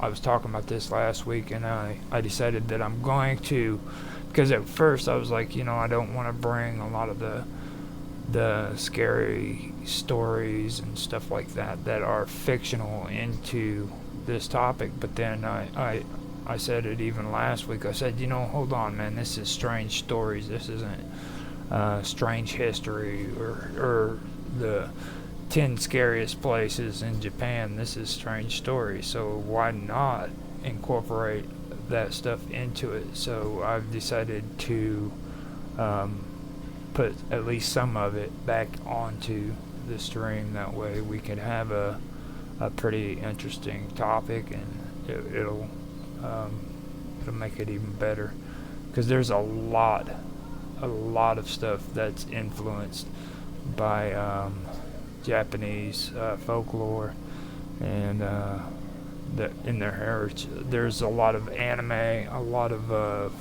scary movies that's been put out that concerns a lot of this folklore, and that's where it stems from. So I figured I would go ahead and I would bring it up in some of it, because it is pretty fascinating where a lot of these movies come from. So I figured I would do that. But before I get deep into it, I'm gonna give you guys the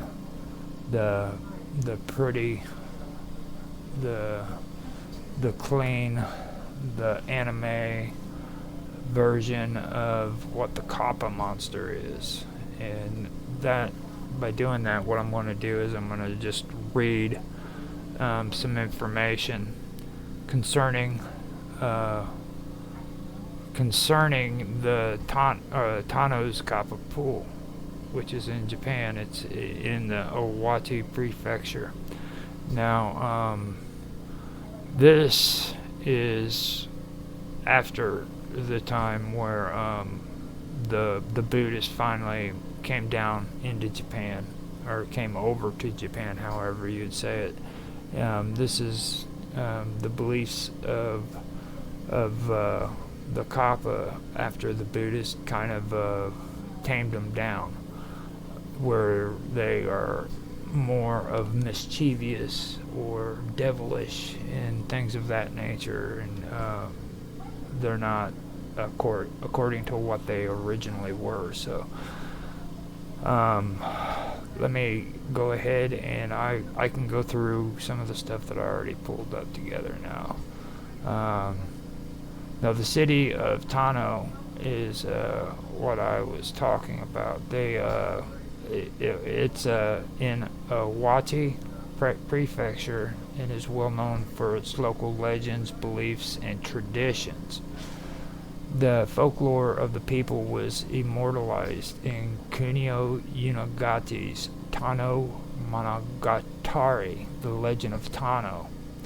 Of all the unique and bizarre stories, perhaps none is as well known as the Kappa.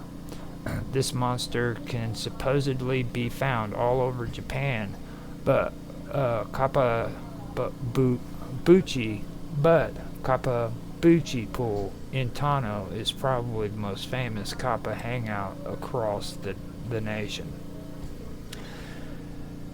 Since here, I gotta move this. I got stuff stuck up here. Since ancient times, there have been numerous reported sightings of the elusive Kappa. They have been described as a unusually green, sometimes blue or even yellow, red, or orange reptile, the height of a small child with a turtle shell on its back. Kappa live near waterways as they need water to survive, and not just for drinking. A distinctive trait of Kappa is a depression on the top of its head, forming a bowl to carry water. Should the water be removed for any reason, the Kappa is zapped and its energy and may even die. Kappa, like most monster legends, were created to scare children for the purpose of keeping them away from dangerous places or performing an undesired behavior. In this case, don't go swimming in the rivers without mommy or daddy. Now that is what they say in Japan Travel. So let me go ahead and get into Tano's Kappa pool and then go to the Kappa. Now Tano's a town steeped in folklore and is home to the Kappa pool, where mischievous water spirits are said to dwell.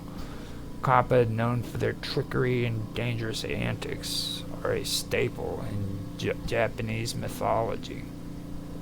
The Kappa, one of Japan's most iconic yokai supernatural creatures, occupies a prominent place in Japanese folklore cultural history. Known as mischievous and enigmatic beings, Kappas are believed to inhabit rivers, lakes, and other bodies of water across Japan, and their stories range from light-hearted pranks to sinister encounters. The small turtle-like water creatures with a humanoid shape. No, the small turtle-like water creatures with a humanoid shape and a dish of water on their head, which is the source of their strength. Now, this right here is what I want to point out. It's not a bowl. It is a dish that is supposed to be at the top of their head. In what I just read to you, it mentioned the fact that that's what this is. This is supposed to be a dish on their head. So just be aware that that's not what it is supposed to be. It's supposed to be a dish. And there's a reason for that, because in a lot of this, it has to do with dishes and not cups or bowls. I didn't say. The other one said it was a bowl, and it wasn't a bowl. It's actually a dish. Just want to make that clear so that people understands that. Now, they're also supposed to be mischievous and sometimes malevolent. Kappas are known for pulling people into water or stealing their shirikodama, which is a mythical organ. Now, this is where it starts getting into the more hold on a minute.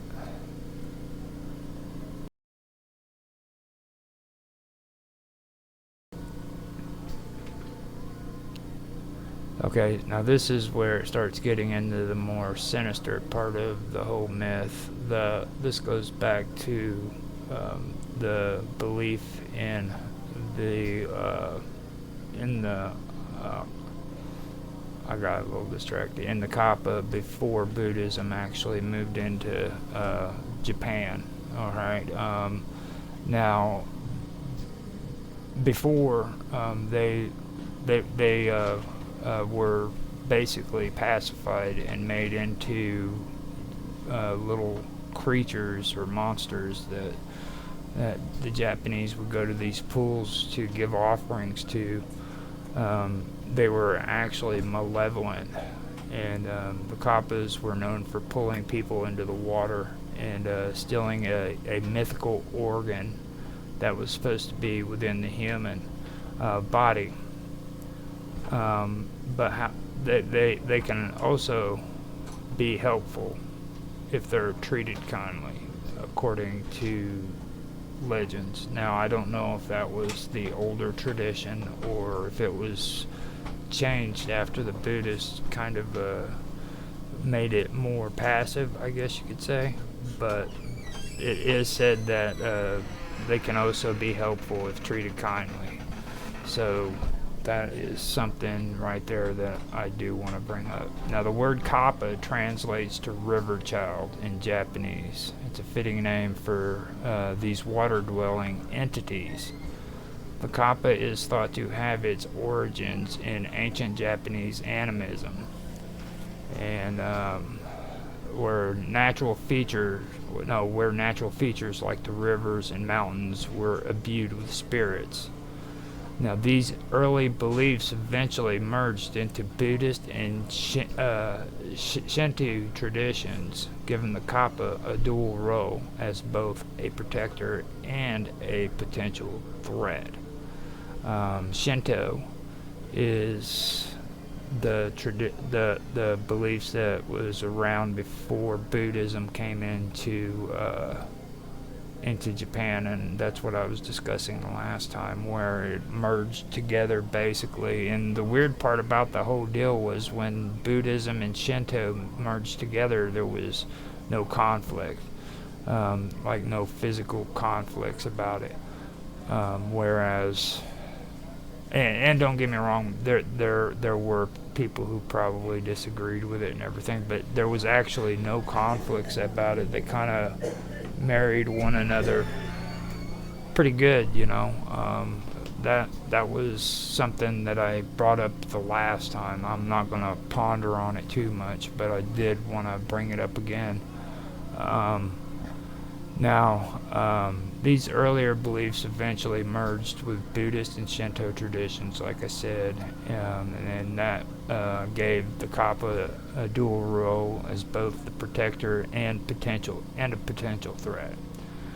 Now, some scholars trace the Kappa's roots to older Chinese and Indian myths about water spirits introduced to Japan via cultural exchange.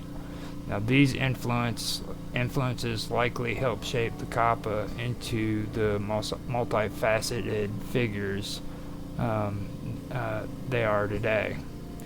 Now, the Kappa are typically described as small, human-like creatures with amphibian features, while regional variations exist. Okay, the following traits are commonly associated with the Kappa.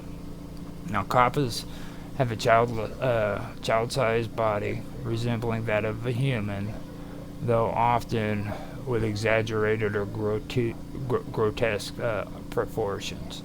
So they do have a humanoid body, but they usually have like a grotesque. They have grotesque proportions. So that means they're not very, very pretty at all. Okay. They do have a hard shell on their back, similar to that of a turtle, which that would make you think of the Teenage Mutant Turtles, you know, things of that nature. When I was talking about like myths being used in today's culture and stuff like that, that would be something you could think of too. Now, the shell actually provides protection, and it emphasizes their like aquatic nature. Now,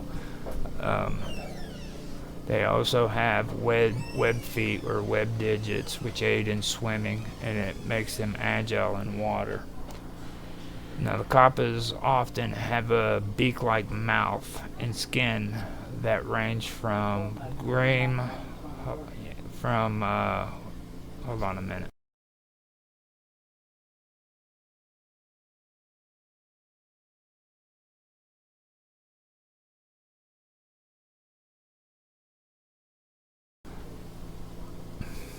Okay, so the kappas also have a beak-like mouth and skin that ranges from green to yellow or blue, which resembles reptiles or amphibians. Perhaps the most distinctive feature is the sera. Now this is the dish. Sera is the sera dish, which is on top of their head. Like I said, it's not a bowl, it's not a cup, it's a dish, and that's on top of their head. Now this bowl-like indentation holds water, which is believed to be the source of the kappa's strength. If the water spills, the kappa becomes weakened or even immobilized. Now I did make a note of this, and this is something that refers to the dish, okay? And things of that nature.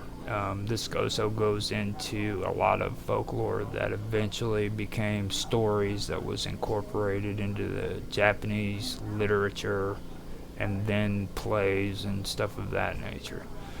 Now, there is an intriguing network of correlations between the various elements of things like the Sera Hebi, Sera, the indentation on the kappa's head, which we were just discussing, and then there's the Sera Yashiki, okay, and there's also another urban myth about the acrobatic Sera. Now, all of these share overlapping themes and symbols rooted in Japanese folklore, mythology, and cultural traditions. Now, while these elements are not directly connected in a single unified narrative, they share symbolic links that revolve around the concept of Sera, which translates to plate or dish. Okay, and its metaphorical association with fate. Now, that's the thing that it has involved in it too. It's got a metaphorical association with fate, water, and the supernatural. Now, Sarahebi, or dish snake, is a type of yukai, which we were discussing before. Okay, and this is a supernatural entity in Japanese folklore. It is described as a snake that carries a small dish on its head. Now, this dish is believed to hold a magical liquid, often associated with poison or elixirs, which grants mystical powers or can be deadly if spilled. Okay, after that, the imagery of the dish on the snake's head parallels the kappa's head indentation, the Sera. Okay, creating a symbolic connection between the two creatures as being tied to water, mysticism, and potential danger. Now, the dish also represents the idea of balance and offerings, tying into themes of respect for nature and the spirits. Now, the kappa is a famous water-dwelling yokai, just like the what was it? Yeah. Now, hold on, I'm having an issue right here.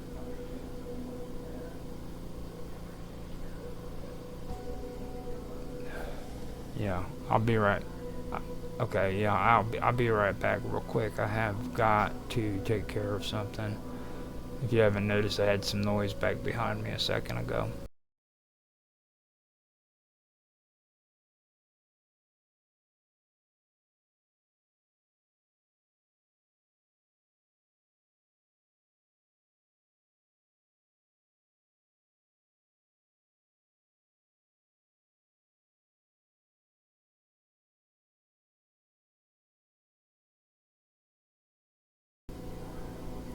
Okay, I'm back. Okay, so let me see. The imagery of the dish on the snake's head parallels the kappa's head indentation, the Sarah. Okay, the kappa Sarah. No, the kappa is a famous water-dwelling yogi, known for its indentation or dish, Sarah on its head. Now, the thing is it does resemble that of the Sarah heavy, which is also the dish snake. Okay, so you have a dish turtle, basically, and then you have a dish snake. The dish, the dish on both of their heads have a symbolic connection, which is tied to water, mysticism, and potential danger, like I just said. Now, the dish also represents the idea of balance and offerings, tying into themes of respect for nature and spirits. The kappa is a famous water-dwelling yokai, just like the Sarah Hebi, known for the indentation or dish on its head, the Sarah. Now, this dish holds water, which is said to be the source of the kappa's life force. Now, if the water is spilled, the kappa becomes weakened or even dies. Now, the kappa's Sarah connects to the themes of life, death, and reverence for water as a life-giving force. This concept mirrors Sarah Habi's mystical liquid and the Sarah of Sarashiki as symbols of faith, and spiritual consequences. The kappa's reliance on its Sarah for survival also reinforces its portrayal as a creature of duality, both a threat and a benefactor to humans, depending on the context of the interaction.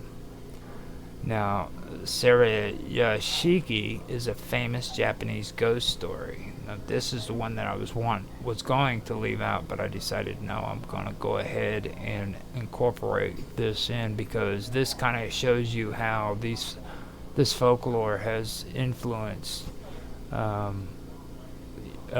Japan, starting out with like a ghost story. Okay, now it I believe eventually became a play, and even has been incorporated into some movies. Like, there's one that's really going to stick out to you when I read this. But let me move this mic.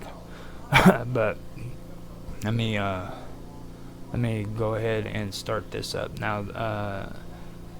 Sarayashiki is a famous Japanese ghost story about a maid named Okikyu, who was wrongly accused of breaking a set of precious plates, which are Sarah's, and is thrown into a well as punishment. Her spirit returns, haunting the well and counting the plates endlessly, symbolizing unresolved injustice and unfulfilled duty.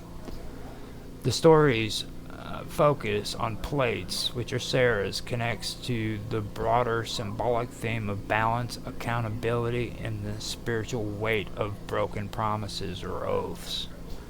The well, as a liminal space between life and death, mirrors the kappa's aquatic realm, where water serves as a gateway to the supernatural. Okikyu's ghostly presence around the well aligns with the idea of spirits tied to specific objects or places of significance. The urban myth of acrobatic Sarah is a more modern phenomenon, often tied to eerie tales of ghostly sightings or unexpected phenomena. In some variations, it refers to a mysterious figure or spirit performing acrobatics with dishes or plates. This myth can be interpreted as a playful, surreal twist on the traditional symbolism of Sarah. It transforms the serious undertones of balance and spiritual reckoning into something uncanny and otherworldly, reflecting modern fears and fascination with the unexplicable or the inexplicable. Water is a recurring theme in these stories, from the Kappa's reverent habitat to the well in Sarayashiki, and the mystic liquid in the Sarah Hebe's dish. And forgive me for tearing these words up. I'm trying my best. So I'm bad at saying these words. I've been having issues with Greek too. So water often symbolizes life, purity, and the boundary between worlds in Japanese folklore. The Sarah represents balance, fate, and spiritual connection. In Sarayashiki, the broken plates signify a broken promise, while the Sarahebe and the Kappa, while in Sarahebe and the Kappa, the dish is a vessel for life and mystical power. Now, the haunting of Okikyu and the Kappa's role as a trickster or moral enforcer highlights the theme of cosmic or spiritual justice.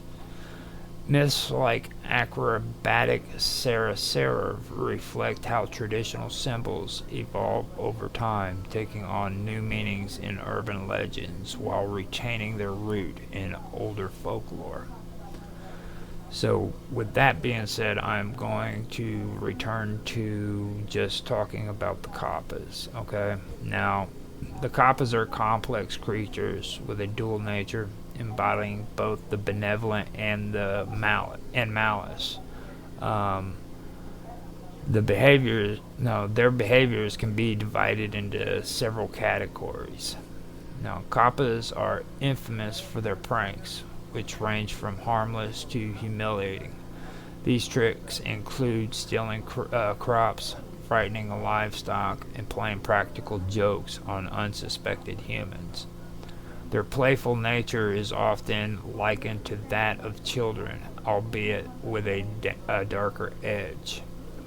Despite their playful side, Kappas have a fearsome reputation for luring humans and animals into the water to drown them. They are particularly notorious for their pursuit of Shirikadama, which is a mythical organ, like I mentioned before, said to reside in a person's anus. Legends suggest that Kappas extract this organ as part of their diet or rituals, contributing to their sinister image. Kappas are also depicted as strong and skilled fighters, often challenging humans in sumo wrestling matches. They are cunning and use their aquatic abilities to their advantages.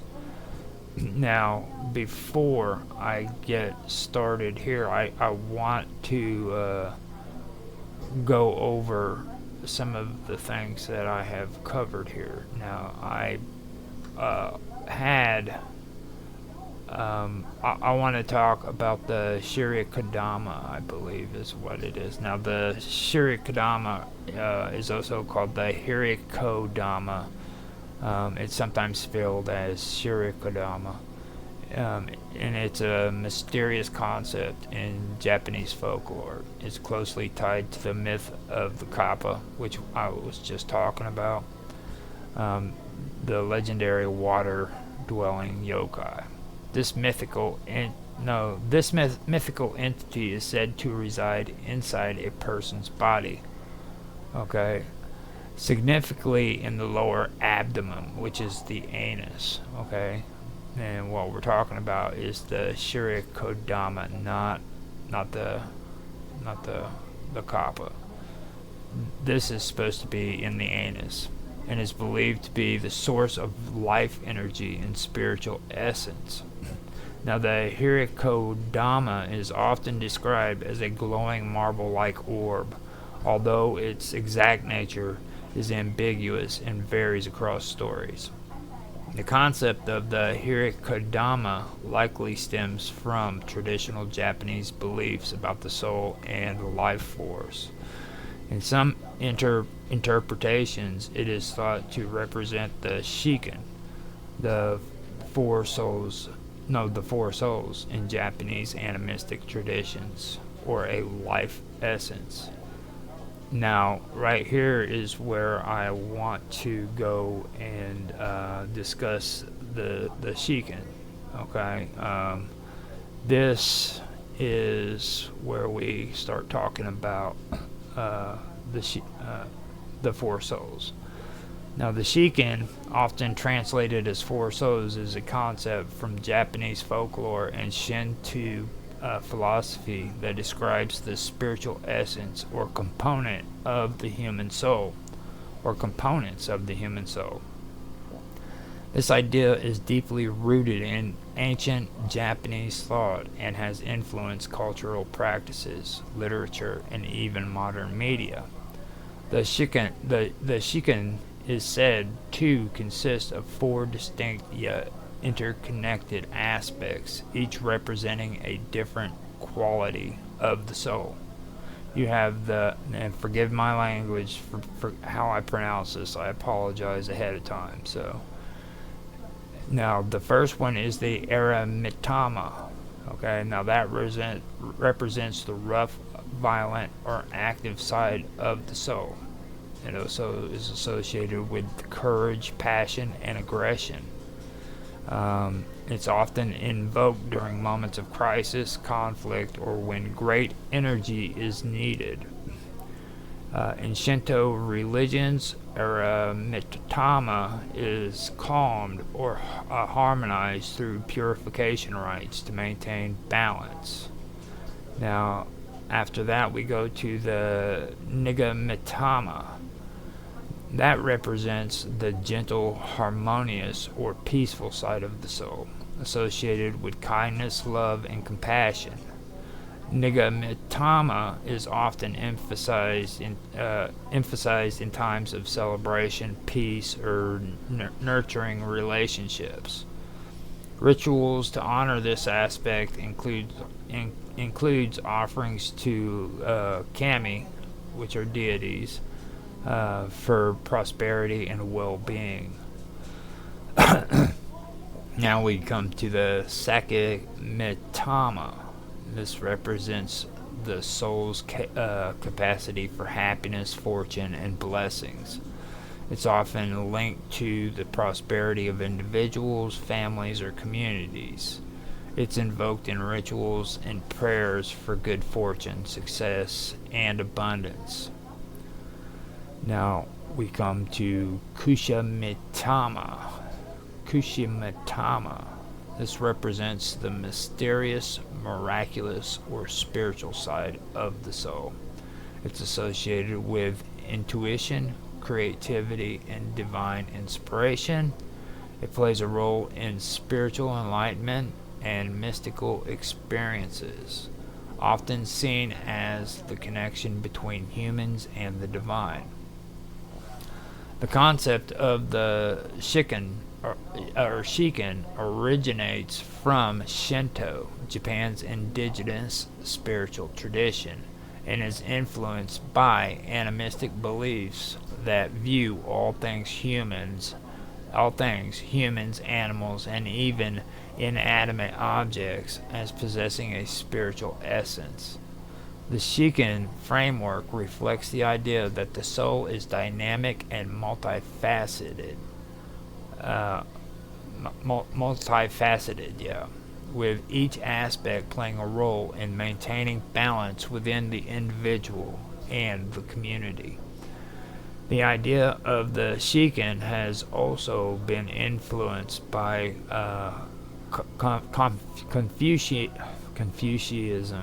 Confucianism and Buddhism, Confucius basically, which brought additional perspectives on the soul and its relationship to morality, reincarnation, and enlightenment.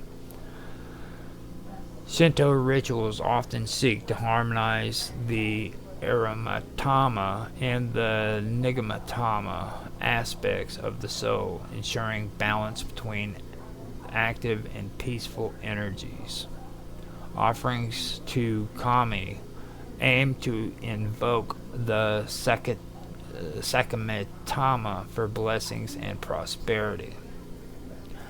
Practices such as purification through water, which is misogi or salt, are believed to align and purify the Shikan, ensuring the individual remains spiritually balanced. Many Japanese festivals, which are matsuri, involve rituals to honor the different aspects of the Shikan, particularly the Sakamitama and Kushimitama, for communal well-being and connection to the divine.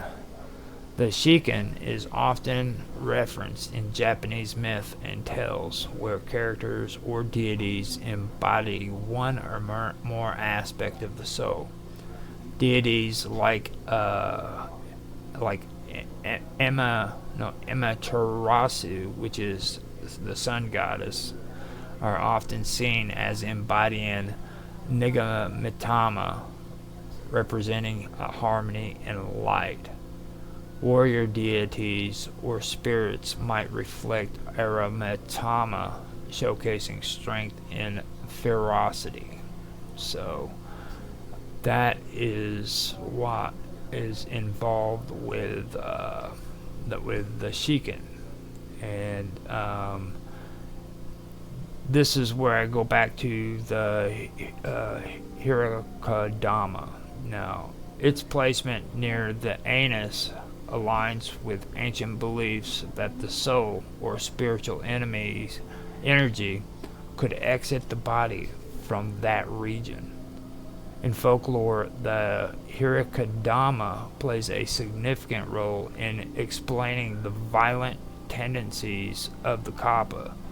These yokai are infamous for their alleged habit of drowning people and extracting their Hirakadama, often leading to the victim's death.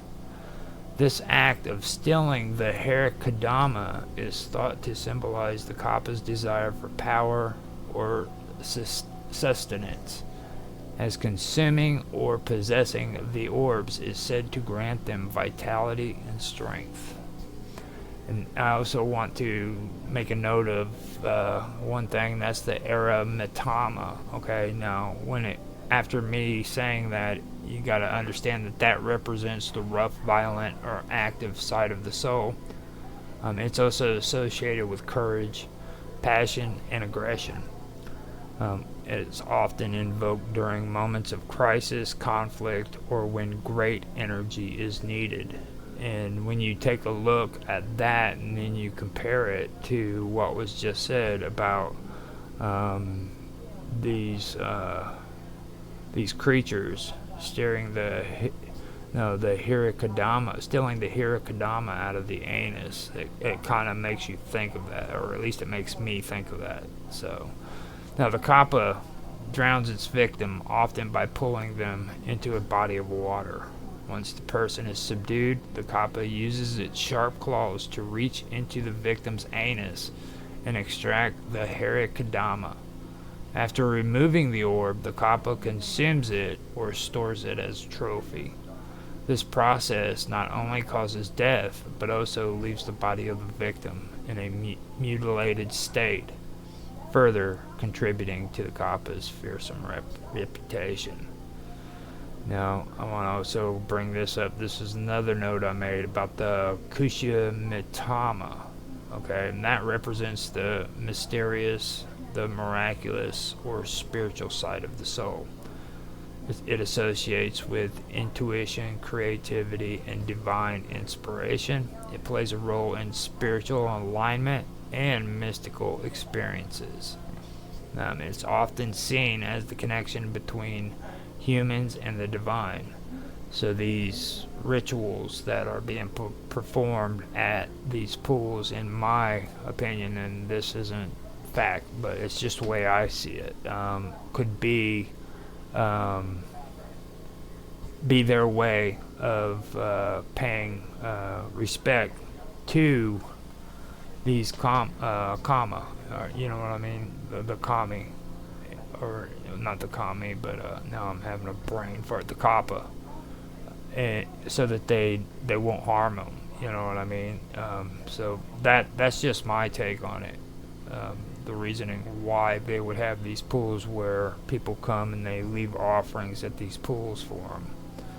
So also I want to make a note of another thing that I had just previously read too, and that's practices such as purification through water, which is misogi, and they also use salt. They're believed to align and purify the shikin, ensuring the individual remains spiritually balanced. So I could see the connection between a person using or practicing purification through water to create balance within their shikin, and also using these same practices to calm these kappa, you know. So I mean, that's kind of the two things that stick out to me on that one. So those are some of the things I wanted to. That's one thing, or a couple of things I wanted to mention. Now, water is often associated with the boundary between life and death in Japanese mythology. The kappa is a creature of water. Embodies this. The kappa as a creature of water embodies this liminal space, and the act of taking the hirikadama symbolizes a transition from life to death. The extraction of the hirikadama from the anus highlights the cultural taboos surrounding bodily functions and the vulnerability of the human body. This gruesome detail amplifies the horror associated with the kappas. When the kappa is sometimes portrayed in a more comedic or child-friendly manner today, the concept of the hirikadama remains a potent symbol of the creature's darker, more malevolent side. Kappa are known to love cucumbers. Writing your name on a cucumber and throwing it into the water is said to appease the kappa and distract them from attacking. Kappas are bound by a strict sense of etiquette. Bowing deeply to a kappa will force it to return the gesture, spilling the water from its head, or from its dish, which is on its head, which is called the Sarah, and rendering it powerless. Kappas are more likely to target individuals who are alone, so stay in groups near water. Staying near groups near water can help deter them. The hirikadama is a fascinating and unsettling aspect of Japanese folklore, intertwining themes of life, death, and the supernatural. Now, we have gone through all of that, and now I want to go back to the Kappas. Now, despite their playful side, like I said, they have a reputation of luring humans and animals into the water to drown them. Okay? Kappas are also depicted as strong and skillful fighters. Okay? Who often challenge humans to like sumo wrestling matches. Okay? They're cunning and they use their aquatic abilities to their advantage. Now, with that being said, I want to also say that not all Kappa tales are grim. In some regions, Kappas are revered as protectors of water sources and agricultural fields. They are said to teach humans irrigation techniques or rewarding them for acts of kindness, such as refilling the sera on their heads. Now, the Kappa occupies a unique space in Japanese culture, straddling the line between folklore and morality tales. It serves as a cautionary figure, warning against the dangers of rivers and lakes, especially for children. Parents often use Kappa stories to instill a sense of respect for water safety. Regional varieties of Kappa legend abound in Japan. In some areas, Kappas are considered more benevolent, while in others they are feared as malevolent spirits. These tales often reflect the relationship between local communities and their water sources. The Kappa's dual nature aligns with Buddhist and Shinto philosophies, which emphasize balance and harmony in nature. In some traditions, Kappas are associated with river deities and are honored in rituals to ensure bountiful harvests or safe travel. Kappa stories often contain moral lessons. For example, the creature's vulnerability when its sera is emptied. Its vulnerability when its sera is emptied highlights themes of humility and reciprocity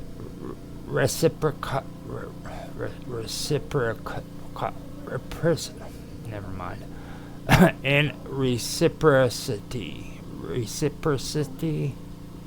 reciprocity. Yeah, humility and reciprocity. Tales of humans outsmarting Kappas by exploiting their rigid sense of honor, underscore the value of wit and resourcefulness. The Kappa remains a beloved figure of contemporary Japan, appearing in various media and pop cultures. Kappas have inspired countless works of art, from ukiyo-e woodblock prints to modern manga and anime. Their iconic image has been reimagined in styles ranging from whimsical to terrifying. Many towns and villages in Japan celebrate their connection to Kappa legends with statues, festivals, and themed attractions. The Kappa is often used as a mascot for local products or tourism campaigns. Kappas feature prominently in Japanese cinema and television, often as characters of supernatural or comedic stories. Their portrayal varies widely, reflecting the creature's multifaceted nature. Some researchers suggest that Kappa legends may have been inspired by real-world phenomena. Animals like otters, turtles, or Japanese giant salamanders could have been mistaken for Kappas in dim light of turbulent waters. The Kappa's role as a cautionary figure may stem from the real risk posed by drowning or waterborne diseases in pre-modern Japan. Stories of Kappa could reflect historical fears or taboos, such as the dangers of traveling alone or the sanctity of water sources. The Kappa shares similarities with other water spirits in global folklore, such as the Nixie or of Germanic myths, or the Kelpie of the Scottish legends. These parallels suggest a universal human fascination with mysterious and often dangerous nature of water. And I mentioned this in my last episode too. I believe that it goes even deeper than that. You know, people don't just sit around saying we need to make cautionary tales to stop people from accidentally drowning themselves.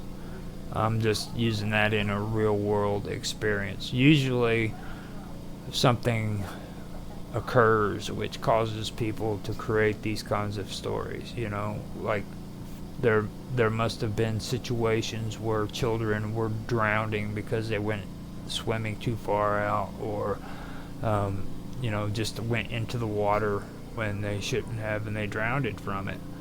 And that, in my opinion, would be first before these stories would have came along. This goes with like the mountains that I was talking about in the last episode, where, you know, things had to have happened previously before these legends and myths came about. You know, the one about elderly being abandoned on a mountain didn't just happen so that the Japanese could say, we need to come up with something so that people don't abandon their elderly on mountaintops. You know, the occurrence must have happened, and people took note of it and said, look, this has to stop. So they came up with these folklores and these myths and stuff. And even now they go to that mountain and they give offerings, because I personally feel that like with the dishes, you know, can you imagine back in the day how a woman would have felt when it came to breaking a dish? It would have been horrifying for her. So Japanese women would have made it an important thing not to break dishes, you know, and things of that nature. I feel that Japan has like a deep-rooted guilt for a lot of the things that they had as traditions, which has been deeply rooted into them. You know what I mean? Like they have this in their mindset and everything, because people don't really think about it like that until they start doing the research on this stuff. It is true. There are a lot of influences that have taken place. Like you guys remember the movie of The Well, right? Where the female demonic presence crawls up out of the well with wet hair over the face and crawls towards the television screen. You know, that's what comes to mind when I hear that story. You know, did it happen? I don't know, but I can tell you that something happened in order for that to become what it was. You know, and it's pretty interesting when you take a look at it and you look at the belief systems that the Japanese have and how deeply rooted this stuff is in their heads. But I feel that maybe there is this deep psychological sense of guilt that they have that is causing people to go to Mount Fuji and to the suicide forest to kill themselves.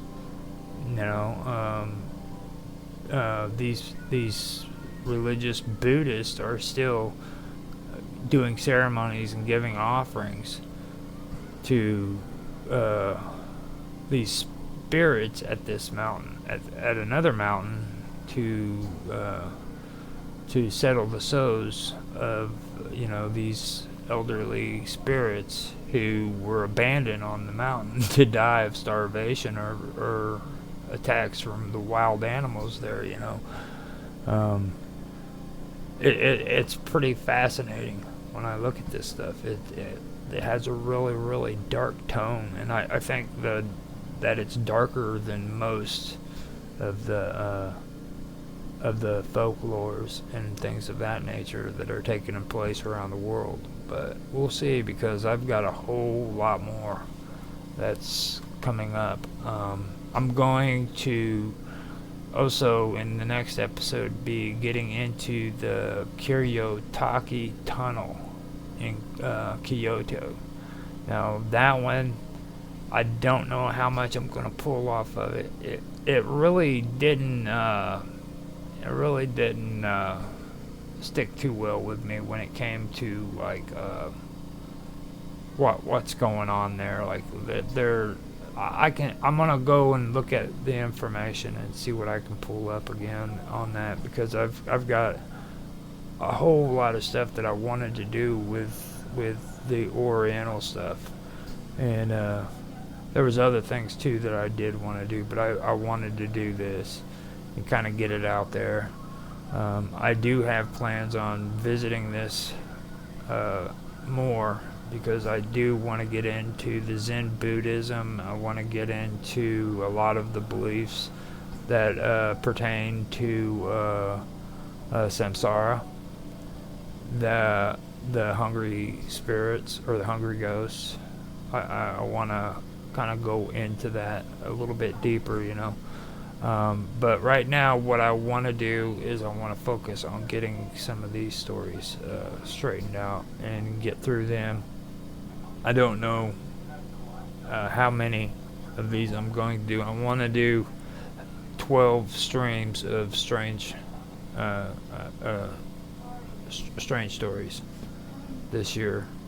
So that's something that I want to do. Like I do want to stick with some more of Japan, but I also am pretty interested in a lot of things that are coming out of Taiwan when it comes to a lot of this stuff as well. Besides Taiwan, there's other things that I have been doing research on that I still want to get into too, that are just as strange, and that has to do with the Indo-Europeans and the folklore that's involved in that. But I'm not too sure if I want to put it on Strange Stories, or if I want it to be on another one of the shows like Ancient Mysteries. That's one. But even though I can put it on Ancient Mysteries, a lot of this doesn't go back to like the BCs. And when I say the BCs, I'm like 200 AD to 200 BC, or the vice versa. Like, and me, I personally don't feel that it's ancient until it's in the BC era. I just don't really consider anything in the AD as being ancient. It's just the way I've always been. But I don't know, maybe I could put it together and do it, as ancient history. But I just don't feel good with it. So I'll figure something out and come to my final determination here before long. Because there's a lot of good folklore when it comes to the Indo-European cultures, and a lot of the things that happen there with like the World Tree and things of that nature, which for me kind of fits in with like the whole thing about Mount Fuji. Mount Fuji has that whole pagan belief that kind of goes into the whole World Tree. And I'm not talking about the Tree of Life either. This is the World Tree, which is something that I want to talk about, which relates to Nordic belief systems, Hungarian belief systems, Slavic.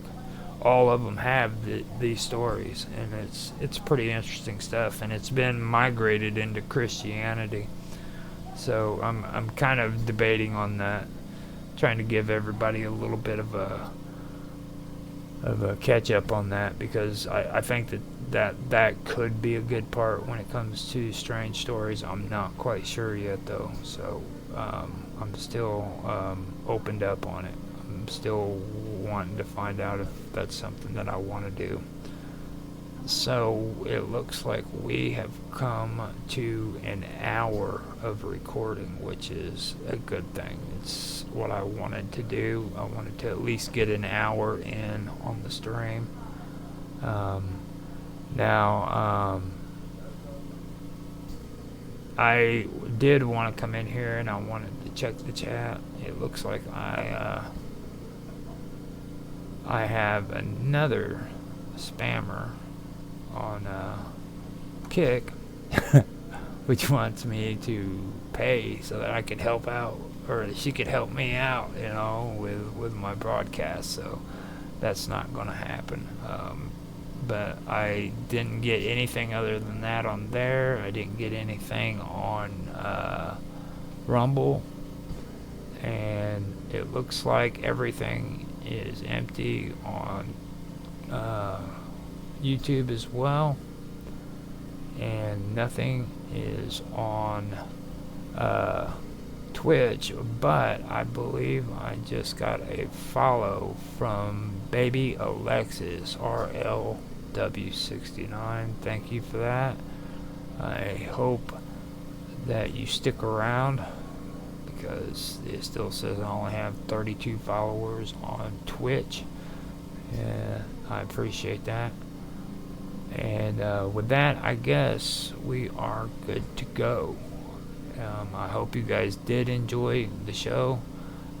If you did, please, leave comments. Let's have a conversation about this stuff. I really do enjoy talking about it. I don't know how many times I've mentioned that, but I wanted to say it again because it is true. I really do enjoy. I enjoy having conversations in the chat section, and I know that might sound weird, but it's true. So I am going to see what is taking place real quick. It says that I'm reconnecting on Rumble, and it's been saying that, so I'm gonna find out if we've lost connection on Rumble. So no, I guess that's the end of it. It's just it's done. Yep. So with that being said, I am out of here. I got 59 minutes of it. 59 minutes and 48 seconds. And it is recorded, so it will be back on again at a later time. I hope you guys enjoyed, and I will talk to you later.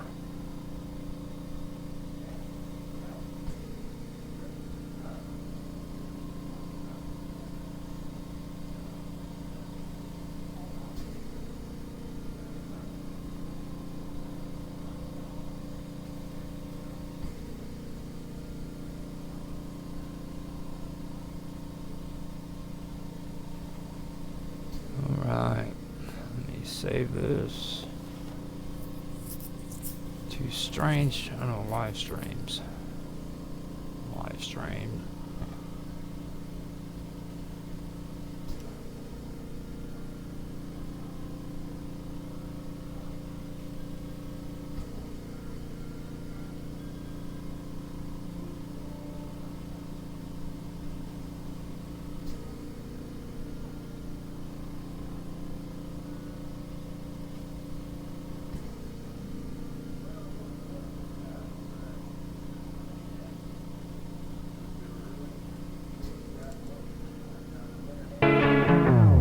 Into it, I'm gonna give you guys this stuff as well. Besides Taiwan, there's other things that I have been doing research on that I still want to get into too, that are just as strange, and that has to do with the Indo-Europeans and the folklore that's involved in that.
Okay, so this is interesting.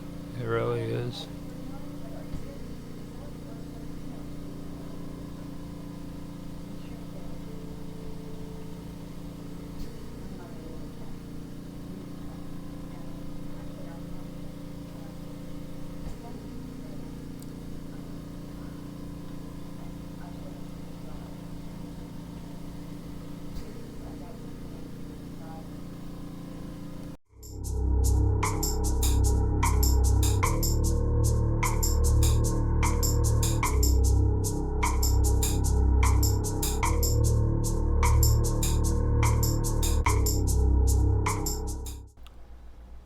In the shadows of the old town, perched upon a lonely hill, stood the crumbling remains of Eldrick Manor. It was a place shrouded in whispers and rumors, a home to stories as dark as the night itself. They said the manor was haunted by the ghost of Lady Eldritch, a woman of beauty and tragedy. Her spirit was bound to the manor, cursed to wander its halls for eternity, searching for something lost in the echoes of time. One stormy night, a group of daring souls decided to uncover the truth. They were skeptics, each one seeking to dispel the myths that cling to the manor like cobwebs. As they entered the ground foyer, the air grew cold. The candles flickered with a life of their own. The group pressed on, their footsteps the only sound amidst the silence. In the heart of the manor, they found the portrait of Lady Eldritch, her eyes seeming to follow them with a mournful gaze. It was then that the air shifted and a soft lament filled the room, a melody of sorrow and longing. The bravest of the group, a young man named Thomas, approached the portrait. He reached out, and as his fingers brushed the canvas, the room spun into darkness. When the lights returned, Thomas was gone. In his place stood Lady Eldritch, as real as any of them, her eyes brimming with tears. She spoke of her love, a soldier lost to war, and her heart, which had been stopped with the news of his death. The ghost of Lady Eldritch implored the group to help her find peace. She led them to a hidden chamber where a locket containing a strand of her loved's hair lay forgotten. With the locket in hand, Lady Eldritch's spirit was finally set free. She thanked the group with a smile that held the warmth of 1,000 suns and vanished into the ether. Thomas returned unharmed but forever changed. The group left Eldritch Manor, the truth of the ghost story now a part of their own. And so the tale of the Phantom of Eldritch Manor lives on, a reminder that sometimes things that haunt us are not malice or fear, but love and memories that refuse to fade.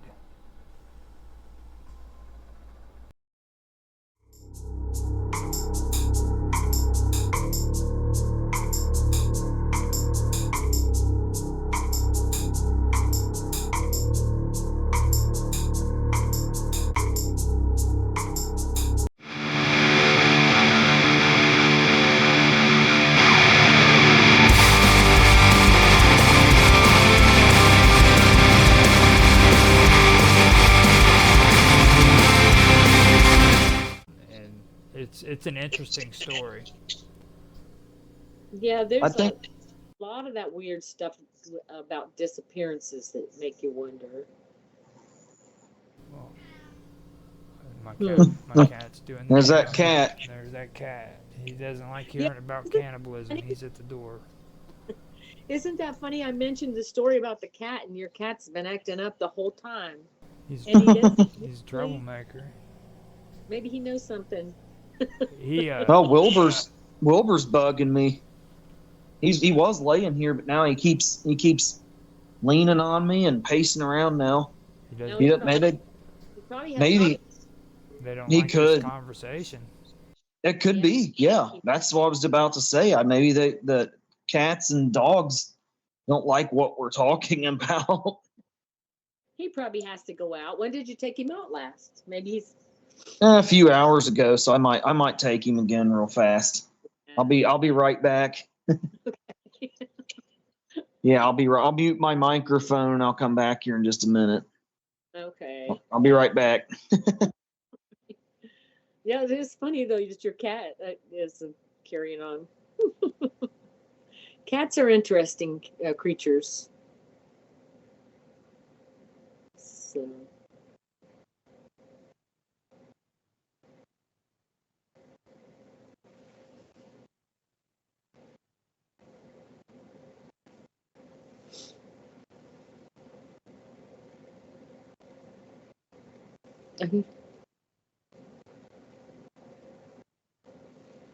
Are you still there, Roger?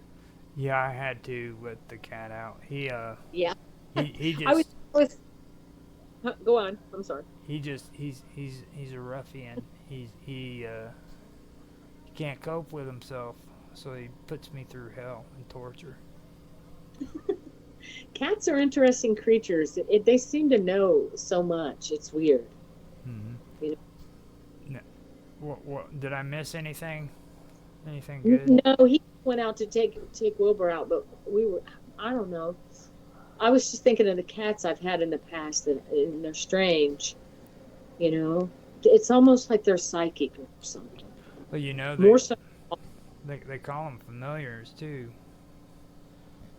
Really? Mm-hmm. And like, there's a lot of people who believe in witchcraft and stuff like that who believe that we have a familiar guide. Well, I know. You know, I think I told you the story about the nursing home where my dad was, and the cat would always come into the patients' rooms that were going to pass away by the next morning. And so he was in my dad's room. My dad was really, we knew he was going to go anytime anyway. But so we went out to visit him, and the cat was there. And that's what one of the nurses said. She's like, yeah, that cat, he's the best predictor. You know, so she said, if you should say your goodbyes tonight, because she said he's never wrong. So we did, and like I said, he passed away the next morning. Yeah, so it's so odd. Yeah.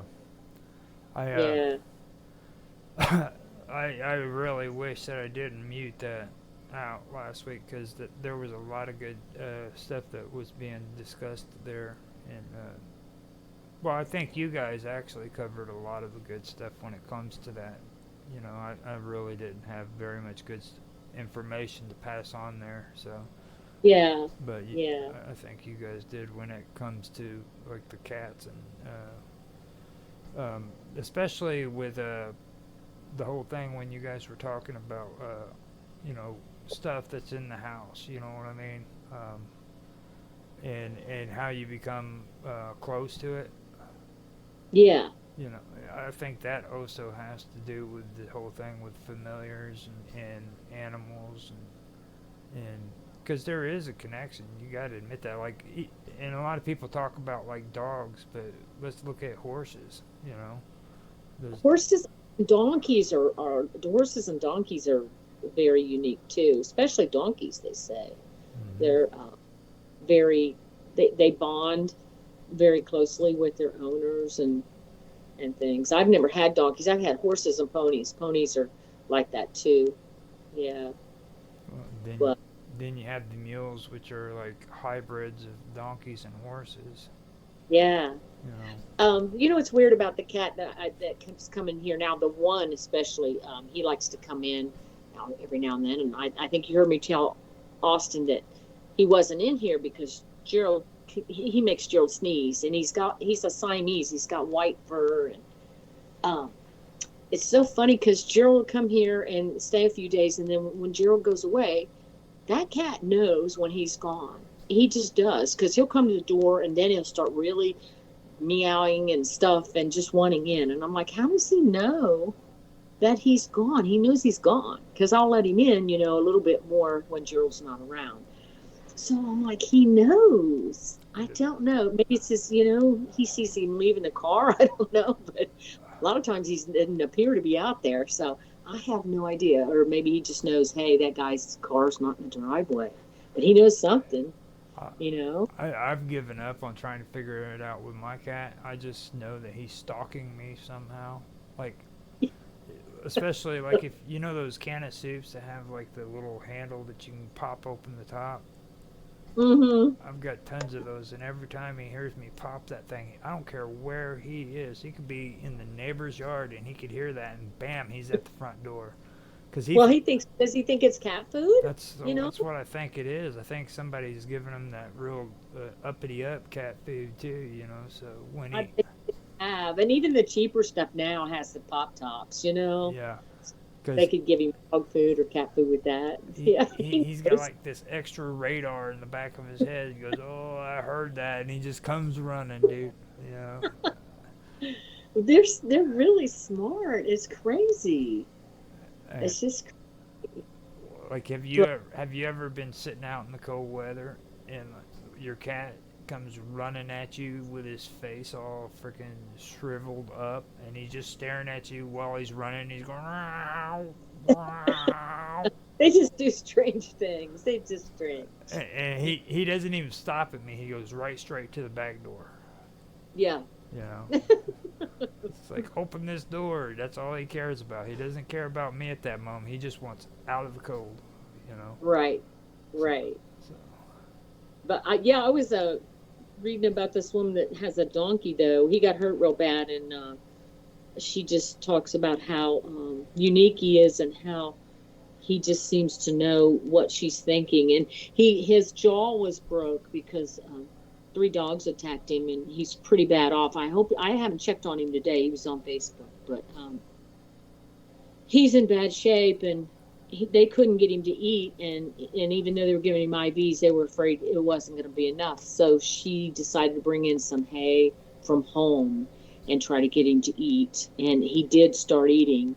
But she said he's just amazing. He's a therapy donkey. He works with disabled kids and people that are in hospitals and stuff. And so now if he survives, he's going to be crippled and he's going to have some issues, but he'll continue to do the therapy if they can get him rehabilitated here or get him well. So yeah. Is he an older? No, I don't think he's very old. I think he's probably maybe 4. I don't know. There's another little donkey that was with him. He got a little bit, but so they're together. She has a rescue or something where she has them. So yeah.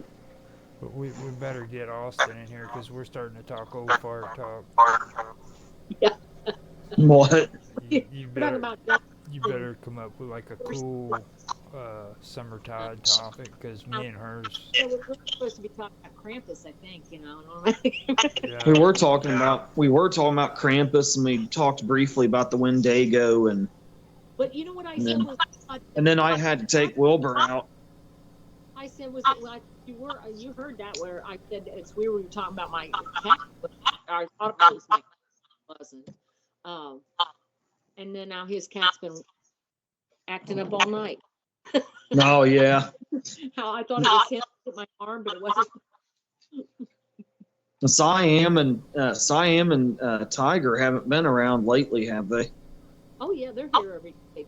Tiger's he'll come and usually leave, but Siam tries to stick around. But I was telling Roger, what's very odd about him is he knows now when Gerald's gone, so he tries to hang out more, because if Gerald's here, I won't let as much because it makes Gerald sneeze and stuff.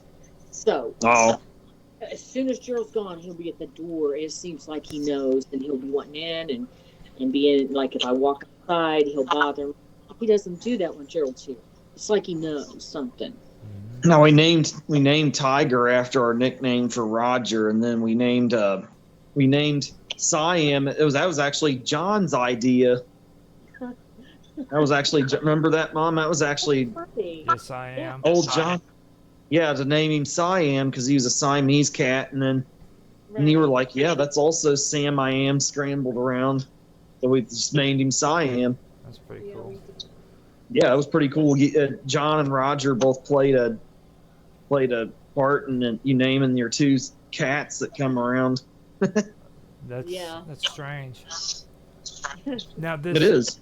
There's something else that have you guys heard of the Hungry Ghost? No. Yeah, I have, but I'm not too familiar with the details of it. It's an Oriental spirit. No. Oh, maybe I have. No. What is it exactly? The Oriental spirit for the Hungry Ghost is the same as what we've been talking about with the insatiable hunger, and it's always hungry. And that's kind of what I get whenever I hear stories like this. Like it's weird how it spreads. It goes all the way across the world. You always hear these stories about these evil spirits or demons, because there is a difference, you know. But you always hear about them with this insatiable desire for frickin' food or just hunger. You know what I mean? You know, that's odd because I was watching a show the other night about Ted Bundy, and I didn't know this, but he would like bite his victims. Yeah. Like that's what one of the detectives said. He said the creepiest part about him was like he would like bite chunks out of the women he attacked. And I didn't know that. And he's like, I've never seen anything like that. It's so demonic. Yeah. I don't know. That could be control too. Yeah. You know, like an animal kind of thing. Like if you watch, like two cats. You know what I mean? Two cats especially. If one's a female and one's a male, the male's usually got his teeth in her neck. You know what I mean? Oh yeah. I didn't think about that. So I ain't gonna dive deeper into that, but you kind of get the gist of it, you know. Yeah, that could have been what it was. Because like dominance and control.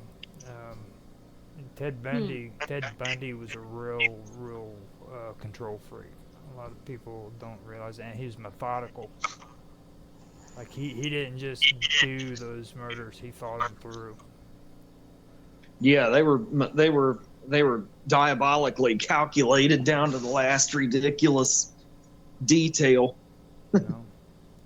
Well, we were having a conversation about monsters too before, and I thought that was a pretty good thing too, because a lot of people like they bunch up demonic stuff with spiritual, you know, ghosts, and then when you say monster, they just like clump everything together, and there isn't. It's actually there's a big difference. Yeah, the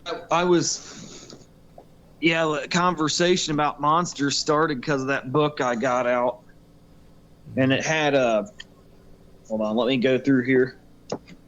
Yeah, there was chapters about there was chapters in it about ghosts and angels and demons and spirits, but there was also chapters about vampires and werewolves, creatures of fairy, mermaids, and dragons.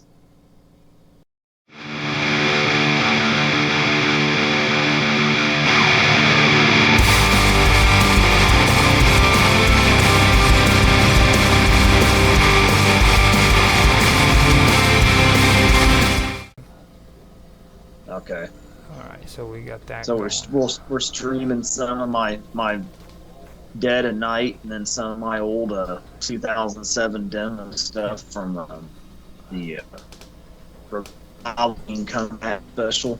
Mm-hmm. Now I can see if anybody wants to come in and everything if you want me to, but I don't. Yeah, it's up to you.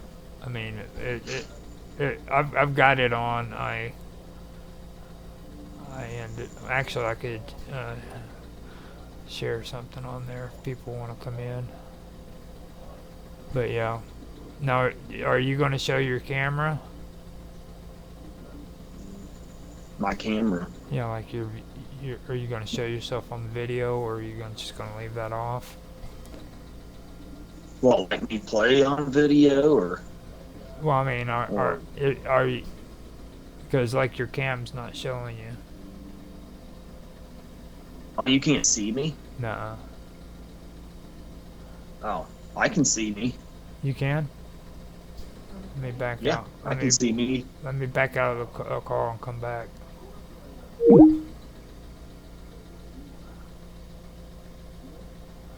Back in. Yeah, it's not. Maybe I'll just Well, turn the camera back on. Well, it's fine because like Okay, now see me? No, it's fine. I mean, because we can. I mean, we got you talking with me talking, and we got the music, so everything's cool. So. Okay. Now. Yeah, if you want, I'll end the call real quick. No, I can see me, but. Well, your voice is kind of chopping up too. But don't. Oh, my voice. Okay, I'll get out back in. Yeah, get out, come back in real quick, see what happens. Okay, yeah, sometimes that's all it takes to fix it. Mm-hmm.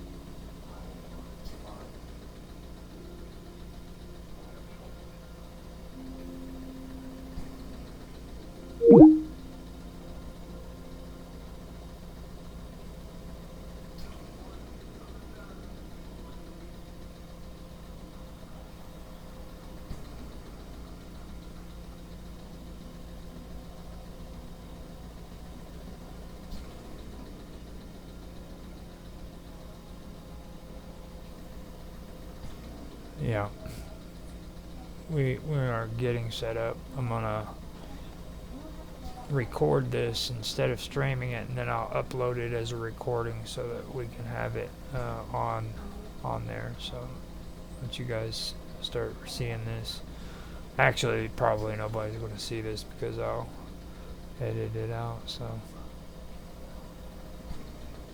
he didn't leave the server, did he? No.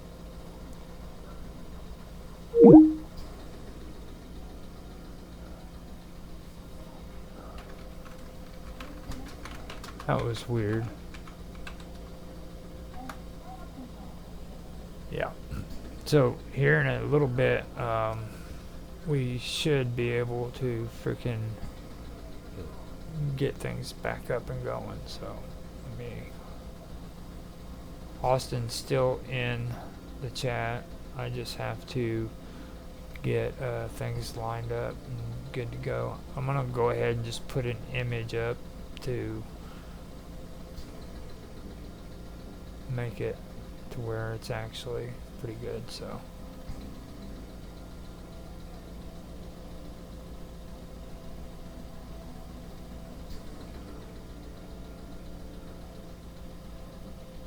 yeah, Austin's typing.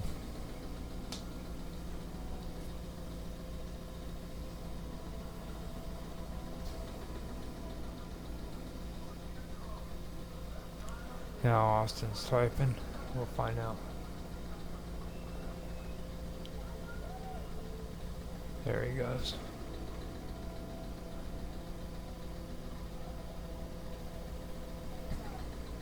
Yeah, this whole thing with the phone is... The phones are what's really, really tricky about all this stuff. So, it's strange that way.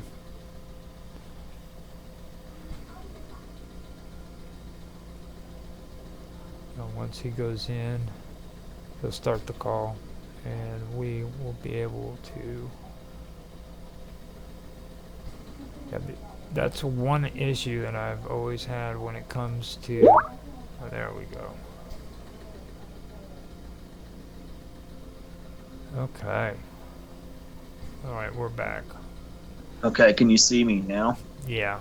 Or no, I can't see it, but Okay. let's just do it like this. It's fine because I'm just using an avatar too. You know what I mean? So Okay.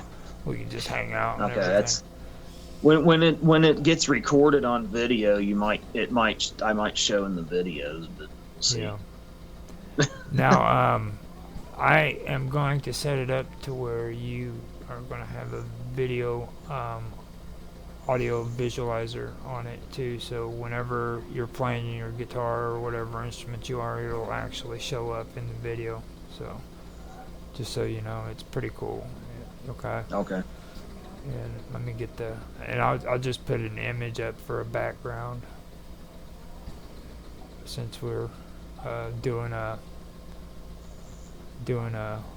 music and hanging out and talking. At least that seems to me to be the best thing. Say something real quick for me. Hello? Alright, it's not. Can you hear me all right? Yeah, I can hear you. I just wanted to see if it was responding on the visualizer, so it looks like it's going good.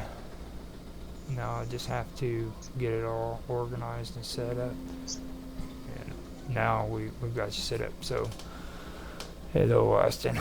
We're on the ball. So and I've got everything recorded. We're good to go, or it's already recording. So whenever you want to start doing your after show, we can start doing it. So.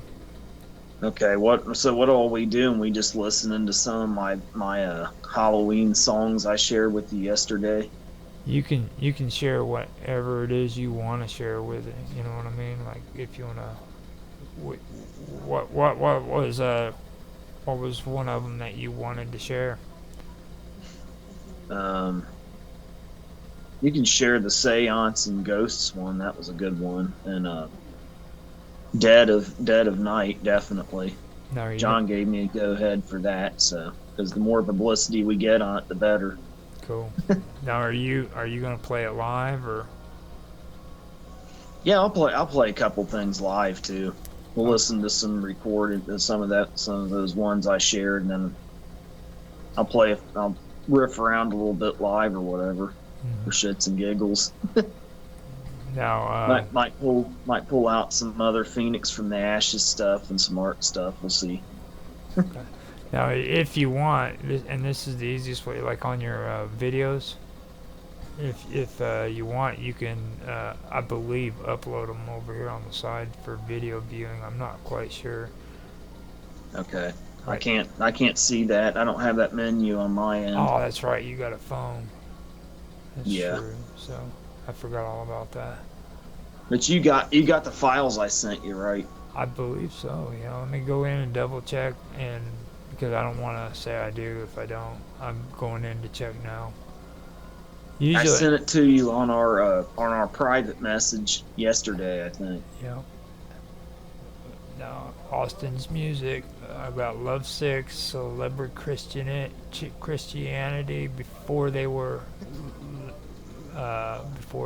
legends, I believe it was, and then Lonely Legend and Classic Mind, and then for John I have a short song, and so it begins, Dead of Night, Softly Spoken, and then Sky is Falling, and Whiskey Blues. And I do have Discord opened up, so I could actually play those straight off of Discord in our message. Do you have the ones I shared with you yesterday? Yep. Possessed, Haunted Lives, yeah, and Seance, and then there is Evil and Angry Spirits. Which I was meaning to drop a video that last night when I got home from work, but I fell asleep. I finished making the video for that, but so I might try to release it tonight. Awesome. Now, before we start playing all this, let people give yourself a plug on where people can find you on YouTube and stuff, because that's and what you go by on YouTube. You know what I mean? Oh yeah. You can find me on art. That is youtube.com at art 782. Okay. Put a link up there. Put a link up there. What I just said. And make sure it goes to that. I want to make sure I gave people the right link because I can't get out of this. I can't get out of this and go to check it, or it'll fuck everything up. Yeah, you just still let me do all the dirty work. That's the best way to go, man. You are right. Yeah. You're right on that one. Let me figure out. Get old John's music channel link too, because I'm gonna plug his music because that's where his solo stuff and then Phoenix from the Ashes is. Okay. Now I've got all of that information right in the community section on the channel, so I can pull that stuff up. Actually. Yeah, you're a little bit less limited than me, it seems. That's one of the cool parts. Yeah, and I'll put. That's what. I'll go ahead. Oh, that's one of the things I'm going to need to learn being a manager for the wonderful world of weirdness and stuff, is how to do live streams and get a little less limited than I am now. Yeah, no, we keep talking about it, but it never happens. You know what I mean? It drives me. Oh, yeah. And I posted old John's music on here and in the chat, and then I'll go and get yours now. Because like I said, I can pretty well get to your guys' pretty quick. I've been posting a lot of your stuff on the Wonderful World of Weirdness's community section, as well as on my gaming one, which is Gaming with Infamous. So yeah, I've seen some notifications from stuff you shared. So thanks again for that, man. That helps. Well, I had to put something else on there because I really, really enjoy the insects, the bugs videos where like bugs play heavy metal and shit. I love that stuff. You know what I mean? So people are gonna get tired of me showing videos of like bugs playing freaking the drums and stuff. You know what I mean? They're gonna want to see the real stuff. So. Stuff made by actual musicians. Yeah.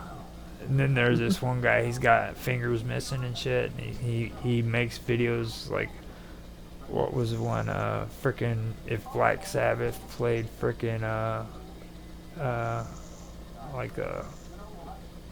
what was it, something from Cyndi Lauper and shit. So he'd actually, oh yeah, he'd get on there and do stuff like that. I always found that pretty cool. Like, I really enjoy stuff like that, you know. And he oh yeah, some of that stuff's cool. Yeah. So I get into stuff like that, and I get carried away because I even have like an ASMR. It's called mukbang, where this little Oriental girl eats freaking colored basil seeds and like chopped or shredded ice. I think that shit's cool too. Okay. Like, and that's all she does all the way through. She just eats chopped ice. You know what I mean? And there's a microphone sitting there listening to what it sounds like. Yeah, it's pretty interesting. But I posted your stuff on there, and I believe let me see what it's called. I'm trying to see if I'm on the right track here. Yeah, I've got I believe I've got oh, these are all the stuff that's already posted, not the ones that are scheduled. Oh, okay. But I've got tons of them. The last one that I was able to upload or tag the link and everything for your channel was the Convenient Inconvenience. So that I'm like going all the way back to your old stuff and coming forward with it. Yeah, I mean, almost everything on there's right now is the older stuff. I'm gradually releasing stuff that I did. I'm getting almost the stuff I did in 2020 now. So, and then I'll drop some sneak peeks of future albums here pretty soon. Now I'm starting to get caught up chronologically. Like right here. I've got Instrument of Habit posted 2 days ago. Okay, yeah, I think I saw you shared that one. Yeah. And then Memories from Old John. Yeah, that was a good one. That was one of his best solo ones, I thought. Yeah. That was terrific. So, you want me to play these songs real quick? Yeah, go ahead. Okay. Yeah, I'll play these songs and let them go. I'm getting an echo, so it's probably best that we both mute while we're doing this. Okay, just mute my microphone. Yeah, and I'll mute mine. And then the computer will pick up on the song. So. Okay. So you want me to do Possess first? Sure, yeah. Okay. Alright, so here we go. And here we are going to bring you the first song from Austin Todd, Art. It's called Possessed, Haunted Lives.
Okay, we got that one done. You can unmute now. You hear me? Austin?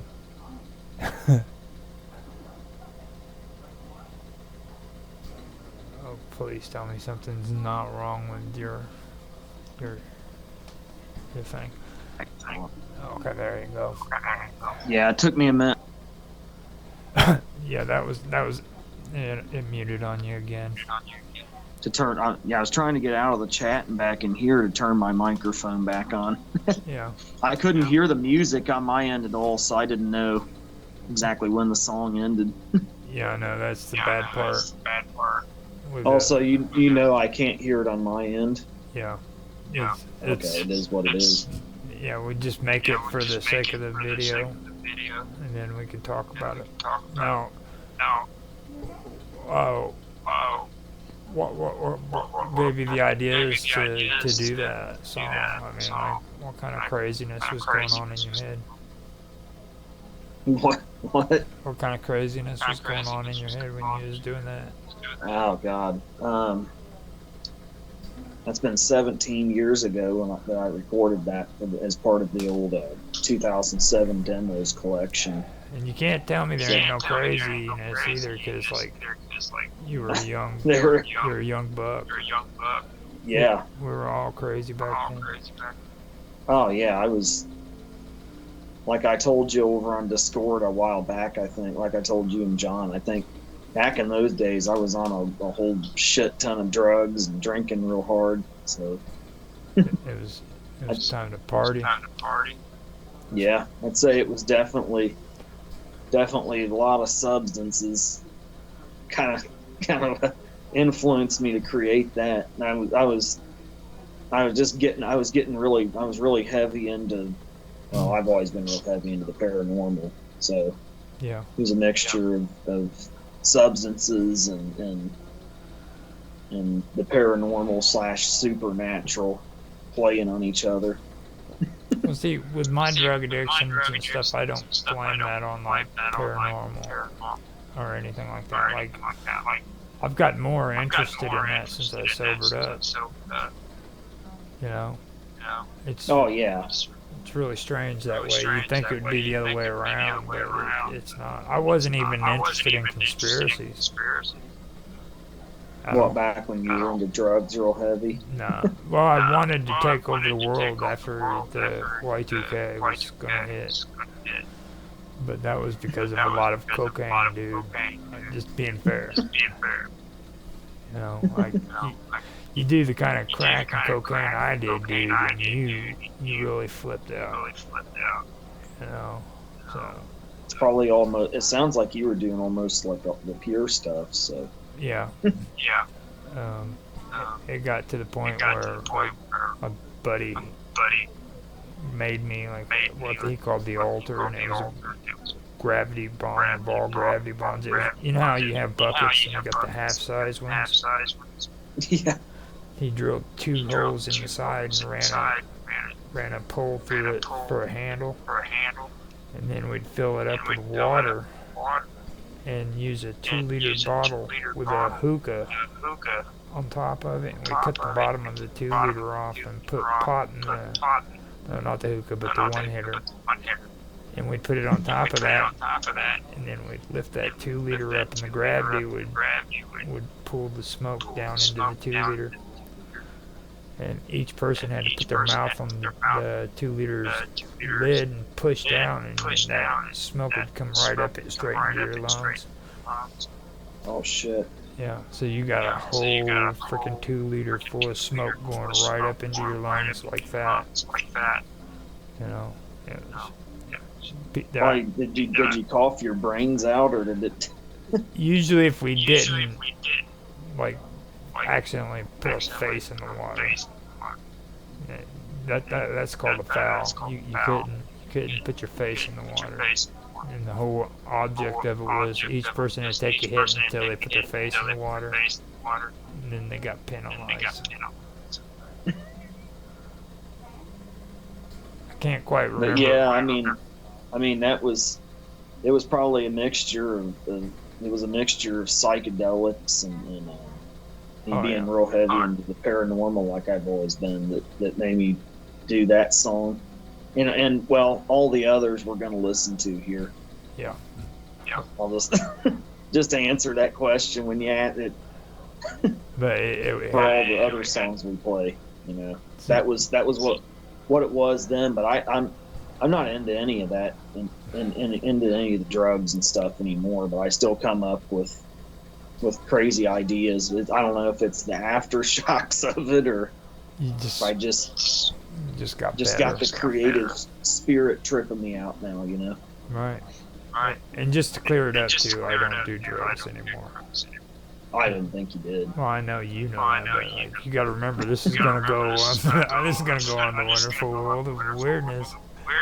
Yeah, that's kind of important for them to know too. Yeah. Yeah. I don't want them thinking we're a bunch of drug heads and stuff, hanging out, and or that I'm a big pro drug guy, and I'm not really. Yeah. I got way carried away with all that shit back then too. I mean, there was a dark side to it. Now, before we get into your second song, though, give me a little bit of your ideas about what tonight's interview and what your thoughts were on that. This interview or the first one, the show? The one you and your mom just got done. Oh, it was pretty good.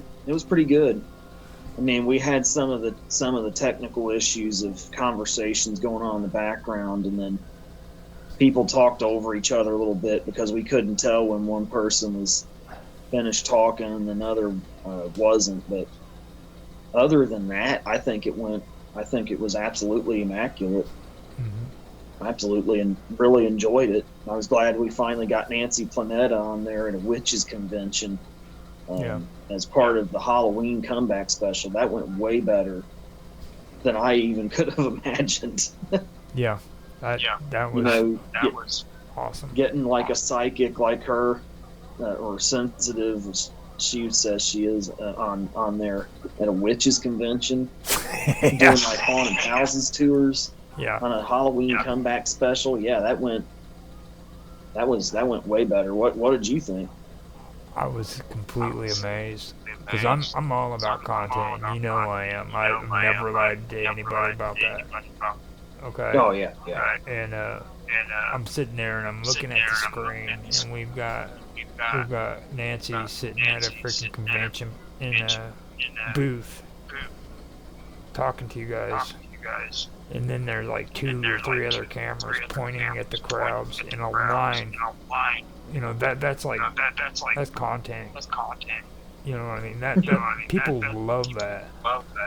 Oh yeah. You know, I'm sure it's gonna get the killer views just because of how well it went. It went in a way I couldn't have even planned for it to have. So yeah, I'm very, very happy with it. I was surprised you stayed silent when we started getting into the government and political stuff there for a minute. Oh, I guarantee you I had to, because like Mark is one of those guys that are really touchy about politics on things. So I'm thinking more on the lines of like he's back in the background just flipping out, you know. And he was cool about it and everything because he knew that it was a part of the topic and everything. But it was like I could just tell, you know. And on top of that, I really don't like talking too much about politics anymore. I love political history and stuff. And he did mention more something. The history and he did mention something to you. And I'll bring it up here since we're doing this after show. Nancy is leaving Cafe Enigma, and he said if you wanted to, you could take her spot on Cafe Enigma with Dave, I believe his name is. Dave Campione. Dave Campione will be on there though. He's on there in Cafe Enigma, isn't he? Yeah. But if If you want to, I can tell him that you said yes, but it's on Tuesdays. I might. I'll give it some thought. And he does his shows at like I think they're like 8 o'clock at night. I went on Tuesdays. That's when he does them. Yeah. Now, how late 8 or do they 9. run? He goes at most maybe 1 or 2 hours. I do a lot longer than he does. Oh, okay. So I mean, I'll give it some thought. Yeah. But I mean, it's a good opportunity, you know. But and I keep forgetting what they call it. They call him D. I know that much. But he's a pretty good guy. He's an old boy. You know what I mean? Old vet. So. If you ever talk to old vets, you know what I'm talking about. Yeah, I'll give it some thought. Yeah, for sure. Because she's gone on to Vixen's Vault, and he just brought it up and everything. He said if you're interested, let him know. Okay. Yeah, I didn't hear him say that. It may have been just after I got off. It was after I lost track of where you guys were at. You know. So okay. That was on me. It was like after I went back in and he mentioned it to me. Oh, okay, cool. Yeah. Yeah, that everything went off without a hitch. It went really good. So I mean, I texted Mom, said you sent that link over. She was saying she really wanted to do the music, but I don't know if she's joining or not. We'll see. Okay. See if she makes it over. She's the thing that's really messed up though is we can't even really hear it. No, I could do screen share, but I don't even know if you'd be able to hear it in screen share. You know. No, it's worth a shot if you want to experiment with that. I mean, I could we'll try. Yeah. And see what happens. Well, we need to learn more about this stuff anyway, because I want to learn more about live streaming and all that going forward. So now you'll hear, or you'll see the Discord dashboard. So share computer sound. okay. Can you see that? Okay, I see something here. I see. Is that okay? Yeah, I see it. Okay, so we've got that set up. Let me go hit play real quick. I keep getting that echo. Do I need to mute my microphone again? No, it's not you. Or even if it was you, it's not a good idea. Yeah, well actually, go ahead and mute your mic real quick so we don't get any kind of echoes, and I'll do the same thing. So let me know when you mute. Oh, you can't. I gotta see it. Okay, I'll mute now, and we'll do it. And then afterwards, tell me if you hear the music, Austin.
It could be a single second or 1,000 years, but pass in the blink of an eye, and the world could rejoice or shed 1,000,000 tears.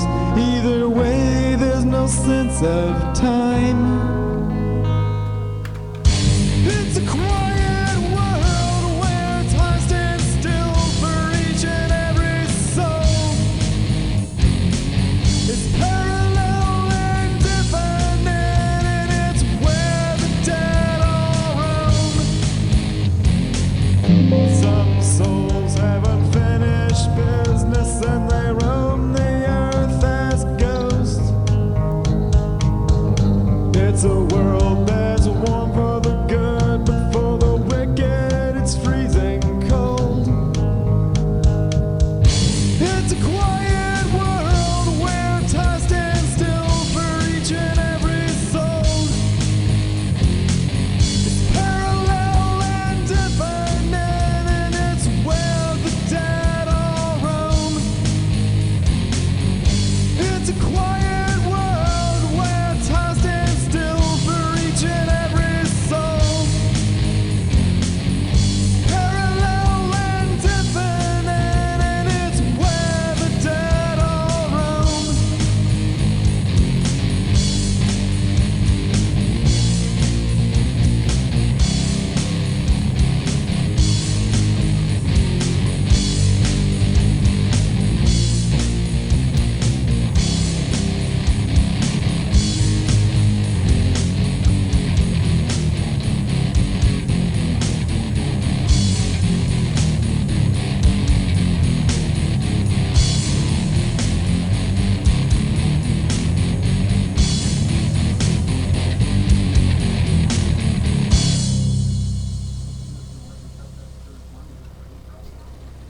That's pretty cool.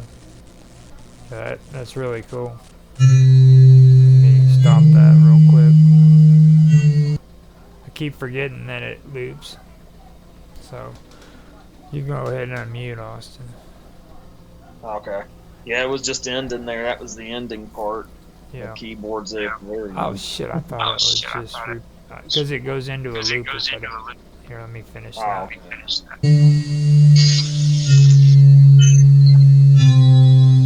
Still like a half a second, a minute.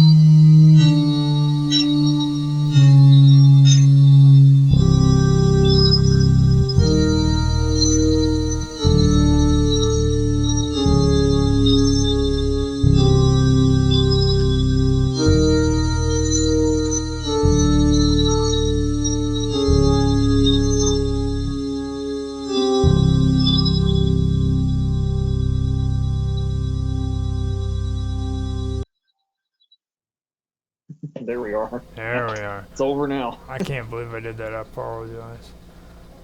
It's like whenever I was listening to that, it reminded me because I know on like here on Discord, like we've got like tons of freaking stuff from back when you was a kid, you know. So it was like I almost forgot that. Like you've always had a history with paranormal stuff, even when you was younger. You there, Roger? I can't hear you. Are you talking? Yeah, I'm talking. I just forgot to unmute. But oh, okay. I was gonna say you were lit up in blue around your profile pic, but I couldn't hear you. Yeah, that was me running my mouth. But when I was listening to that, it reminded me, you know, that I almost forgot. Like you've always had a history, you know, from paranormal and stuff, even when you was a little kid. On Discord, you know, a lot of the stuff you got on there with us is like stuff that you did when you was young. A lot of it, yeah. I gotta dig up some more of my old drawings. I did drawings of like the chupacabra and ghosts and cemeteries and stuff when I was a little kid too. Yeah. Now the artwork's just a lot more in depth and more detailed as an adult, but a lot of it's weird how a lot of it's actually the same kind of stuff I was doing when I was a little kid. It was like I was a little kid practicing for the stuff I was going to be doing as an adult. Well, I've got to be careful about that stuff too, because like even when I write, I have a tendency of writing the same subjects in the same way, or even if they're in a different way, that they'll be like written in the same kind of patterns. You know what I mean?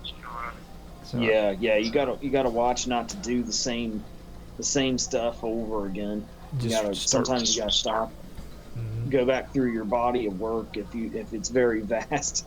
Like my body of recorded work is, oh God, over the last 17 years, it's very vast. So I gotta stop and listen to everything again from time to time. and see if you're doing the same shit over. Yeah, because it happens. Yeah. Me and John working together on stuff. It's been a lot of the same. He's repeated some stuff too, and he's caught himself. Something else. So let me get back here. And we've got this one now. Angry spirits, evil and angry spirits. Now, this one is a good 12 minutes long, so this is going to be a good one. So you want me to go ahead and get into that? Yeah, go ahead. Jump on in, man. Now, this isn't like a headbanger song, is it? Not right away. It builds up. You know, eventually I will be headbanging though, right? Okay. So I'm gonna mute my mic again. Same here.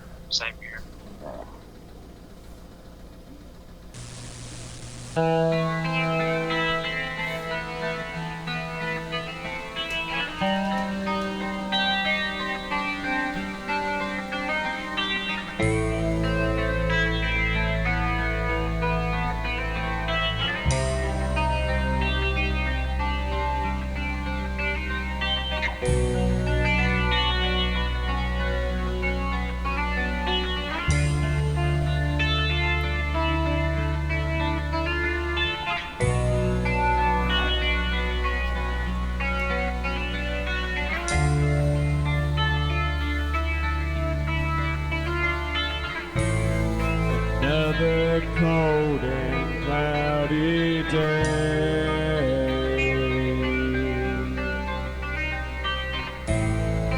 and the cold wind howls outside.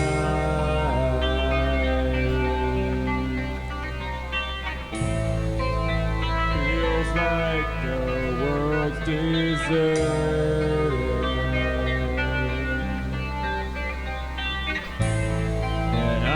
the only one alive.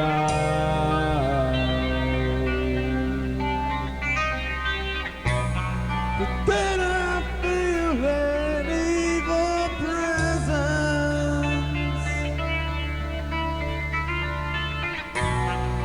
It's so horrible that it suffocates me.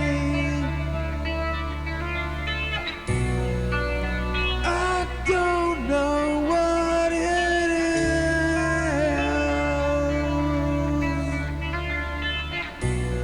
but God, I wish it'd go away.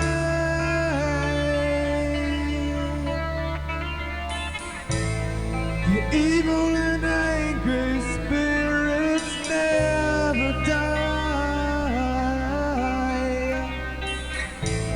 The evil and angry spirits never die. Never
too that I was just messaging you about. I don't know how this part that you're about to listen to got into this song. It's playing still.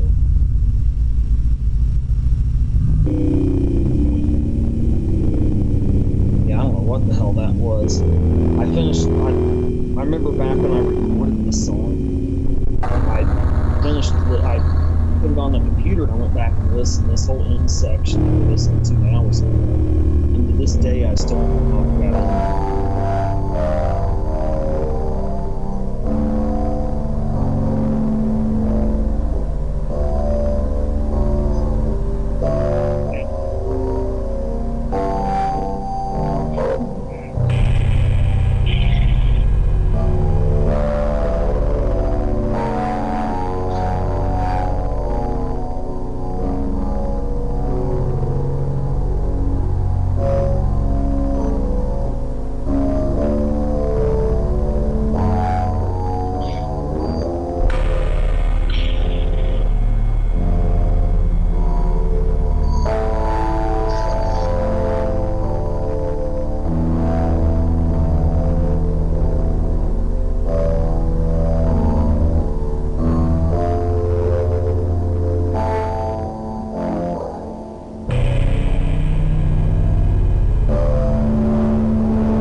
possibly be the gross. We were talking about our past. That's pretty cool. Yeah, I'm glad. Especially considering you did remember how that ending got. That's even cooler. Yeah, that was one of the things that made it the coolest. If I'm not mistaken, I might have recorded that song around Halloween too. So being part of the whole Halloween, comeback special we're doing, these songs were the most appropriate. These old 2007 demos. Of course, just about anything I did off that album was Halloween grade anyway. It was the old days. Yeah. The good old heavy banging, satanic stuff. Yeah, I was pretty into all that back then. I think we all were. Well, anybody who was a decent heavy metal, like nobody could say they didn't like Slayer if they were into heavy metal. Yeah, there was nobody I knew that didn't like them. If you were into metal, you were into them. Yeah, it was kind of like almost expected. And if you told people you like Striper, you pretty much told everybody you're gonna get your ass kicked. I don't know if you remember that or if it happened when you were a kid. When was the Striper thing? Striper was a Christian metal band, and matter of fact, the guy that came out of, I believe it was Guar, or it could have been what is that? COPD or something. POD. Yeah, POD.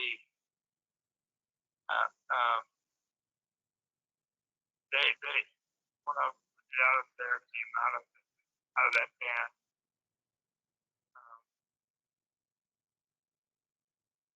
I forgot his name. No, I'm gonna think that. That's gonna drive me nuts. He was one of the guys with dreadlocks in POD, wasn't he? Yeah. He real big on that. I think that's the reason why I really didn't get too much into him whenever that was, because I was still trying to be cool and shit. You know what I mean? No, I was there. Yeah, I wasn't into anything Christian related back in those days, and now I'm a lot more open to all that stuff than I was then. Yeah. So it took me a while. Especially when I figured out a lot of Christian bands usually leave the Christian gig just so they can get more popularity. Yeah. There was a thing where a lot of bands were Christian, and they were to try and get more popular there for a while. I mean, there was quite a few of them during the time when you were a kid that were Christian bands first, and changed over to regular mainstream, and actually made a hit. Yeah, and I'm a lot friendlier towards Christianity these days myself than I used to be. Yeah. My viewpoints towards it have softened a lot, which it actually feels all right to me now. Well, I mean, I don't. My taste in music doesn't soften. Like I'll hit the best of them. Oh yeah. My nephews and nieces, all of them, they don't. They get ashamed of me when they're around me listening to music because I listen to heavier music than they do. Oh, I still headbang. I still listen to all the heavy stuff. They're always telling me to turn my music down. That's what my mom and dad used to tell me. These fucking kids. These kids nowadays are soft compared to what I was with just 17, 18 years ago. Okay,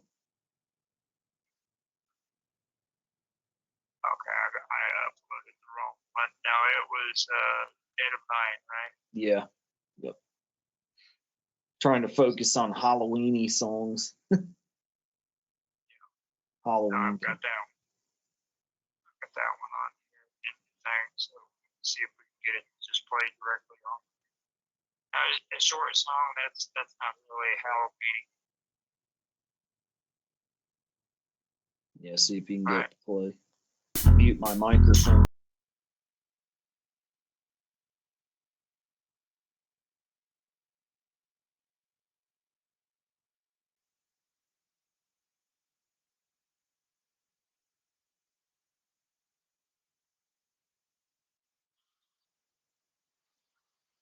I'm gonna tell you right now. He outdid himself on the guitar with that song, dude.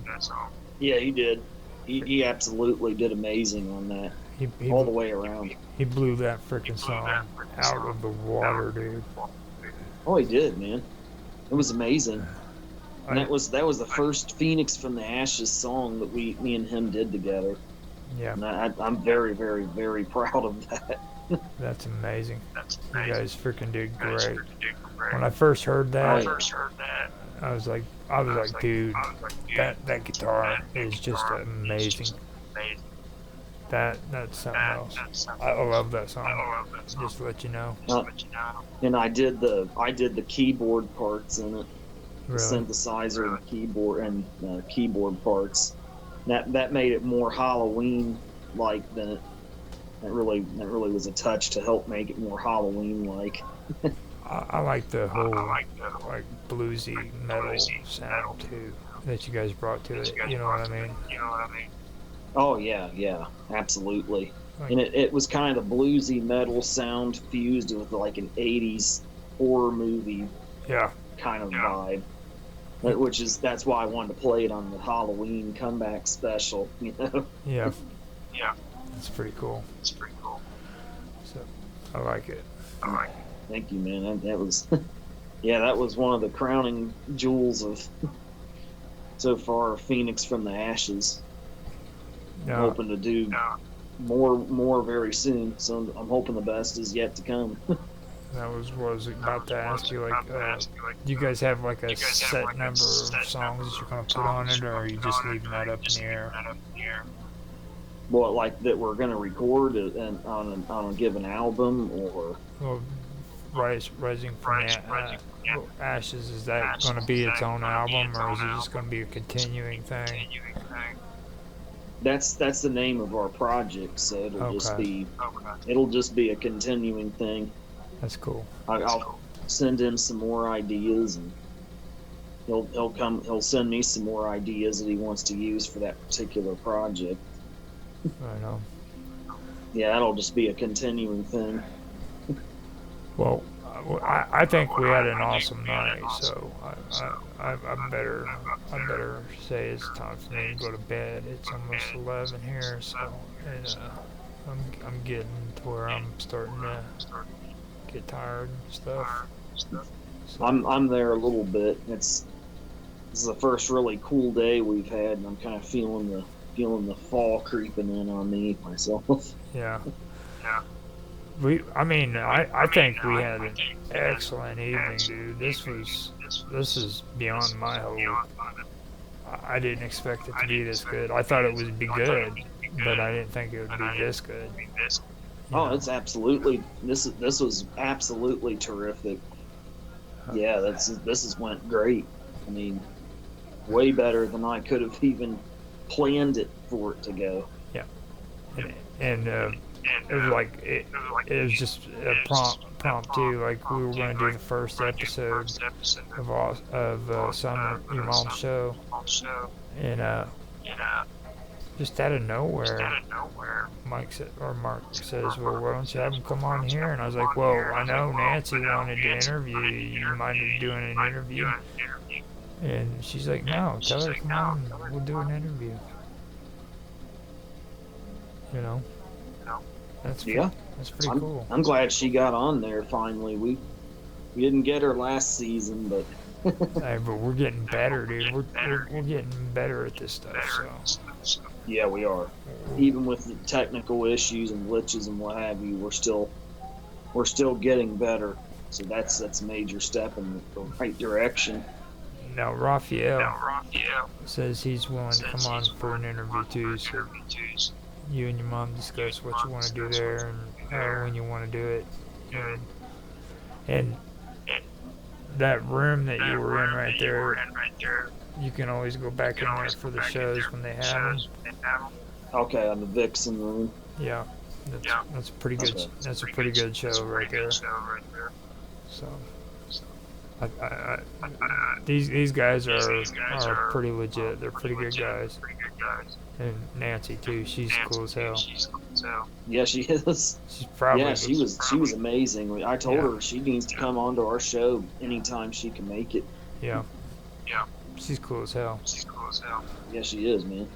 So, I'm gonna get off of here, and we pulled off a pretty good after show.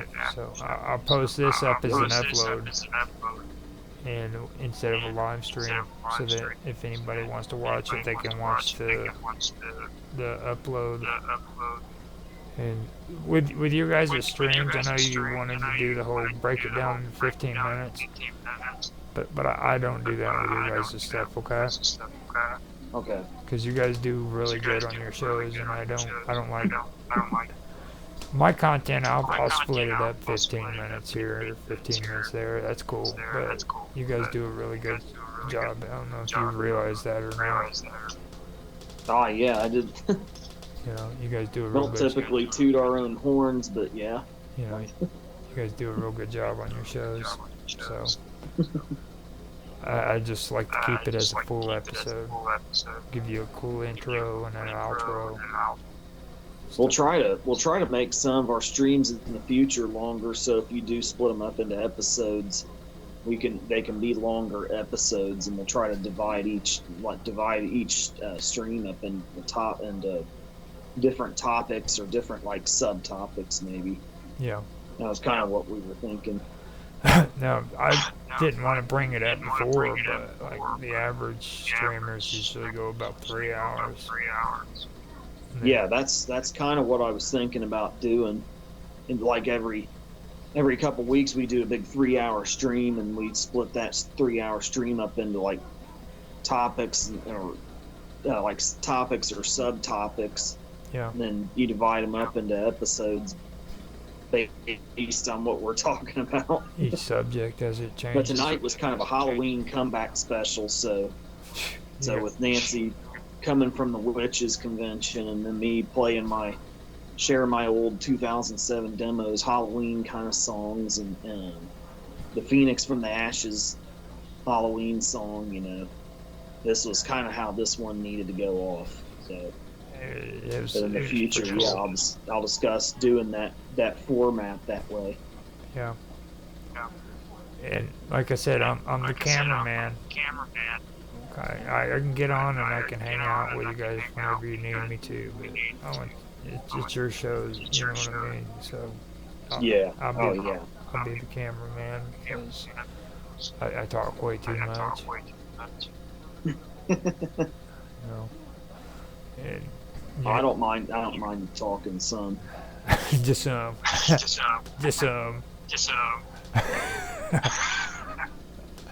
Okay, so I'm gonna get off here, and thanks everybody for watching. And Austin, thank you for doing the show with me. We did a pretty good job. You got anything to say? Yeah, it was good. You got anything? That should be it. Sounds good to me. All right. I'll end this now. I'll talk to you. All right. Later. All right. See you. Good talking to you again. You too.